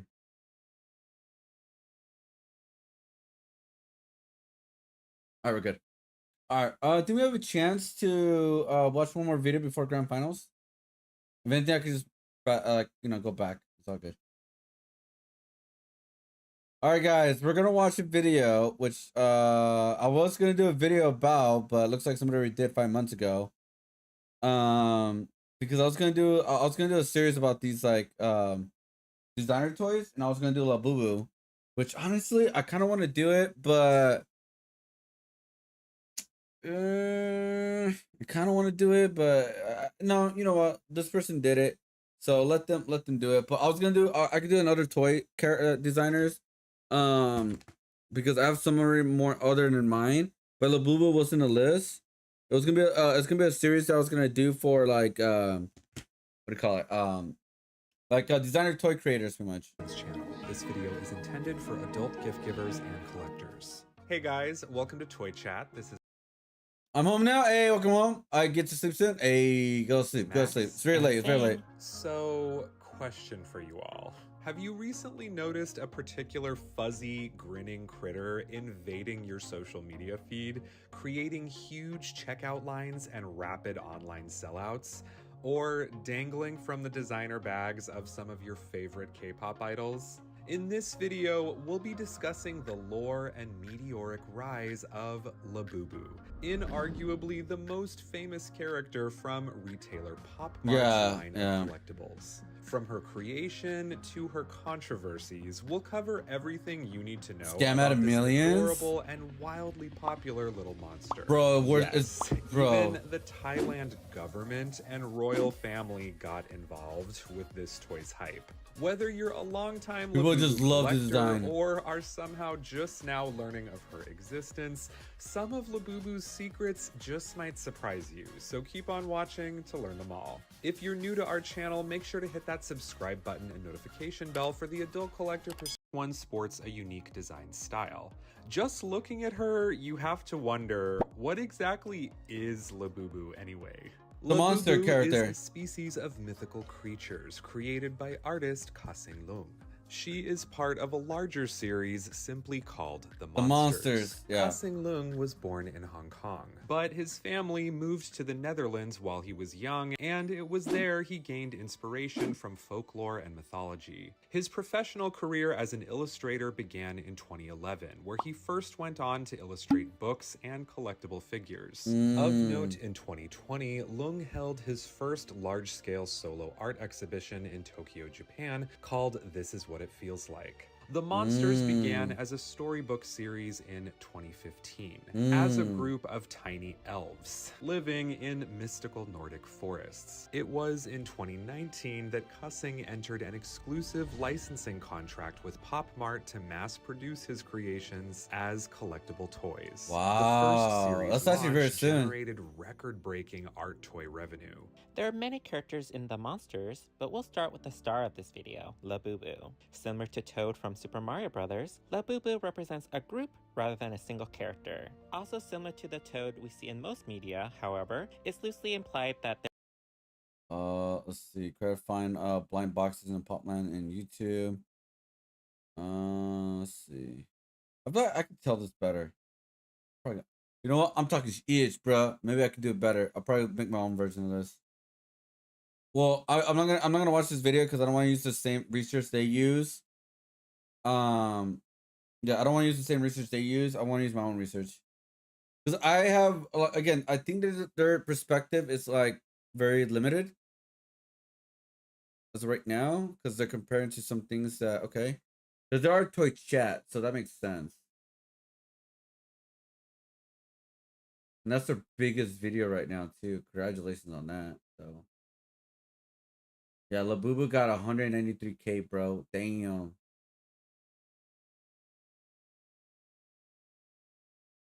Yeah, honestly, I think I'm gonna make my own version of the video. I'm not gonna watch it. Like I said, I'm not gonna take their research and use it as my own. I'm just gonna like do my own thing.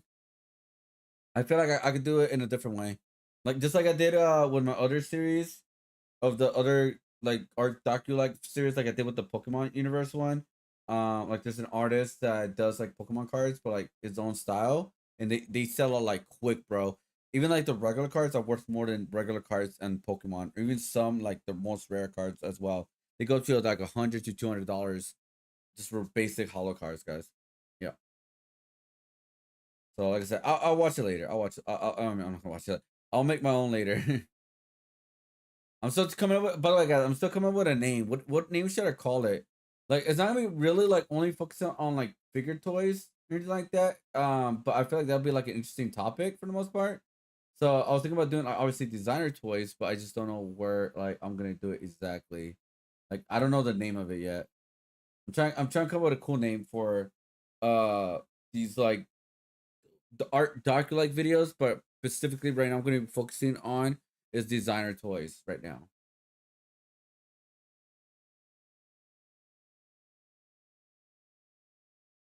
It was to see you guys. I was at the crib watching the finals, and I'm like, damn, it's Say Jam and Range on the finals too.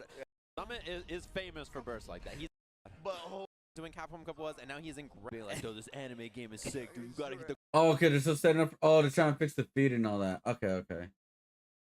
Damn. All right. Oink. Oh yeah, I've been watching this guy. Oh wait, we're back.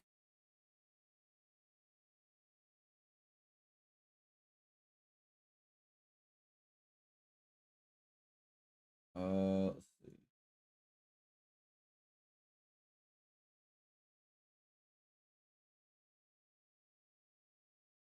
Let's see. What did I use for him? 1.5 on this one. Oh, okay. I should do that then. 1.5. All right.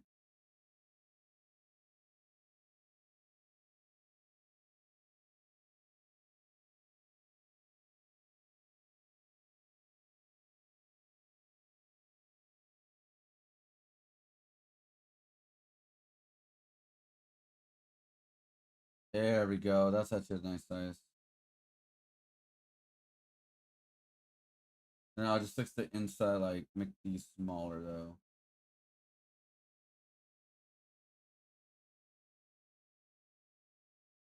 Is it done? Oh, okay, no, I'm still waiting, guys. I'm still waiting for the grand finals. Let's watch this one. Upgraded 100 Pokemon cards in one day. Crazy trade right now. Definitely an upgrade. And Chad is here too. No, that's not Chad. No, that's not Chad either. This is Chad. Huh? The Giga Binder from our Collect Every Pokemon Ever series. Oh my god. One card for all 1,025 current Pokemon are in here right now. And I know what you're probably wondering. Where am I? Why am I stressing out right now? And why is everyone wearing ugly Christmas sweaters? It's the only ugly Christmas sweater I own. Here's what happened. A couple years ago, my arch nemesis, aka my son Keone, challenged me to a trick shot challenge, and I lost on a technicality. About that part. No. And as a result, he won my PSA 10 shiny Charizard from Hidden Fates. Oh my God! Yeah, apology not accepted. I was devastated. Devastation. I totally landed it. No way. After that, I lost another challenge to try and win it back. No! Until finally, after attempting to trade for a certain number of gold cards at a Halloween trade night, and yeah, my costume was a binder of Pokemon cards, I got it back. And I didn't even give him the gold cards I collected, which made him kind of mad. This isn't over.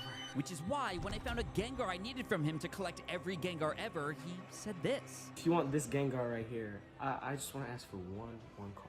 Your Charizard. No, dude, are you serious? Pure evil. And right then, I made a deal with him. If I trade this, I can come up with another challenge to try and win it back from him. Plus you're doing business. Oh, God, dude.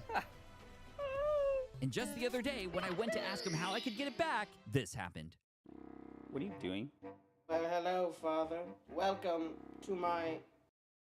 I'll deal with that later. Right now, it's Nick and Ashley. She's testing one of the fun What the minigames fuck? we might play later on. And after walking inside and getting set up, I see Shane. So this guy is collecting all 100 Pokemon cards in one day? Oh, he has to upgrade it. Oh. How long is this? Holy fuck. It's 50 minutes. Holy shit. Never mind. Holy fuck. Okay, sorry guys. Is grand final starting? No, it's still not. I guess they're still fixing the issues right now. Damn. All right.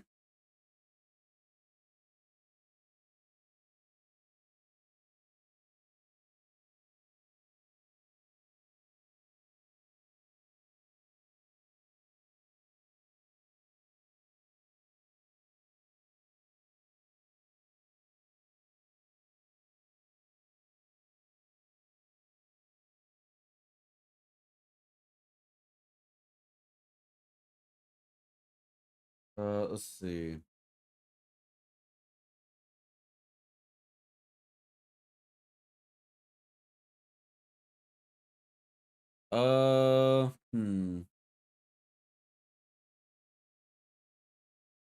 Time Stephen A. Smith got checked. Uh-oh. Like LeBron? If you're a media figure in sports, it pays to be a little controversial. Like And Braun? clearly, this is true in the case of Stephen A. Smith. A man Oh, who he's- began as a journalist for a Philly newspaper before rising up the ranks, Stephen's bold opinions and brash hot takes has meant that he's majorly in demand. In fact, his recent 5-year, $100 million deal with ESPN, which was signed this year, makes him number 3 among the highest paid sports media personalities in America, right behind Charles Barkley and Tom Brady. But there is debate over why he commands this kind of fee. Some people feel he has valuable insights, while others just live to see him get clowned by the same NBA players and pundits that he regularly runs his mouth about, in turn, often making him more of a big news story than what's happening on the court.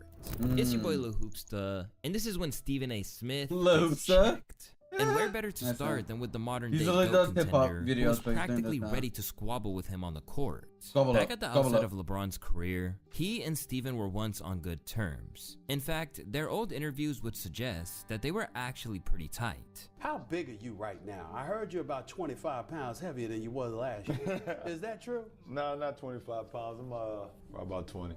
About 20 pounds? Yeah, probably. What have you been eating? What you doing gaining 20 pounds? Wheaties. Wheaties.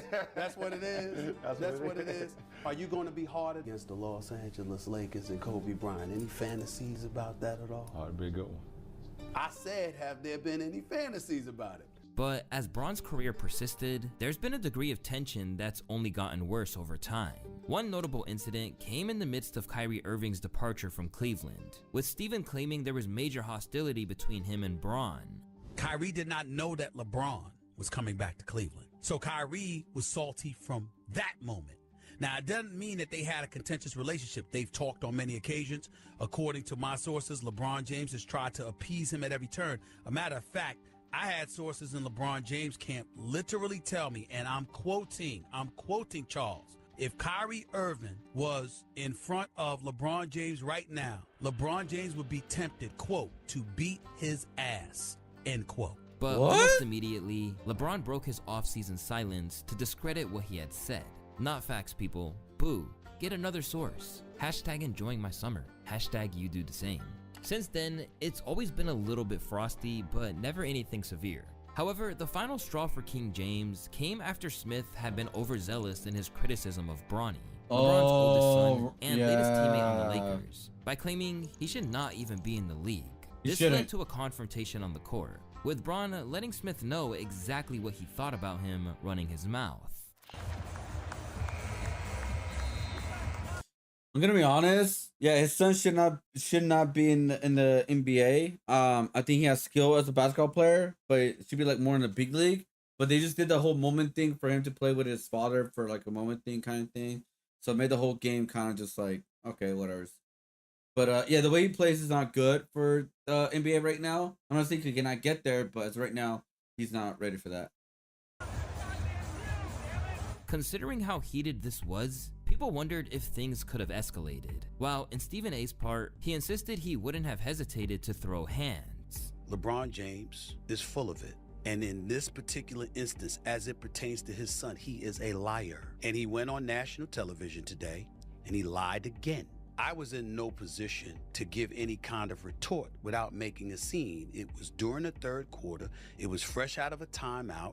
It was him walking to the basketball court. It was on national television. The cameras were rolling. And had I done something, what do y'all want me to do? You want me to act? You want this to be a reincarnation of Chris Rock and Will Smith?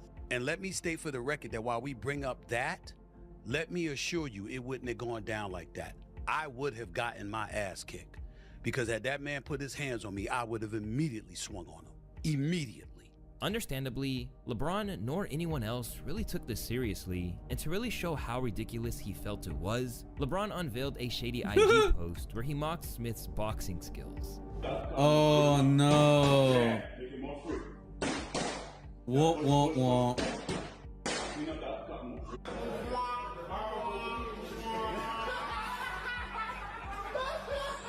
While some fans were rejoicing at LeBron finally embracing the pettiness, Stephen insisted James should have been above that, as if LeBron hasn't been the target of hate for a long time and has perhaps finally had enough. He puts out some page about me, boxing and all of this other stuff from a decade ago with 2 torn rotator cuffs. Fine, no problem. It's very, very embarrassing video. I'll be the first to say and all that stuff, even though I like it to be left up there. Because if people think I want to throw hands like that, that's how I throw hands, knock yourself out. I'm good with it. I know that the man I am today is not the man that I was a decade ago, physically or beyond. I can tell you that. So we get that out the way. Why do I bring that up? Because that's how petty you've become. You're LeBron James. You that butthurt over the things that I'm saying, that you would post that video? When has LeBron James ever done something like that? But suddenly you're doing that as it pertains to me. This man is in his feelings. I wonder why. Could it be because I don't believe you're the GOAT? Because I'll never believe you're the GOAT? All the while, Smith continued to try and be tough, insisting he was not concerned by the prospect of violence because he had someone else to fight his battles for him. What do you feel would have happened if you would have swung on LeBron? I know a lot of people think that, and I really didn't want to talk about it because I don't want to talk about him, but the bottom line is this. People can say I get my ass kicked. Fine, go ahead. Did you see who I walked in with? I did. He was 10 feet away. So whatever's gonna happen would have had to happen quick, because that brother right there is 330 plus. That is my bodyguard, not to mention a whole bunch of other people that I usually have around me. I really have very little to be worried about. Anybody can get got. Despite the fact that Stephen was constantly rehashing the incident, LeBron initially kept silent about it. However, during his trip to the Pat McAfee show, James revealed that he felt that Stephen was enjoying his time at the height of relevancy courtesy of LeBron. He's like on a Taylor Swift tour run right now. Oh yeah, yeah, we're watching it. We're all seeing it. Oh yeah. We're all. You're seeing it as well. It's, No, he literally. It started off with I didn't want to address it. I didn't want to address it. I wasn't going to address it. But since the video came out, I feel the need to address it. Yeah, went viral. You would be not to talk about it. Are you kidding me? If there's one person that couldn't wait to the video to drop so you could address it, it's your ass. Like seriously. That's true. It's and like another, he completely like missed the whole point. The whole point. However, boosting his profile wasn't his intention. Instead, he believed it was up to him to set a precedent against people like Steven, even if he knew that giving him more publicity is exactly what he wants. It's my job to not only protect my damn household, but protect the players. You know, and I think a lot of the media, including him, and I know he's gonna be happy as hell. He's gonna be smiling from ear to ear when he hears me talking about it again. Oh my God, he's gonna get home and grab some ice cream out of the fucking freezer and sit in his chair and his tighty whities on the couch. After he revealed why he had taken this stand against Smith's explanation, fans were jubilant over how much LeBron seemed to have his number. I'm glad LeBron confronted a clown like Stephen A. Smith, who just plays the victim every day and knows nothing about basketball. And trust me, that's not the last time someone will refer to him as a clown in this video. Since everything went down, LeBron's been all business. Meanwhile, Stephen A. Well, yeah, but didn't he got LeBron didn't he got eliminated recently? Like, it is what it is. I mean, I think a lot of people are talking about his retirement, but I think he could still get that one more ring at the end of the day. You know, I don't think he's the greatest, but I think he's a good player. Who doesn't think he's a good player? Smith has made his anti-LeBron bias crystal clear, claiming the league has handed LeBron unfair advantages heading into the finals in the past. This is the 6th time LeBron James finds himself in the postseason down 3-1. Hey, the only time he's won is when the league granted him that stimulus package and suspended Draymond Green. Oh my God. You said all you want to, Wendy. Hey, Perk, Wendy. It was a stimulus package. As well as suggesting he's playing second fiddle to his new superstar teammate in Luka Doncic. Top Robins are the 2025 players. That's the number 2 option right there, in case you didn't know what Robin is, all right? That's holy shit, dude. That's his right-hand man, okay? The right-hand man of the Cape Crusader. Give me number 3 on the list, please, right now. Bam! This dude right here. The number 1 seed in the NBA. Give me number 2 on the list, please, right now. Hurry up, damn it. We ain't got time. Bam! Buckets. You see what he did last night? Yeah. You saw what he did. Good. Very good. Who's the number 1 Robin? Bam! LeBron James. But long before LeBron was the king of the league, there were other hotly tipped players who were on the receiving end of Steven's wrath. And now they want to see him out of a job. Stephon Marbury always seemed to be a target for Steven during his time in the NBA. Smith frequently criticized his output during his playing career, particularly during his time at the Knicks. Comes down to Stephon Marbury. This is a guy, 10 years in the league, 6 years in the draft lottery, the other 4 years out in the first round. He's done absolutely nothing. And when you consider the greatness of his talent, forget his head, because we all know he's a head case from time to time because he never thinks he's wrong about anything. But when you think about his game, this guy can play the game of basketball. He can shoot, he can handle, he can go to the hole at will, he can dish off, he can defend when he wants to, he can hit from the perimeter, he can do it all. There is no excuse for this. And when you consider the fact that everywhere he's left, teams have gotten better after his departure, and you consider the fact that he wanted to be in New York, he wants to be back home, and he wanted to play for a coach like Isaiah Thomas. He's gotten everything he wants. He's getting paid max dollars. Give me max production. And since hanging up his sneakers, Holy Stephon, shit. who spent much of his career in China, became a vocal opponent of Smith, especially when it came to his ongoing and admittedly personal beef with Kyrie Irving. Oh, well, he has beef with Kyrie Irving? Stephen A. Smith talk about Kyrie Irving the way how he's talking about him, calling him selfish. This man has done so much stuff for human beings and giving back and trying to help so many different people, all different cultures, not just black people. This is what happens when you have people like this guy who's animated, not realistic about what it is that he speaks and talks about. He played a little bit of basketball, but come on, serious? You letting this guy talk to you about sports? This guy never got hit in a football game. We never swung a bat, and this is the person who they have speaking and talking about what's going on in Well, I mean, you don't have to play the game to understand the game. I mean, there's even a rule book if you want to go more further how the game works. I mean, to be fair. Voice. Man, y'all need to defund his voice. In the aftermath of these claims, Steven didn't take it well, electing to make things personal even while pretending not to do so.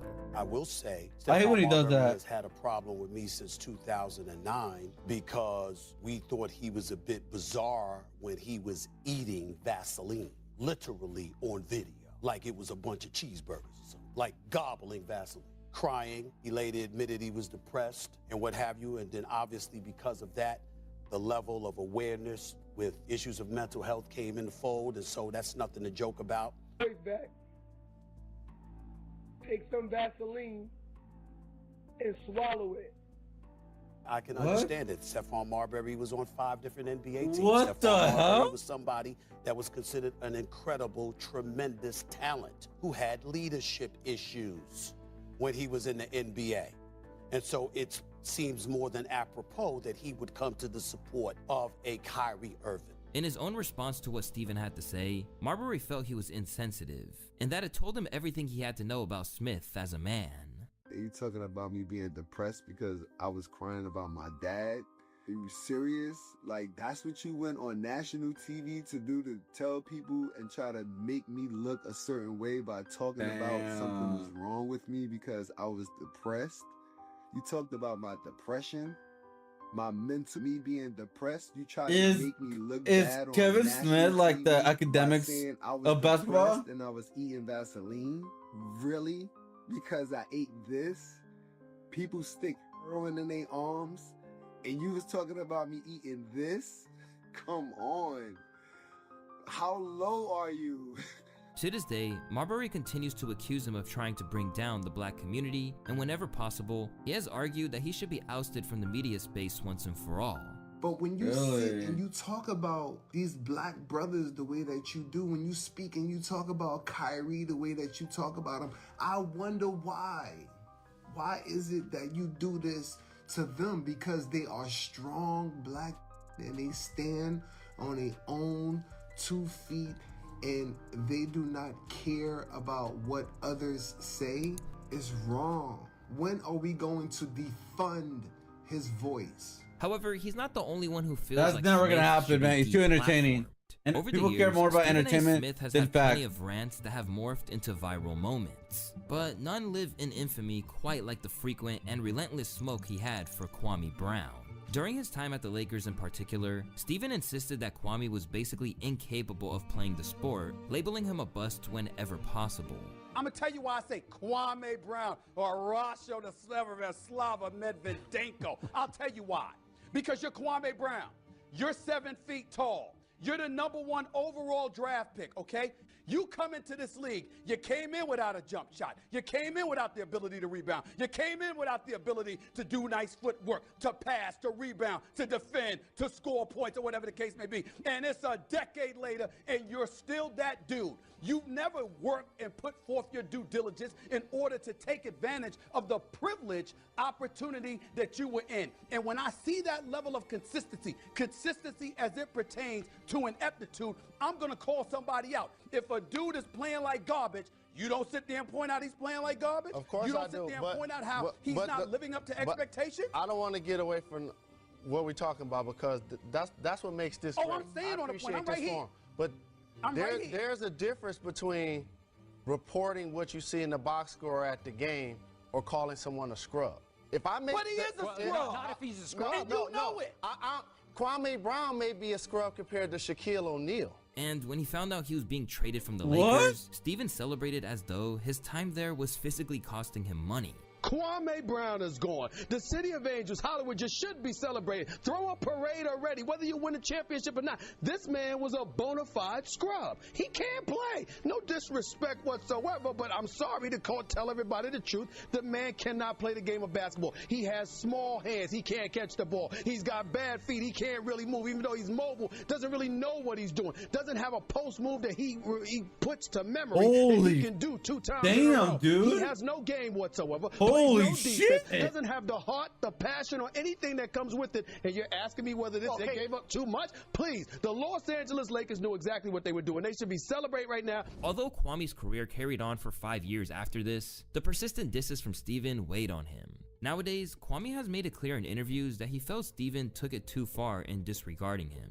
claiming that he's far from the only one who suffered from it. Regardless of whether you think I played good and bad in basketball or not, Stephen A. has said things like, Andrew Wiggins, I wouldn't trade him for a box of cereal. He don't say that type of stuff about other players. And that type of stuff like that is when this man goes and try to go back into his community and say, I was a football player, let me reach these young kids and help them. These kids can see these memes. These kids can see these tweets.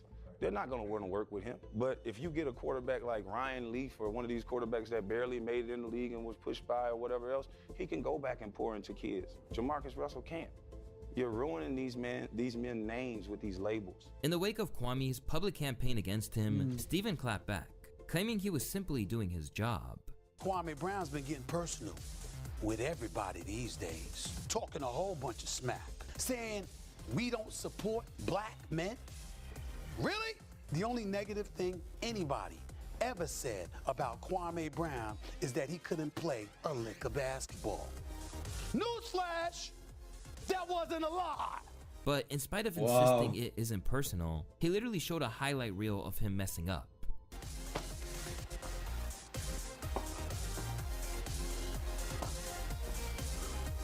Keep looking. Another drop. I mean, that doesn't really prove anything. Highlight reels don't really prove anything because you don't see the full game and all the good stuff they've done.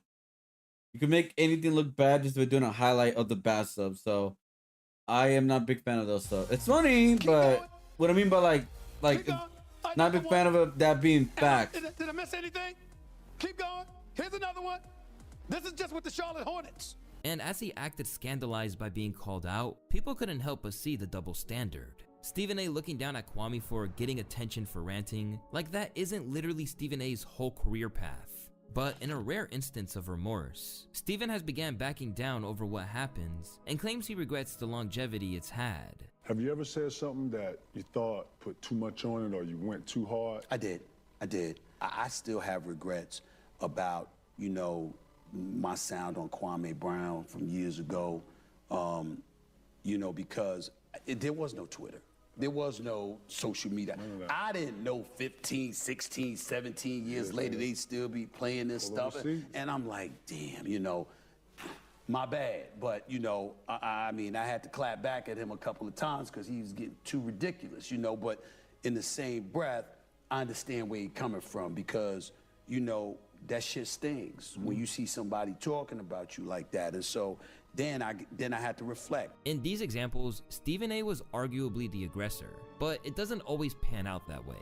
Sometimes it's him who's caught in the crossfire of someone else's damning jibe that he could not come back from. Really? It's safe to say that Terrell Owens is a renowned figure in the world of sports. So, when he began making appearances on First Take and other shows, Steven had a formidable opponent to come up against. However, never were things more heated than when they were in the midst of a debate about Colin Kaepernick meeting teams on his terms. From the outset, it was clear that they didn't agree. Yeah, that's fine. And you want to get your lawyer, and your lawyer wants to stand up there and say, this waiver is an issue, we're ready to work out, but not until they alter this waiver, etc. That's different. But to not do the workout, to change locations, and then to go and give a speech to the media without taking any questions, any inquiry as to what's really going on, you are leaving others to surmise what the hell happened. Can I and I answer don't that think real that's quick? fair. But throughout the course of the conversation, T.O. looked like he was holding back until finally,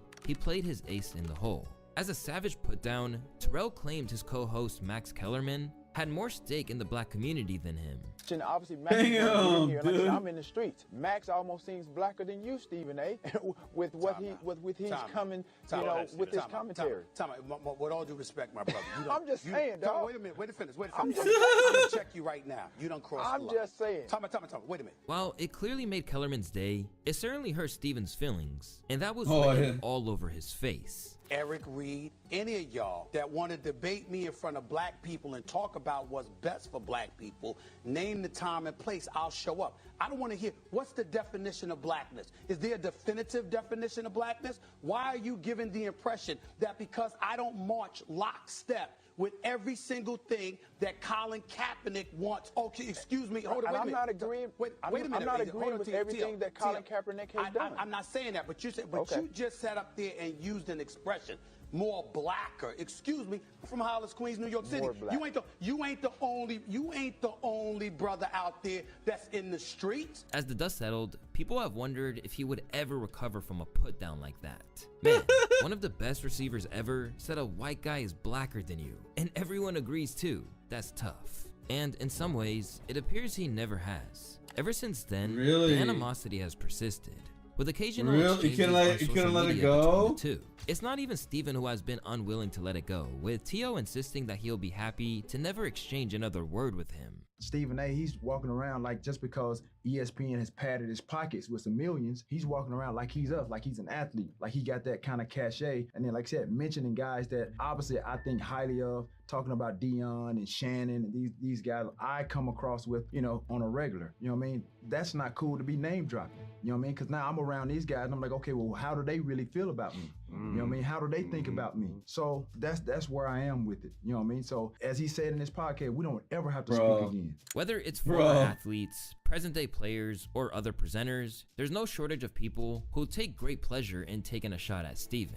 However, few of them appear to have cut him as deep as criticism from a player that he has claimed is among the top 10 of all time. Throughout Kevin Durant's career, Stephen A. Smith has always advocated for his clear talents. In fact, he's even suggested that he's every bit as good as LeBron.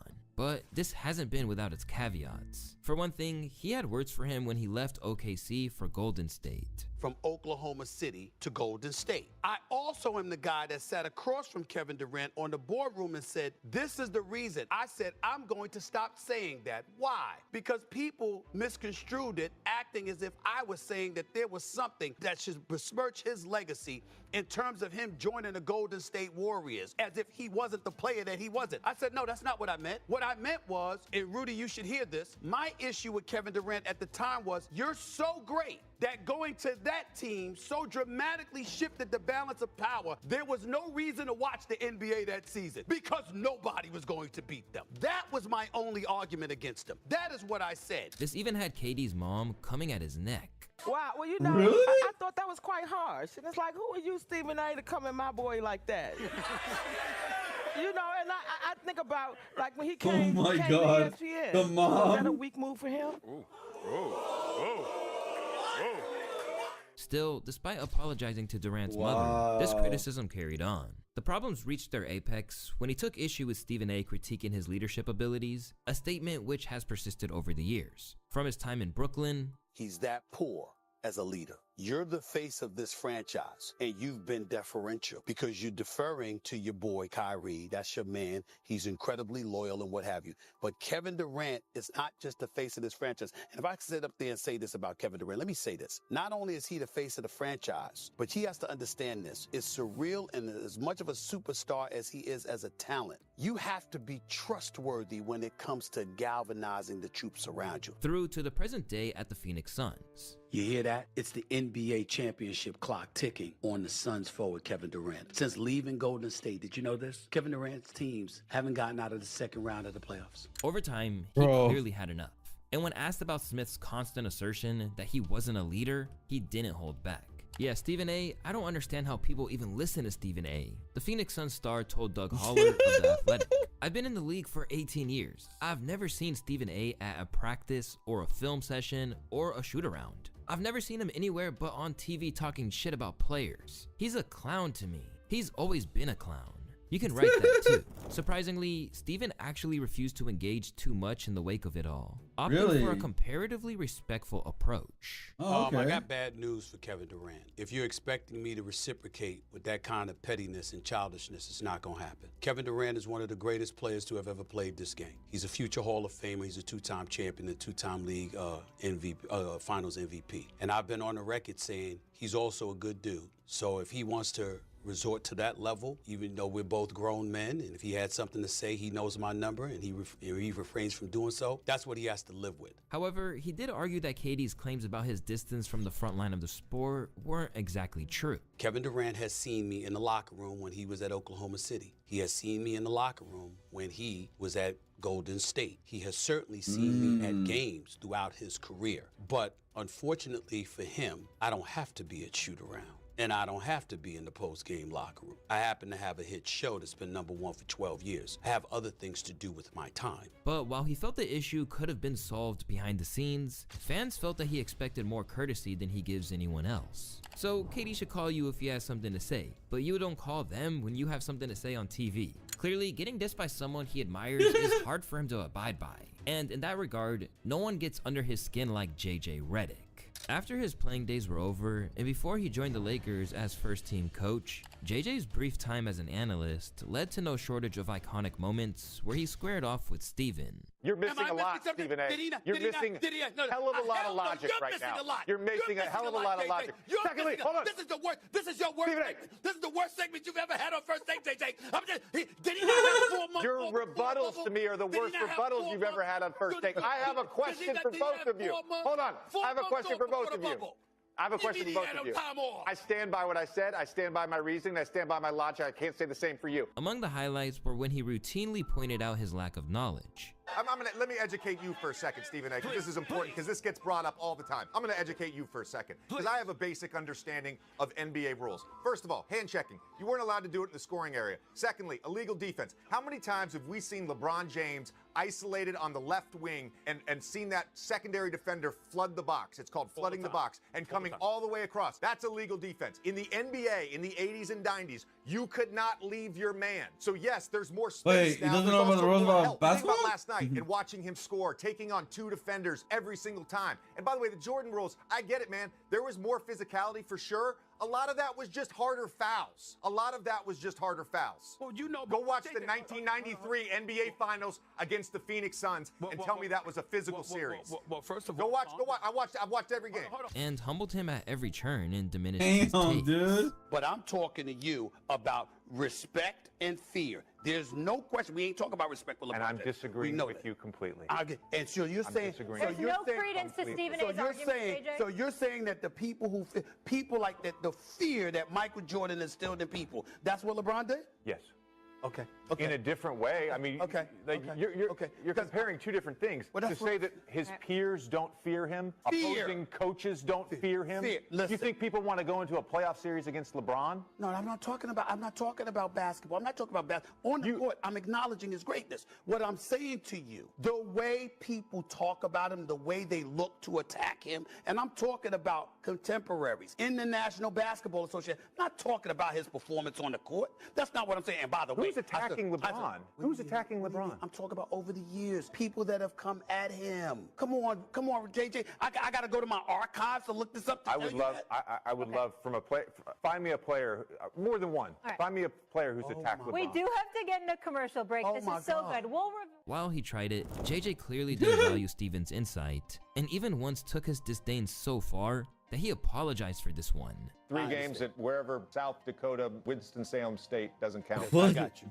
Damn, dude. And I'm here on TV with you. I must be doing something right. I just want to apologize because I will admit something, and I shouldn't admit this. I let you get underneath my skin in the A block, and I was a little flustered, and I misspoke. I had a little brain lapse, and I couldn't say Winston-Salem State University, and I did not mean any disrespect to that university or to you. Still, even though it marginalized Steven, fans loved it and wanted him to stay as a permanent addition to the team. Well, yeah, it's entertainment. That's what people want, entertainment. One of them played in the out of NBA everything. for a bunch of years, and one of them didn't. Despite how fiery their exchange got at times, it's clear that there was no real bad blood between them, and that it was just professional disagreements. These days, Steven has even praised what he's done during his time as an LA Lakers coach so far, even if he doesn't agree how he got there. I'd still rake him because nobody complained about JJ Redick being the coach. It was how it happened. You don't have a podcast with an aspiring head coach while your head coach is coaching you and rumors are swirling that his job is in jeopardy. That's low class. It doesn't change what I said about LeBron. It doesn't change what anybody said about LeBron as it pertains to how everything happened with J.J. Redick becoming the head coach. He maybe right about It has nothing scouting J.J. Redick as again, head coach? I could be right, you could be right, somebody could be right, but how you do something matters. And how that happened was still wrong. I don't give a damn they win a championship. There is no doubt that J.J. Redick is a candidate for Coach of the Year. He is sublime offensively. He knows what the hell he's doing. Nobody expected them to be this elite defensively. We didn't expect that at all. And that's why we're talking about them as title contenders. Although a vast majority of those who come at Steven's neck are in or around the world of sports, it's important to note that isn't exclusively the case. In fact, one time where he was checked, which seemed to strike at the very heart of Steven's personal shortcomings, came when he was cooked by Alexis Ohanian. If you're not familiar with Alexis, he's not only a co-founder of the hotbed of internet debate that is Reddit, but also happens to be the husband of Serena Williams. Once labeled a groupie by Drake on a track, he's not a man who takes any slander of him or his wife lightly and always seems to know just how to clap back. Steven's churn in Alexis's crosshairs came earlier this year following her participation in the Super Bowl halftime show with Kendrick Lamar. As she appeared quick walking on stage to Not Like Us, Stephen A suggested she was clearly still hung up on Drake and that if she were his wife, he'd be heated. If I'm married and my wife is going to join trolling her ex, go back to his ass. Because clearly you don't belong with me. What you worried about him for and you with me? I gotta get that lick back. As these comments hit the internet, Steven basically had zero supporters, with people inferring that it just wasn't his place to make this kind of call. As someone who has never been married, sit this one out. We don't care what an unmarried 57-year-old has to say about someone else's wife. As the backlash began, Steven insisted it wasn't serious. Secondly, I didn't utter a disrespectful word towards Serena Williams, so I don't know where the whole Serena protection protocol kicks in. I didn't say anything about her. I said, hey, listen, if I'm a man and I'm married, I certainly don't want my wife showing any kind of energy, positive, negative, or otherwise, to another dude that happens to be her ex. That'll make me think, what's she thinking about him? Why is she thinking about him so much? Why does she feel the need to exert any energy, emotional or otherwise, when it comes to that? Despite the internet almost unanimously concluding that he'd already come out on the losing end of this exchange without anyone else saying anything, Alexis was still content to flame him. And in one of the most harshest, most soul-eviscerating things you'll ever read, he said this about Steven. I get it, you're 57, and life didn't turn out the way you imagined. That kind of disappointment must be exhausting. You're the embodiment of peaked in high school, spending decades chasing validations from strangers through likes and digital hugs, only to find that no amount of external approval fills the void. I wouldn't wish that on anyone. Criticism only fuels your victim complex, reinforcing the comforting delusion that there's some grand conspiracy against you and your brave ideas, when in reality, you've just got terrible takes. It's a cycle: outrage, backlash, self-pity, repeat. This is a lonely road. There's still time to rewrite the ending. Start by working on yourself first. You'll find that if you wake up every morning trying to be a little better, a little more curious, you won't have time for irrational hating. You'll be busy winning. That has gotta sting. And clearly it did, because even though he is a man who responds to every single remark made about him, Steven decided to sit this battle out. After all, how can you come back from that? Love him or hate him, Steven certainly keeps the sports media world interesting. But it's entertainment. Drama's entertainment. People in the past, because when he goes too hard at someone, it's generally him who comes out on the other side, looking like the villain when the beef is done. I mean, I'm gonna be honest. The biggest reason why people watch him is because he is in with the time still, surprisingly, with streamers. He knows some of the memes, and he's very entertaining. Drama brings entertainment. So he knows what he's doing. He knows marketing wise, all the kind of stuff. He's always yelling. He strikes me as one of those people who feel like he always says something loud, then it will be true. He looks like a skinny academics. Oh my god. I literally made the is he the academics of like NBA? Interesting, dude. Braun was high on as hell in his first interview. To be fair, to 7 Smith, he did say Braun would have whooped his ass. I mean, yeah, he didn't deny that he was not gonna like win. But yeah, it's cool. It's cool. Like Luista made a new channel with for sports, so it's very smart. Instead of just doing only hip hop videos, Now he's doing like sports videos. So it's very smart. Very, very, very, very smart.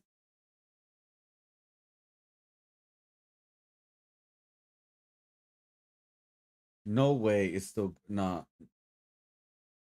Is it over?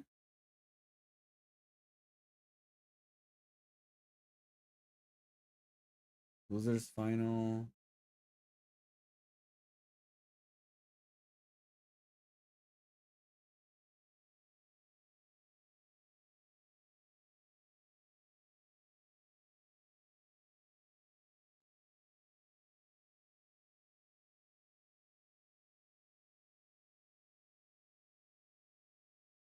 Okay, grand final right here, guys.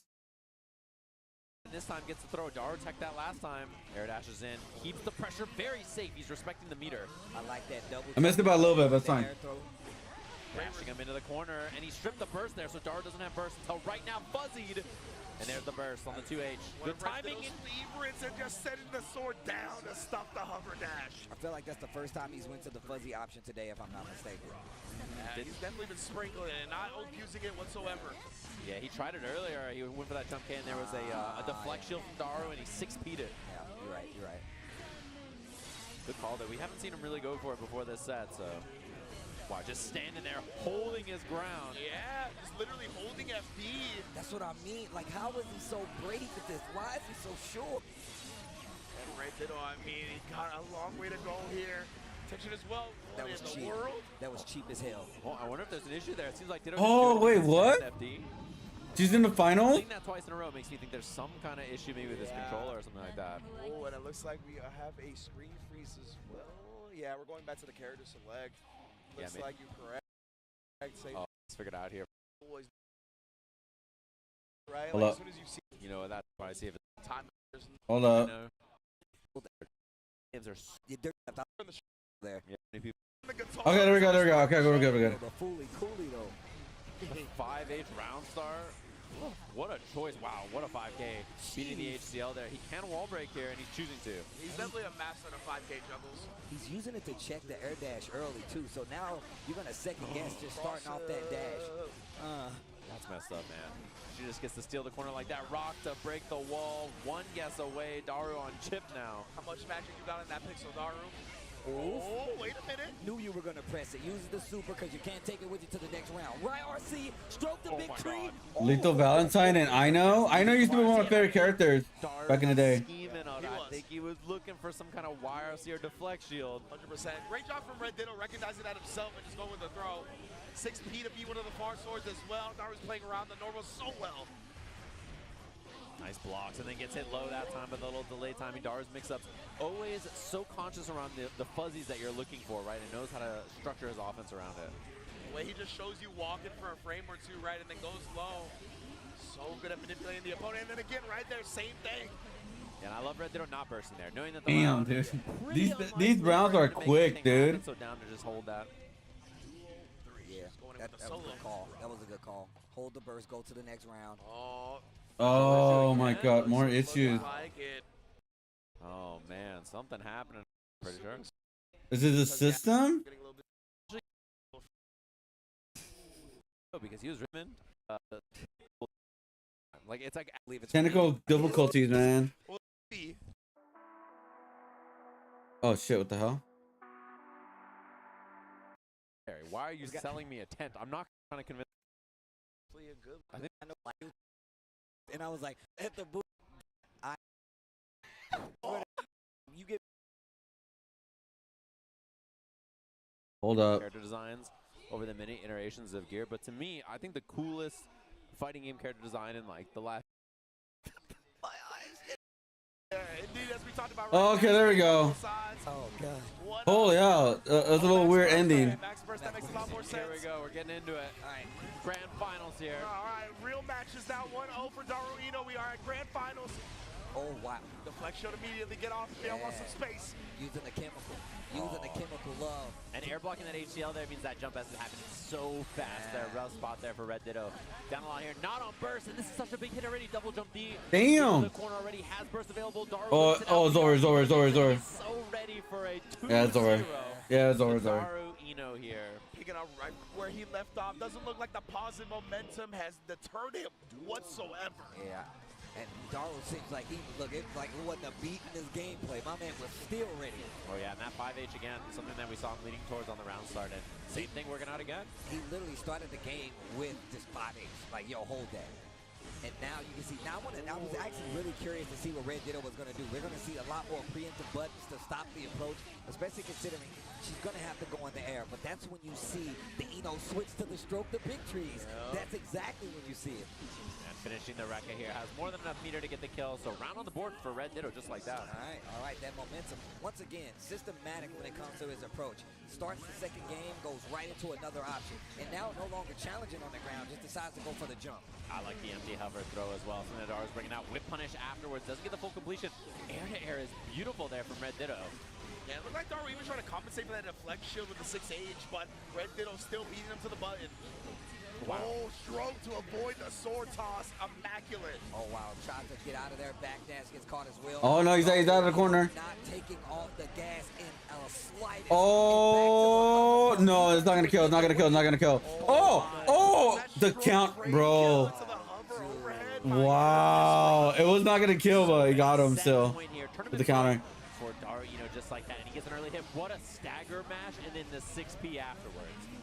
And again, the chemical love keeping him locked down here. Oh, my goodness. Gotta get out of that corner. Gotta get out of that corner. Pressure after. Oh, no. Walking him down. Backdash works out. Gets the throw. What's going to happen? What a stand-up to make sure you get the proper block. Oh, no. It feels like yet another issue has No way, dude. Again? This is a heartbreaking way for this grand finals to play out. Yeah, I'm not sure. Wow. That looks like their game. All right, going back in. The burst in. One last guess here for Red Ditto. Gets the counter hit 5H. All right, that was weird. All right, it's still going. It's still working. It's still working. Weird grand finals, but it is what it is. Things happen. Give me my space back. YRC on top of it. Oh. Is close to closing it out. Let's need one more hit thrown out of it though. Red Ditto still alive. Is it over? Is it over? Can he kill it? He can't. He's gonna kill it. He's gonna kill it. He's gonna kill it. He's gonna kill. Pixel! One last chance. Oh my god. Oh my god. It was a weird ending. It was a weird ending. It was the weird ending because the controller issues or system issues. Damn. Because he's already qualified. Daru Eno, one of the old mans of the game, a legacy player of my own. Damn. So much respect for him. Weird ending, dude. Weird ending. Pixel, dude. It was a pixel, but yeah. Damn, dude. That was a weird ending. Where and he has begins some more squads this year. What that is. Tito. And he's the first man. It's happens sometimes. Month as well. And Steve, watch the Cyberpunk. Much. Quite a lot as well. Yeah, the rap. Hold up. 15 years, bro, in anticipation of Virtua Fighter 6. Got the big check. 1.250. So it's about 8 to 9,000. 1.25 million yen coming home with Daru as well as the trophy, collecting some hardware and some cash. Beautiful, beautiful stuff. And that's Yeah, it was just a weird ending, man. Something around there, yeah. It looks like so much money in yen too, because all the zeros, man. It's for them bad boy. Them I'm like, it's how many thousands of yen? Whoa. Yeah, nice big check there for Daru. That's a nice chunk of change, and he doesn't even have to travel anymore for the rest of the year. But the cool thing is, Daru will.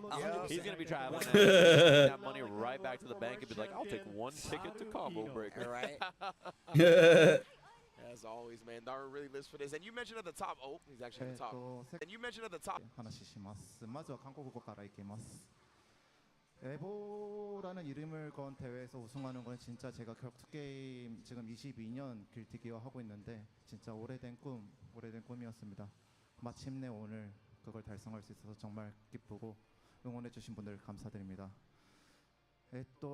私格闘ゲーム22年やってて、まあ、ギルティ22年なんですけれども、その中でエボでの優勝は本当に長い夢でした。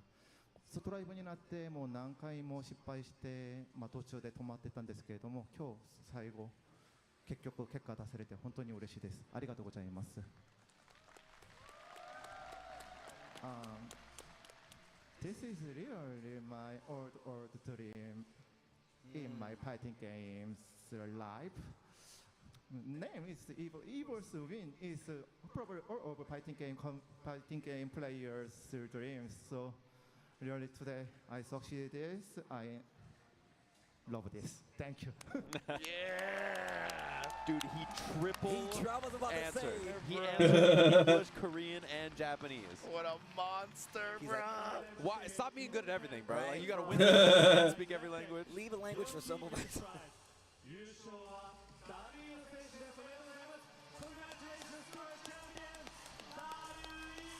Yeah, it just sucks the way, like, you know, the stupid controllers or system, whatever this is. And I love not only seeing his hard work in game rewarded and earned with this championship, but also, as you mentioned earlier, that he's been working on himself physically, right? He's dropped a lot of weight and has definitely started taking that part of his career seriously as well, knowing that his physical health will also affect his in-game skills. Beautiful stuff to see it culminate in a championship here at EVO Japan. And it's cool to see the old guys, him and Summit, on stage there, get the hug at the end. They've been doing this a long time. Awesome to see them have success. I think a lot of people have talked about this as being a young man's game, but there's such a nice mix, I think, of people who've been playing Guilty Gear for a long time and also new players. True. It has like a gradient to it. Because Guilty Gear is like very niche. Well, it's not as niche as before, but it's still very niche compared to other games. Of course, you have like the classic players that have been playing for a very long time, man. I mean, Guilty Gear is definitely one of those franchises that has definitely built a legacy of people and players. And Strive is what made it more mainstream. I feel mainstream. like it's gonna keep going no matter what. 100%. Guilty Gear is that series, baby. It is. It really is. 100%. One of my favorite. It's a very things on unique the planet, series. I promise you. I'm not even. That's not an exaggeration. It's one of my favorite things on the planet, bro. Yes, always bringing the style, always eye-catching, always satisfying experience to enjoy. Big ups to Guilty Gear Strive, but it does look like we are wrapped up here today. We got Wooly, of course, going to be on the watch party once we go down here in Japan. He's going to be holding it down with Wooly, and I believe MTL Reggie are doing the watch party over on this official channel. So we're going to go live after that. We got Street Fighter 6 and Tekken 8 top 8 tomorrow. I believe you mentioned Tekken 8 and then Street Fighter 6 in terms of the schedule. But I do want to get your guys' thoughts before we wrap up out of here. Say, Jam, how was your day today? How's your EVO Japan been so far? Awesome. The match has been super sick. All the games have been really fun to watch. I loved watching KOF and then Grand Blue today, and then also Strive to close out the night. Super, super good. And I was looking at the brackets for Tekken and Street Fighter tomorrow. They're like absurd. I cannot wait to watch them. Ridiculous. Tasty Steve. Man, it's just dope to be back talking. I met him, by the way. I met Tasty Tasty Steve before. It's been a minute, obviously. We don't get to do this as much as I obviously would like to. But the fact that they got us out here, they flew us all the way here for us to talk about Guilty Gear. And of course, catching up, man. I had to go and do like a lot of looking because I hadn't been so deep in the trenches before. But you guys make it easy because y'all professionals more, and you some of the best in the business. If you ask me, I would ask for nobody else here, especially when I'm talking about some Guilty Gear. And I can't wait to see what happens at the rest of EVO, man. It's been a pleasure. I hope you guys stay for more, and everybody new here, come back and join for more, you know? Couldn't put it better myself. Take care of yourselves. Be good to yourselves. Be good to each other, and we'll see you tomorrow.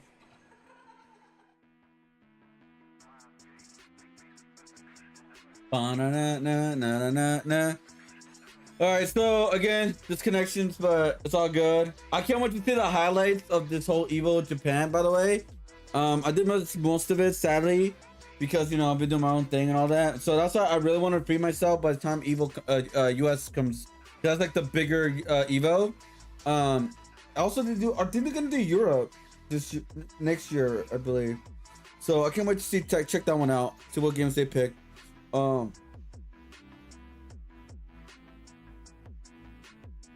yeah, dude, I cannot wait to check this out. But yeah, it was just like it was a weird grand ending because, you know, stupid controller issues. Anyways, I believe Max got to be like not live anymore, right? Yeah, he streamed like 8 hours, dude. He watched like different tournaments, by the way. Thought about getting one of these cabs. It looks dope. I have one. It's downstairs. Hold up. I wonder who won the Street Fighter. So he rotated from Street Fighter, some new stuff. It's an old term, dude. Mexican uppercut. Old school slang for normal. For any normal that looks like Ryu's crushing heavy punch. The giant upward swing, this fist, is not as powerful as a regular uppercut, but it can be easier to perform and still be anti-air pretty effectively. A Mexican uppercut. That's funny. That's just an old term. It's just been around forever. I don't know what to... So you can do it quicker and easier? And for some reason, I guess it just got attached that dudes from Mexico seem to do that more, like in general. So somehow it just got connected that they never do DPs. It's called a Mexican uppercut because for some reason those players would do that shit to you more. And it's funny because it's like there's a legit strategy to it, you know? Like it's legit decent. Because you don't have to commit as much brain power. And yeah, I guess in SoCal, you'd see more Mexican dudes doing it than not. Like, it's funny. It's stupid. The people that love Vampires are savior, really? Fuck out of it, right? Most people in my chat will know what Darkstalkers is, much less Vampire Savior. But for those that don't know the history of this game, it's like the epitome of a game that could have been huge but just didn't get huge and has like a very hardcore fan base that loves it. But I think because right? I think because like it was horror, like, you know, like dark. It wasn't bright. An absolute huge multitude of chances to prove itself as Yeah, like a stable franchise that people might love, and it's never shown up. Yeah. So, however, it doesn't change the fact that a lot of people really love it. It's just not enough to like make new games. Yeah. If anything, guest characters. Guest characters. Overstating a Darkstalkers game's staying power. No, that's being... I think saying this is the Metroid of Capcom is being way too generous. Let's use another example. Yeah, people know Morrigan. People know Felicia. People don't know where the hell they come from. F-Zero might be better. Second Not deep enough of a round. dive kick. I want to see if there's a final for... Oh, I took out the Grand Blue stuff. Range combat using a captivating selection of command throws. This game has a diamond, you can clearly see. I was about to say that, like, yo, they brought Max out. They brought Max out. Could you give us shout-outs players who will be competing after this? Pick me. I think you should pick Salvatore. You should pick Ganache. Yo, it's crazy because Salvatore is... Yes. If you don't know how to fight him, he actually smokes you. 100%. I've had some pretty embarrassing matches on ranked. All we need is love. Yo, All I need is love. His first hand C. Oh my god. It's Maximilian. Bro, their marketing strategy is working because his character in Fatal Fury is actually good character. He's not a bad character compared to Ronaldo because they restrict a lot of like Ronaldo's moves for some reason. They don't let the developers work with Ronaldo, like do whatever they want with the character mostly. But with this character, he's just so weird, but he's like actually good a character. It's pretty funny. They're at the venue. It's like Akuma standing heavy kick. I did see like one FGC dude was like, I took a picture with a Ganache cosplayer, not realizing it was actually Salvador Ganache. Oh, wait a minute. I'll say, bro, it's so symmetrical. You know? You see that, bro? It's so symmetrical when he sit down like that. The Bentico is out. Oh, this is hard right here. This is actually fire. Yeah. Easy there, big fella. Oh my god. Ganache said that somebody wanted a picture and he said, I'm not the real Ganache though. I'm not the real one. He said, I'm not the real Ganache. It's so funny. Special guest cosplayer, you know, cosplay as himself. Dude, that is All time. Oh, he's doing the kick move. Whoa. Oh. He's like- That pose after the hitting gear. Yeah. Pause that. Dude, he's gotta stop. He's gotta do the trailer. Do the trailer. Oh, yeah. What's happening? He's doing the breakdance. Oh, yeah. He did the breakdance, so he did the level 1? Wild, bro. Dude, the cameraman failed. What the fuck? We missed the cameraman. Bro, the cameraman straight failed. Wow, stupid cameraman. Walking on stage like my daughter would be walking off on stage like during a recital, and she don't know where to go. He literally did the handstand in the move. Oh shit. Okay. Thank you. You are cool, amazing as well. Oh, thank you. I watch you a lot. Really? Yeah, man. Wow. I know I'm not in the Maximilian, but, you know, I'll wear a tracksuit. Mr. Dude is number 1. Yes. Hey. Shout out to Maximilian. That's funny, dude. At the end of the day, all we need is love. That's right. We're playing. It's okay, we're getting there. The opportunity at some friend's house, you know, that's how we started. Yes, how I started. That's how it always starts. You know, and then I'm like, I need to have this, and then that's how it. Oh my God, he has a hub of all the Evos. Look at this. He has the hub of all the Evos, guys. I should do that tomorrow. Oh no, wait, actually a lot of it is done by now. So there's Street Fighter 3, Dollar Stalker, Street Fighter 4, obviously. I don't know what this one is. I don't know what this one is either. What the fudge? Soul Calibur was done. Oh, the Sailor Moon. Is anybody in Street Fighter? Really? That looks like Sailor Moon. Unless I'm tripping out. Yeah, VHS Darkstalkers footage. VHS. Wow. That's crazy. Yeah, was that knee? It is. Oh shit. Let's watch Tekken. Let's watch Tekken. Hold up. I want to see if there's finals for Street Fighter 3. Playoff? Oh yeah, there's the 44. Chat, spot on, dude. First answers is Ken. Yep. Because it is. They're exciting as shit, dude. Every time there's a Ken versus Ken, I go, Dudley Mirrors, a close second. Makoto, probably a close third. Urian mirrors kind of suck because they have to build meter against each other. Chun mirrors kind of suck. They're just trying to like hit low forward. You know? So crazy that this game is still played to this day.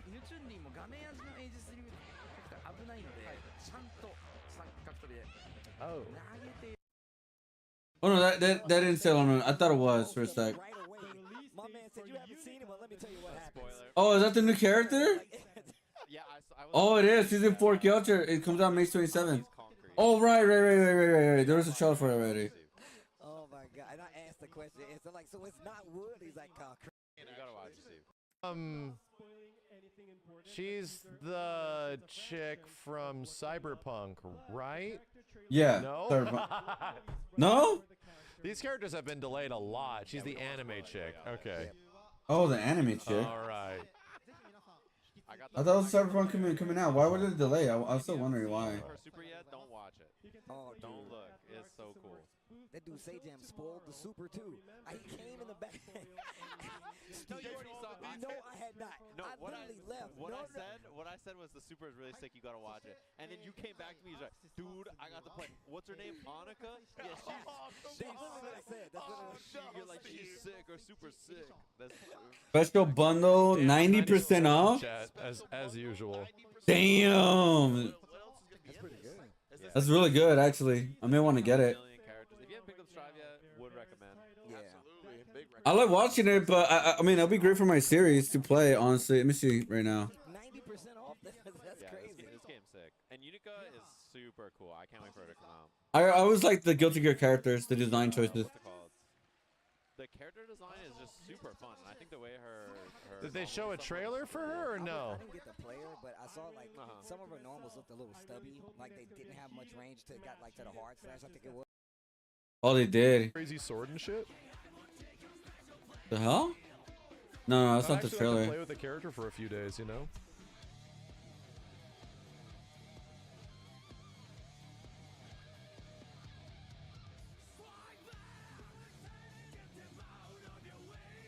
All right, PAX is also like having a convention right now. Yeah, PAX East.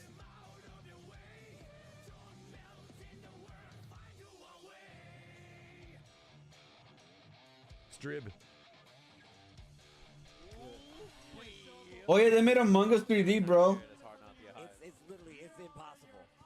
Every time I hear him say strike back, I'm like, that's me, bro. I gotta do that. Let's see. Top 8 for those of you who didn't see the quals that were Okay, let me see. Is it still on sale or am I late? Well, I think it should still be on sale because Evo's still happening. World Tour finalist, Hoop Squad's own unsigned Red Ditto, Chipotle's strongest warrior. With all the guac. He is Chipotle. Hold on, chat. Third strike. What? I thought it was on sale.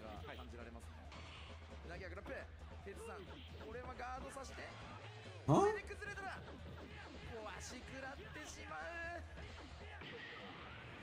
Oh, all the DLC characters. Yeah, Capcom Fighting Collection is next week, bros. CBS 2. Yeah. Let's go. And to be honest, if they're using the EO version in ranked, I'm playing P Groove straight up. If they end up using EO, I'm definitely playing P Groove, dude. I'm just gonna parry the shit out of that game. This Virtual Fighter. You go to In-N-Out. That made that choice was being confronted by other business people. The owner executive. We're watching day 3 with Yo Video Games. I don't think so. Kenny's out of town. Yeah, he's at PAX East. He's in a tournament with Power Stone.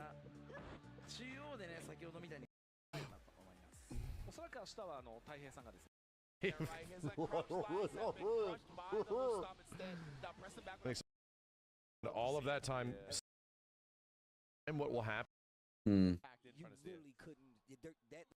Okay. I was just seeing like if I missed anything, but yeah.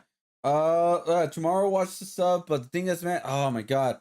The thing is, like, I'm so like kind of stressed out because I want to release my series like soon, like the fighter, the art fighter, because it will be really great time for marketing purposes as well, because the Capcom Collection #2 is coming out.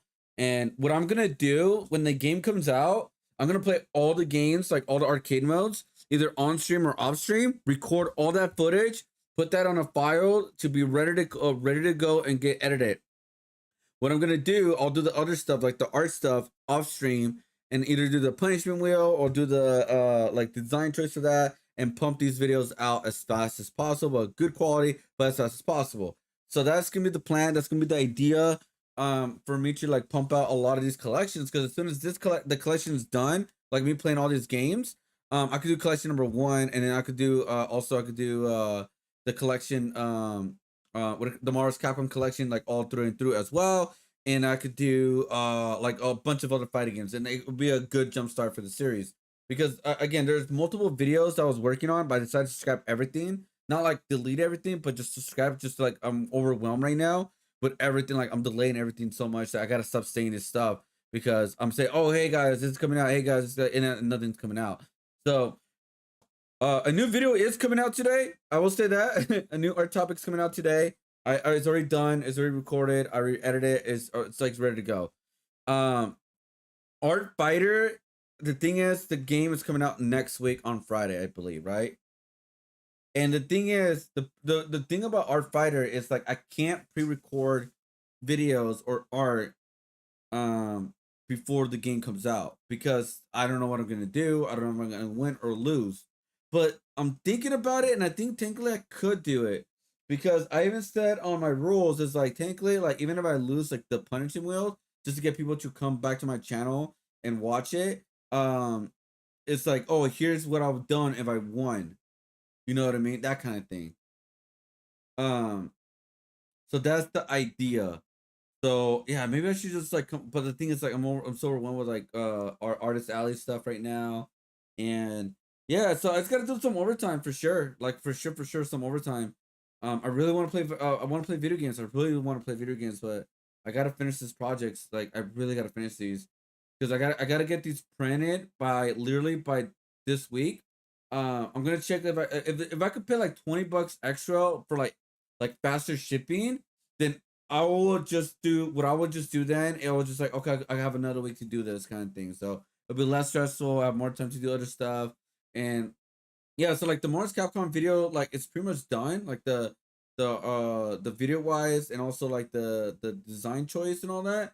The one thing I'm just trying to figure out right now is like the design. I just haven't time to like really sit down, sketch out the idea, and then and do the design. Now the design doesn't have to be like extremely complex. I could do like a small one, but this is the first episode. I want to do a big epic design, a really cool design for it. So that's the pressure of it too as well. So it's like I think worst case scenario, I'm gonna have to delay the Marvel's Capcom video until way later. The reason why I think I should just start with I think I should start with Capcom Collection number 2. Save the footage for Capcom for the Marvel's Capcom footage. Save that footage. Have that ready to go. Because I think I've still have the Tekken footage too as well. So, so that's my plan, guys. My plan is to I think like because of everything that's happening, I just have to delay Art Fighter until the Marvel's Capcom collection, the Capcom collection number 2 comes out. So at least have that 1 week to like build off something. I already started some artwork that I kind of showcased to you guys. So if anything, if I do win, I already have designs ready to go for some of the games. For the back series I did, those 2 designs I did, I could reuse those and reuse it for the video, and I could just like build off of that kind of thing. But I don't want to go be that obviously my first design. That could be like a future one. So we'll see. We'll see how this goes, honestly, because I kind of want to take it by like what do you call it? I want to take the Capcom collection into like an order kind of thing. Either it's with Power Stone or either it's with like we're gonna do the Capcom versus SNK first, number 1. Not the 2 one, the first one. We're gonna do that one first. Play that arcade mode and also do another recording of doing best 2 out of 3. So I have that recording ready to go, pretty much. Oh yeah, I forgot to check out the legal guide, the legal mindset shit. Yeah,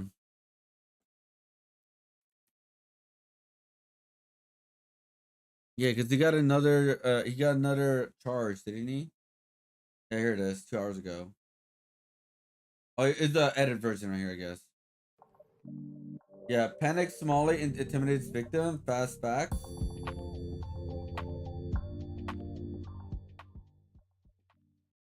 Johnny Somali is now engaging in clear victim intimidation in his case, in the case of Ramzi Khalid Ismail in Seoul, South Korea. This is, of course, the Legal Mindset, where we teach you to be your own judge. And this is the second video in my Fast Facts series, bringing you abbreviated versions of my live stream with that information coming out right after the live. If you do enjoy these, if you have liked this new development on my channel, please make sure you hit the like button and leave a comment below to let me know you like the Fast Facts. So what do we have here today? Well, of course, I have a PowerPoint updating you guys, as always. Today, this is the 10th of May, 6 days until his scheduled trial. And just for those people that might be confused at home, I do these PowerPoints often. I date them as of the date of the update. So if you go back, you can look at my updates over time and kind of track them as things change.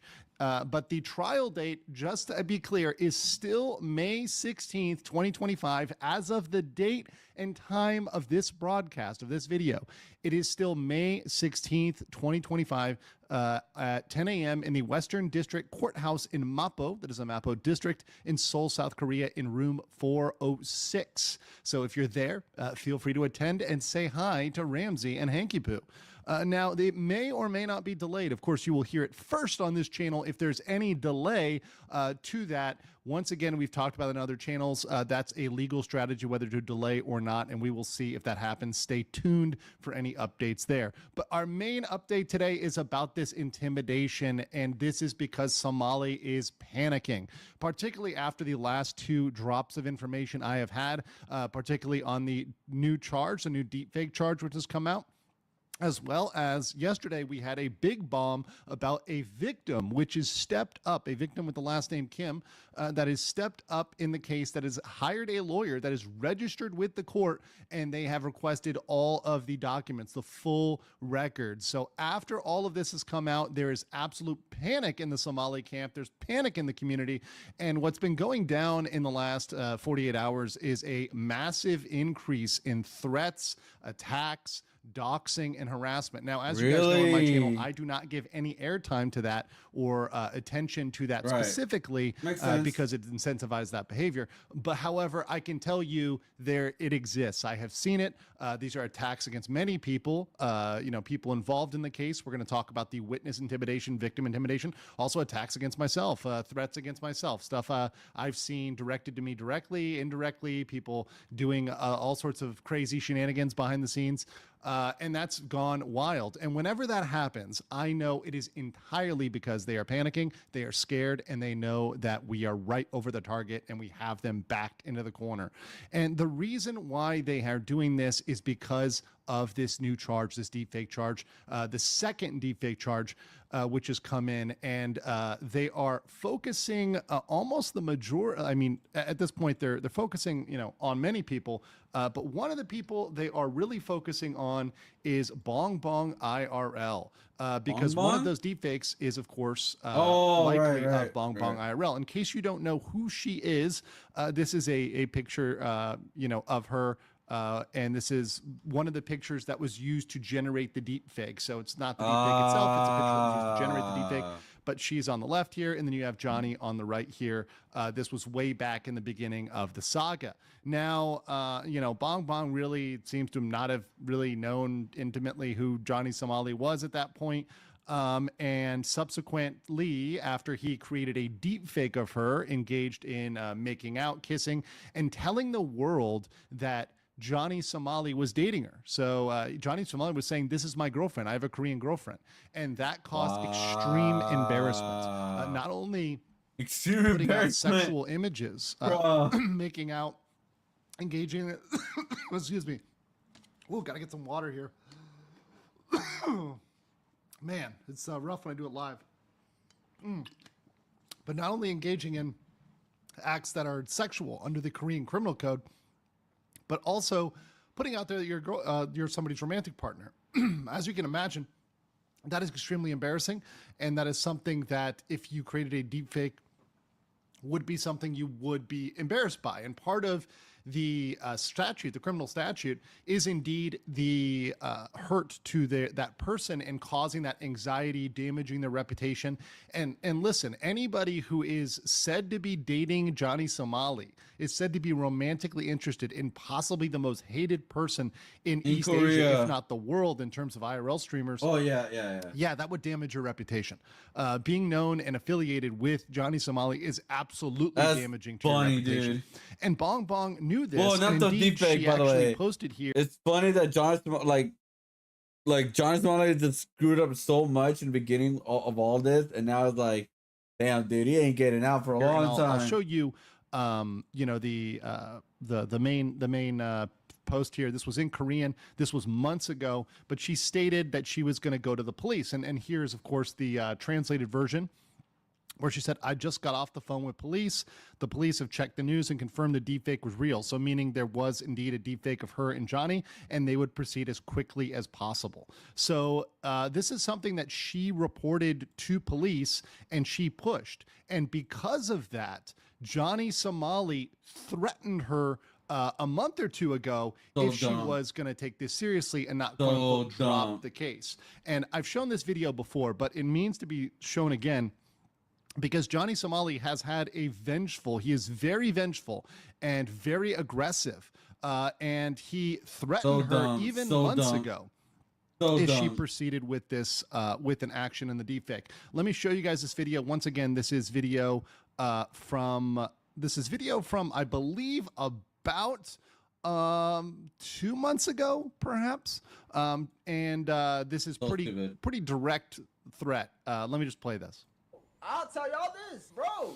guess who's fucking getting charged too? Like, I can drop really knowledge on you niggas, bro. That stupid bitch Bong Bong. She showed that. Once again, calling her a slur, calling her a stupid B, that is not going to look good. Once again, she is a victim and a potential witness, a likely witness in this, especially now that we have both deepfakes. So this is months ago, but let's continue. Image as well on her stream, right? So guess who went to the police station? Nigga, I put charges on Bong Bong ass. Bong Bong getting charged too, nigga. Like, I'm not playing with these niggas. I went to the court. I'll put charges on Bong Bong ass, the fat nigga ass, young man, the fat Snorlax nigga. That nigga got charges. Bro, I went to the police and said, nigga, I'm a victim. This Bong Bong bitch, she showed AI of me. Nigga, you're not gonna do the, nigga, I'm not going, if I'm going down, you going down, bitch. I already charged Bong Bong with the same shit, Uno reverse. And Young Man's in jail. What? Dude, I hate that bitch. She did the same shit to Homeless, nigga. Homeless asked her, yo, can I pay you $20 for pussy? And she did the same shit to that nigga. This bitch is mentally retarded, bro. She not got, bro. Wow. I don't give a fuck. I put charges on her ass too. You wanna So once again, threatening her with charges, threatening to come after her, that is absolutely trying to intimidate her, trying to blackmail her to take those charges off the table. Play games with me? We can play games, bitch. Yo, bro, that bitch is in fucking Indonesia opening, bro. How could that bitch be sexually anything, bro? That bitch was in Indonesia the other day on Kick showing her pussy like this on the camera. What the fuck? Nigga, I'll tell the judge. This bitch is a fucking... And also trying to sexually shame her. Once again, you know, regardless of how you feel about you know, people who, you know, who are out there and streaming and doing whatever they're doing, you know, trying to use, you know, sexual shame and pressure against her to get her to stop testifying, which is one of the tactics of intimidation we're going to see from Somali and his community. Very importantly, we're going to see that very shortly. OnlyFans, nigga, you know making porn is illegal in Korea. Like, doing OnlyFans is a crime. There's a couple, it's rare that they do this, but there was a bitch making hundreds of thousands in Korea on OnlyFans. They took that bitch's bread. The government took the money and said, give me that shit, nigga. See, and this is something that Johnny and a lot of people get wrong, and they try to use as a defense, which is, okay, well, I think this person did something wrong, and therefore that gets me off. That's not an actual defense to crime. That's not how crime works or criminality works in really any country, right? You can't point to somebody and say, well, they did it too. I use the speeding analogy. If somebody else is speeding and they're speeding more than you, and you get pulled over by a police officer who says, I'm writing you a ticket for speeding, it is not a defense for you to point to the guy who is doing 5 kilometers or, you know, a couple miles an hour more than you and say, well, you need to give him a ticket too. No, you are still guilty of that crime. You can still be charged with that crime. So this is a fallacy. This is a logical fallacy, which is very often used by Somali and his allies. In fact, a lot of people do. A lot of people do. Strategy is to point the finger and say, well, they did it too. It's also very childish, and it shows the immaturity and the really philosophy of these folks in the, you know, cry bully strategy that they often employ. And once again, and this is a very important thing, even if someone does have an OnlyFans, they don't consent to public distribution of that. That's against OnlyFans TOS, and that would be against the consent that was given, right? The consent was given between a client, an individual, and the creator, an individual. And the expectation of privacy would be that that would not be shared beyond that, and you do not have permission to share it beyond that, particularly in the context of wide public dissemination to intimidate a witness. That would never be okay. Never, presumptively never be okay. But let's finish this up. I'll go rat, nigga. I'll go really rat. That bitch is retarded, bro. She got bullied into reporting me for that shit. How can you charge someone for a deep fake when you put it on your own stream too? This is what fucked these niggas over. Bong Bong put that shit on Kick. She put that shit on her YouTube herself and is laughing. Young Man, the fat ass nigga, put that shit on his stream of him and Hank. Those niggas is, bro. And the police have all this. The police have all that, but that doesn't get you off of that crime, Johnny. That doesn't get you off of what you did, and that's the mistake. But now we've got it going even further with his community stepping up and engaging in widespread harassment. And we're going to see this through his Discord messages of his community. And once again, Johnny Somali can't is believe he has a responsible community, for by his the way. Discord community. Everybody can try to pretend still like can't this believe he is has a some sort of community. private club. It's not. First of all, there's hundreds, thousands of people in there, most of which are spying and giving information, which I get on a regular basis. But that said, there are many, many people in there, and they are circulating this stuff widely, and they're even circulating it outside of the Discord community. They're using it for blackmail, threats, intimidation, and you can see this, for example, from this post, once again, from inside of Somali's Discord. Johnny better leak her OnlyFans. She needs to get the punishment too. So that, and once again, you see people, agreeing with this here. This is, very recent, once again, last night. And it's, people pushing for going after Bong Bong to intimidate her as a witness and as a victim. You see here, and I censored this, but they posted pornography of her for everybody to see. Wow. So they're trying to use pornography and stuff and vile images, sexual images for intimidation. And you see here, say they still run that Bong Bong video. You should show who she really is. So trying to, once again, try to push this narrative. I still find it crazy how Bong Bong got intimidated by Koreans into pressing the charge and then fled to Thailand because of Koreans, yet that charge is still even on topic. From everything I've heard, that is a complete bullshit narrative. She felt wronged by this. She was damaged, embarrassed, and ashamed by this thing that was put out by Somali, and therefore very much could file. Once again, we've got more comments saying, bruh, Johnny's lawyer is useless. And old white kitty cat saying, why does this be, once again, using pretty vile language throughout, always go to the police after she had something with the streamer? They literally can't prosecute her because she's in Vietnam. And once again, they have false information and misinformation about where she is and what she's doing, etc. And then someone says, what do you mean she's Korean? And the one who pressed the charges, there's video. What? So you see that going down in the Discord, people pushing for that intimidation. Now, trying to intimidate a victim or a witness is That's a a crime. severe aggravating factor in Korea, which does push the judge towards a harsh punishment. So that is something that is very severe. To now have somebody that is clearly going to be, based on all the factors we have, all the new charges, is clearly going to be a witness, and you are trying to hit her like this, that is really bad, and that is going to make the judge think we need some jail time. And reminder, this is after the lawyer was registered, so it comes off looking like this is something they are doing as a result, right? As a punishment for them getting involved, which is, to be honest, that is textbook witness and victim intimidation.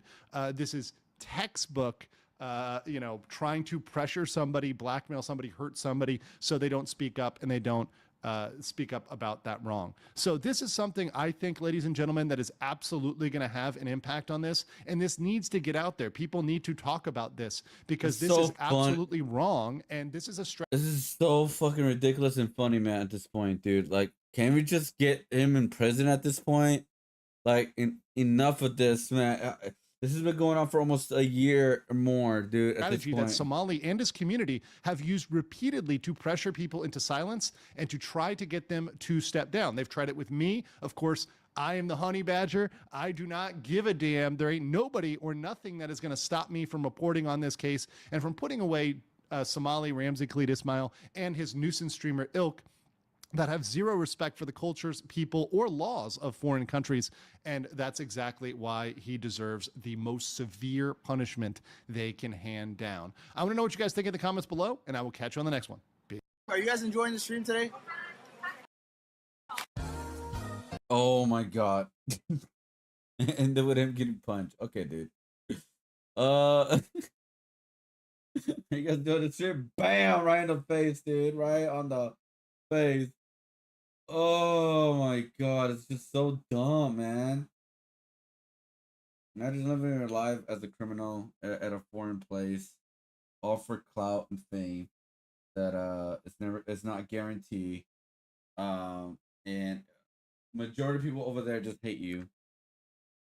What a great strategy, dude. What a great strategy.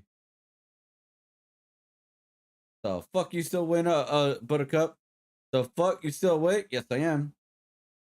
The reason why is because today I'm not technically going to work today. I'm actually watching Backlash around 5 p.m. So I can sleep a little bit late today, around 8 o'clock.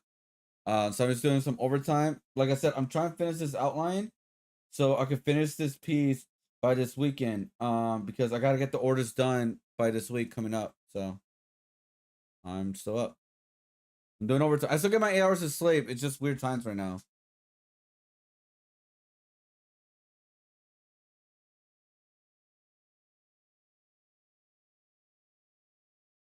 Yeah, cause I'm gonna stop streaming around 6:30.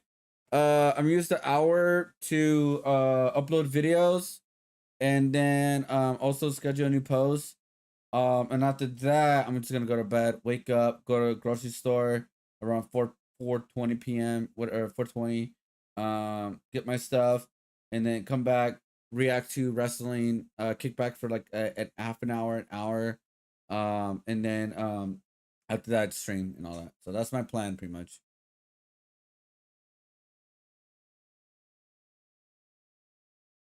Yeah, I only got two character slaps, so a little bit sooner than that.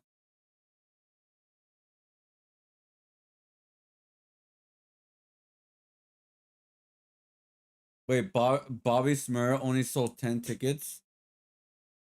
I'm telling you, man, this is like he took too long.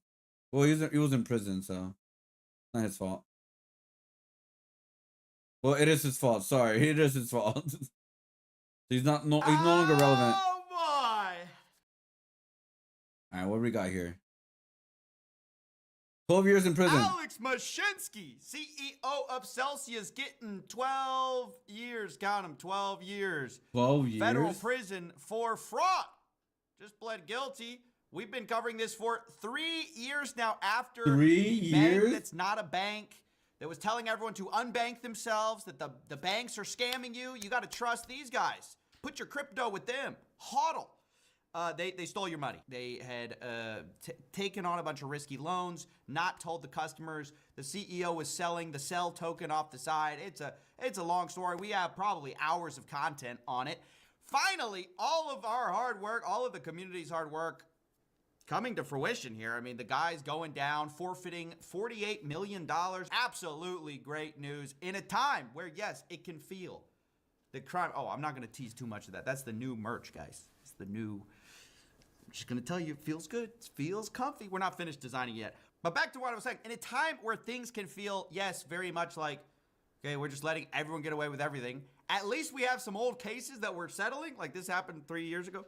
And Damn, 3 years. You know, there's a little bit of justice here, I got to say. Now, I got to remind you guys, sometimes the problem with the justice system is, the good thing is you get due process, whatever. The problem is, it's so long from the crime to the punishment that nobody really cares by the time the At that point, you have yeah, to that's remind true. people That is true. what these people did. So consider this kind of a crime rewind. I want to start doing this when these guys go down. We need to all gather around the fire, the void, and we need to all remind each other, what did this guy do again? And oh yeah, he's a real dirtbag. Because I think you get lost. I mean, the pieces of the story, even while prepping for the story, I had to go rewatch my own videos. I was like, what? Like, even I shocked myself. I was like, well, that's pretty bad. So to start, Alex Mashinsky was kind of a guy who was a tech entrepreneur. And his big thing was he positioned himself as against the banks. Like those evil banks who are stealing all your money. You're giving them your hard-earned money. They're loaning it out. They're making all this money. Why don't you make that money? I'm going to start a crypto bank that's not a bank, and I'm going to give you all the yield that your bank's been hiding from you the whole time. That was the pitch, basically. Banks are not your friends. But Alex is your friend? Yes. And then they really encourage people, don't ever take your money out.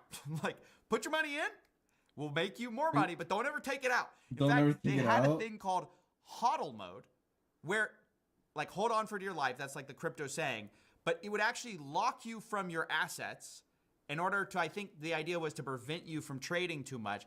But just basically it just made it harder to get your money out. That was the feature of the website. Now the whole time while you're hodling, Celsius is just paying you money to stick your funds there. So the question is, well, how are they making the money to pay you money? Yeah, Well, it turns out they were reloaning out your assets. So you put your money on there, and like a bank, they were reloaning out your assets. But because they wanted to attract a ton of customers, they're one of these tech companies that was trying to blitz scale, you know. Red flag, by the way. If anyone ever tells you blitz scale, run. But anyways, they were trying to do that, and so they made really high returns for people that were unsustainable. And so in order to try to not lose so much money, they were just bleeding money, paying out these yields, telling everyone, don't withdraw your funds, please, we can't afford that. They also started to try to make more money by making riskier and riskier loans. And when some of those loans ended up failing or, you know, going the wrong way, Celsius didn't disclose that to users and instead lied to customers and told them, no, everything's fine, while in fact, everything was not fine. They were deeply underwater. And by the time everyone found out, the company was in billions of dollars of debt. And by the way, at the time, people were starting to guess that maybe these risky loans that they were giving out weren't gonna do so well. Peter Schiff actually had this like viral interview with Mashinsky where he's like, where's the yield coming from on this thing? You're saying you're paying out all to attract customers, right? But where's the money coming from? How do you earn yield on Bitcoin? What do you do to generate income on that Bitcoin? I'm happy to spend an hour with you. Yeah, you're trading it. You got to be taking tremendous amount of risk. The Bitcoin itself doesn't generate any yield. It does, just like any other asset can generate yield. Gold. No, but what earnings does the Bitcoin generate? Gold generates 5.5% at Celsius. Yield. No, tokenized what gold. are you doing to generate that? You must be taking tremendous risk to generate those returns. Of course you are. Okay. You're not. Oh of course you my must God. be. Yeah, And not and such I a was good gonna, look. Now, of course, that and was they went to they prison didn't for it. just have risky loans. They also had their own token. They had this thing called the Cell course. Flywheel. Their token, ironically, for a company that told you to hodl, was called Cell. If anyone didn't know what the CEO was doing, the coin was called Cell. But anyways, they were secretly juicing that up with the company's money and selling on the side. It was this big disaster. In fact, at the same time, Mashinsky was telling everyone that their funds were safe, not to withdraw. Him and his buddies were cashing out tens of millions of dollars from the company that was rapidly approaching bankruptcy. Ultimately, obviously, a lot of lies were made, and now they're going down for fraud after they froze everyone's assets in 2022, and it all unraveled from there. But I think the worst thing, maybe the worst thing I've ever seen in crypto, and that's saying a lot, was when the CEO, Alex Mashinsky, his wife, sold these shirts. Because obviously, I'm showing you a little bit, I'm teasing the new merch today. Here's the new merch Alex Mashinsky's wife was selling, okay? Like, look, Coffee Zilla goes through hard times. We sell you cool shirts. Mashinsky goes through hard times. This is what you get. A shirt that literally says unbankrupt yourself.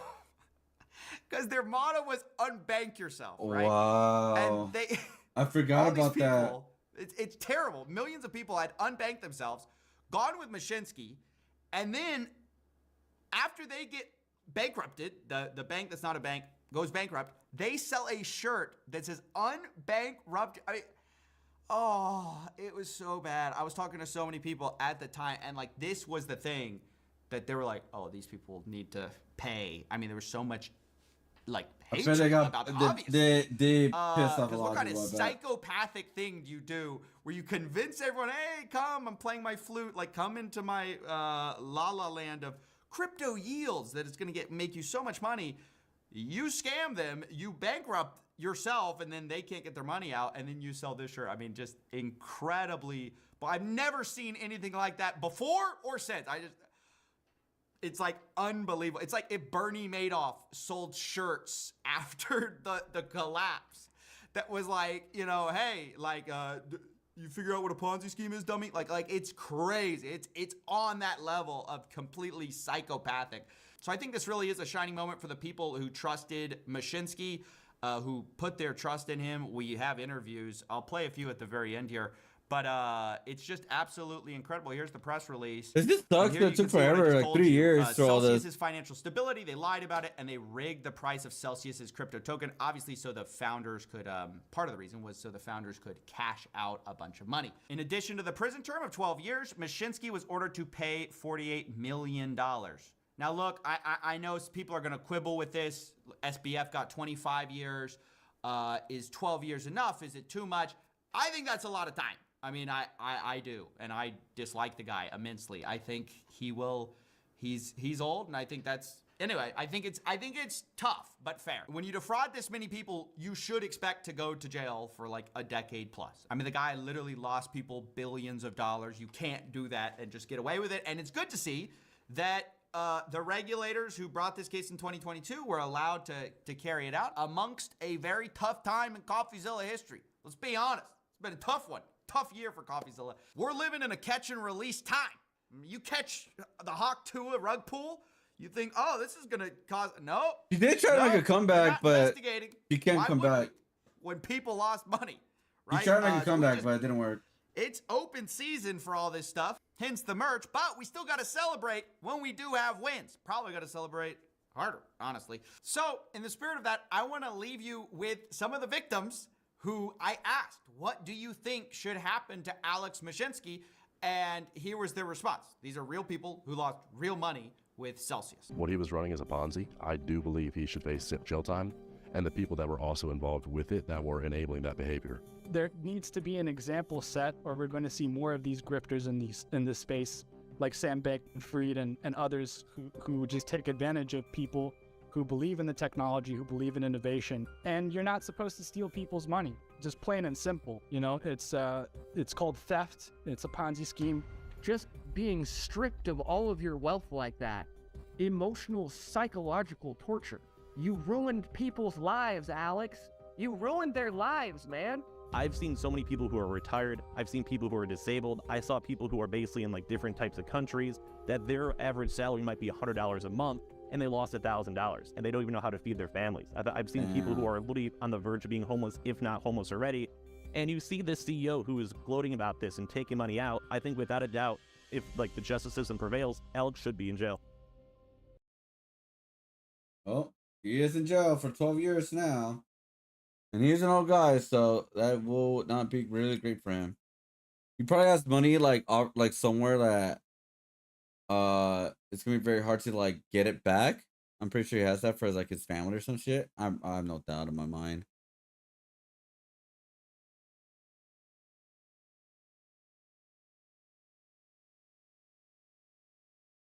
Sorry guys, I wasn't really talking. Like I said, I'm just trying to finish this piece.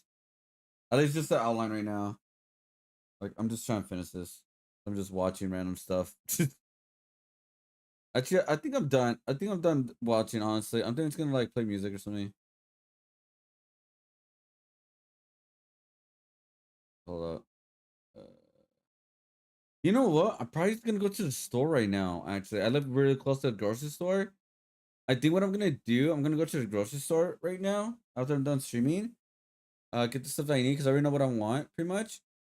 And just get that over with, and I can sleep extra. So I have to like wake up at a certain time. But I could just do that, honestly. Well, it's not sleeping extra, just sleeping like I don't have to wake up ish early or whatever.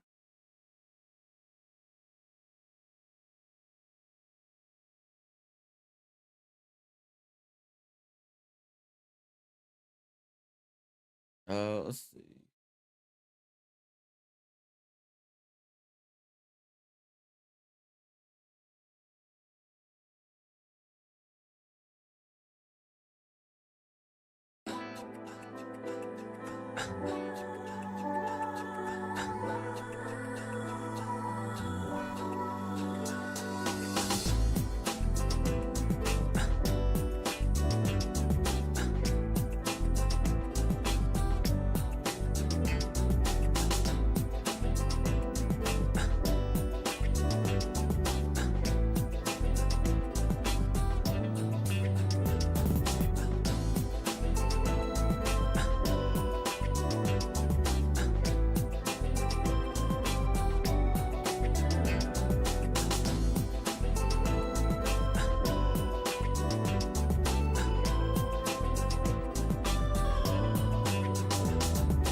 There you go.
guys, I am done for tonight. I got at least like the outline done. We're gonna clean it up later on today, and hopefully start the coloring. The coloring shouldn't take as long, I think, compared to the other ones, because a lot of it have like the black spots. But we'll figure everything out pretty much. We'll figure everything out. But yeah, I am done. I'm done. I gotta call it, because I'm already feeling like I'm already doing these like half-assed. So like I'm not fixing everything. So it's like, okay, I gotta stop. Because I was gonna work on the detail and clean it up. But I was like, okay, no, we're good. All right, we'll do the fixes that we need to do, making smaller, so when you guys see it, it won't be like as like super thick lines compared to like other places and all that. But yeah, we are done, guys. I'll be back on later on today. I'll be watching Backlash WWE at 5 to 8 o'clock ish. So keep a lookout for that. Unless I got the time wrong. Wait, what time does it start? Backlash. Start time. I think it's at 4 actually. Okay, yeah. So the time starts at 3:30. So actually it starts at 4. It starts at 4 o'clock. Like the main show starts at 4 o'clock. So okay, that's actually even better. I'm gonna be honest, because it's 6 o'clock. What I'm gonna do now, I'm gonna upload my my art video and other reaction videos, and then by the time they're uploading, I'll be going to the store, get my stuff from the store, so I have that ready to go. All right, guys. So thank you guys good for watching, guys. I really do appreciate it. I will be working on this when I'm watching WWE, guys, Backlash. So that's 3 hours of pre-working on this, and then like on stream we start working on the coloring and all that. So that's the good news about this. So yeah. And then I do have another one I'm working on right now, and that is the Game Boy. We are working on the Game Boy. I finally got everything all put together. I cleaned everything up. I put everything in separate frame, layer. So the way I'm gonna do it is like the Game Boy. I'm thinking about making that into like a sticker, or I'm thinking about making that into a keychain. So what I mean by that is, since I don't want to have all this like around the keychain, because like it's a lot going on already for a very small area. So I have these layers where I pretty much will take off like all of this pretty much, right? You see that? Like I'm pretty much gonna take it off. Like take that out, and then right here, take that, and take that. Obviously, I gotta fix this because I accidentally put all one layer like an idiot. But you get the idea. So all this will be just one layer, and it will be like either it will be a sticker, a keychain. We'll see. I'm gonna figure everything out, and it should be fine. And it should be fun. It should be fun. It should be cool. I'm really liking it so far. So like I said, I got a couple projects I'm working on, guys. Original characters and fan art and all the good stuff, guys. So like I said, I'm locked in, guys. I'm locked in. All right, guys. All right, have a good night. Peace out, myself. I'll see you guys later on today after Backlash. The show's gonna end around 7 o'clock actually. So around 8:30, I should be on stream. All right, guys. Because again, I'm gonna eat. I'm gonna chill a little bit. Make sure everything's all good. Like I'm gonna make a list of what I need to do and get done. Because I really need to get done on the commission sketches. The commission sketch that I need to finish. I need to finish that right away. So. Luckily, I did tell the client that the next 2 weeks are gonna be a little bit FD. They're gonna be a little bit delayed because everything's going on with the art shows and all that. Anyways, peace out, my stuff, guys. I'll see you guys next time. Check out the YouTube video. That's gonna be posted at 3 p.m. Pacific time. Cause that's usually where I post on videos for some reason. I don't know.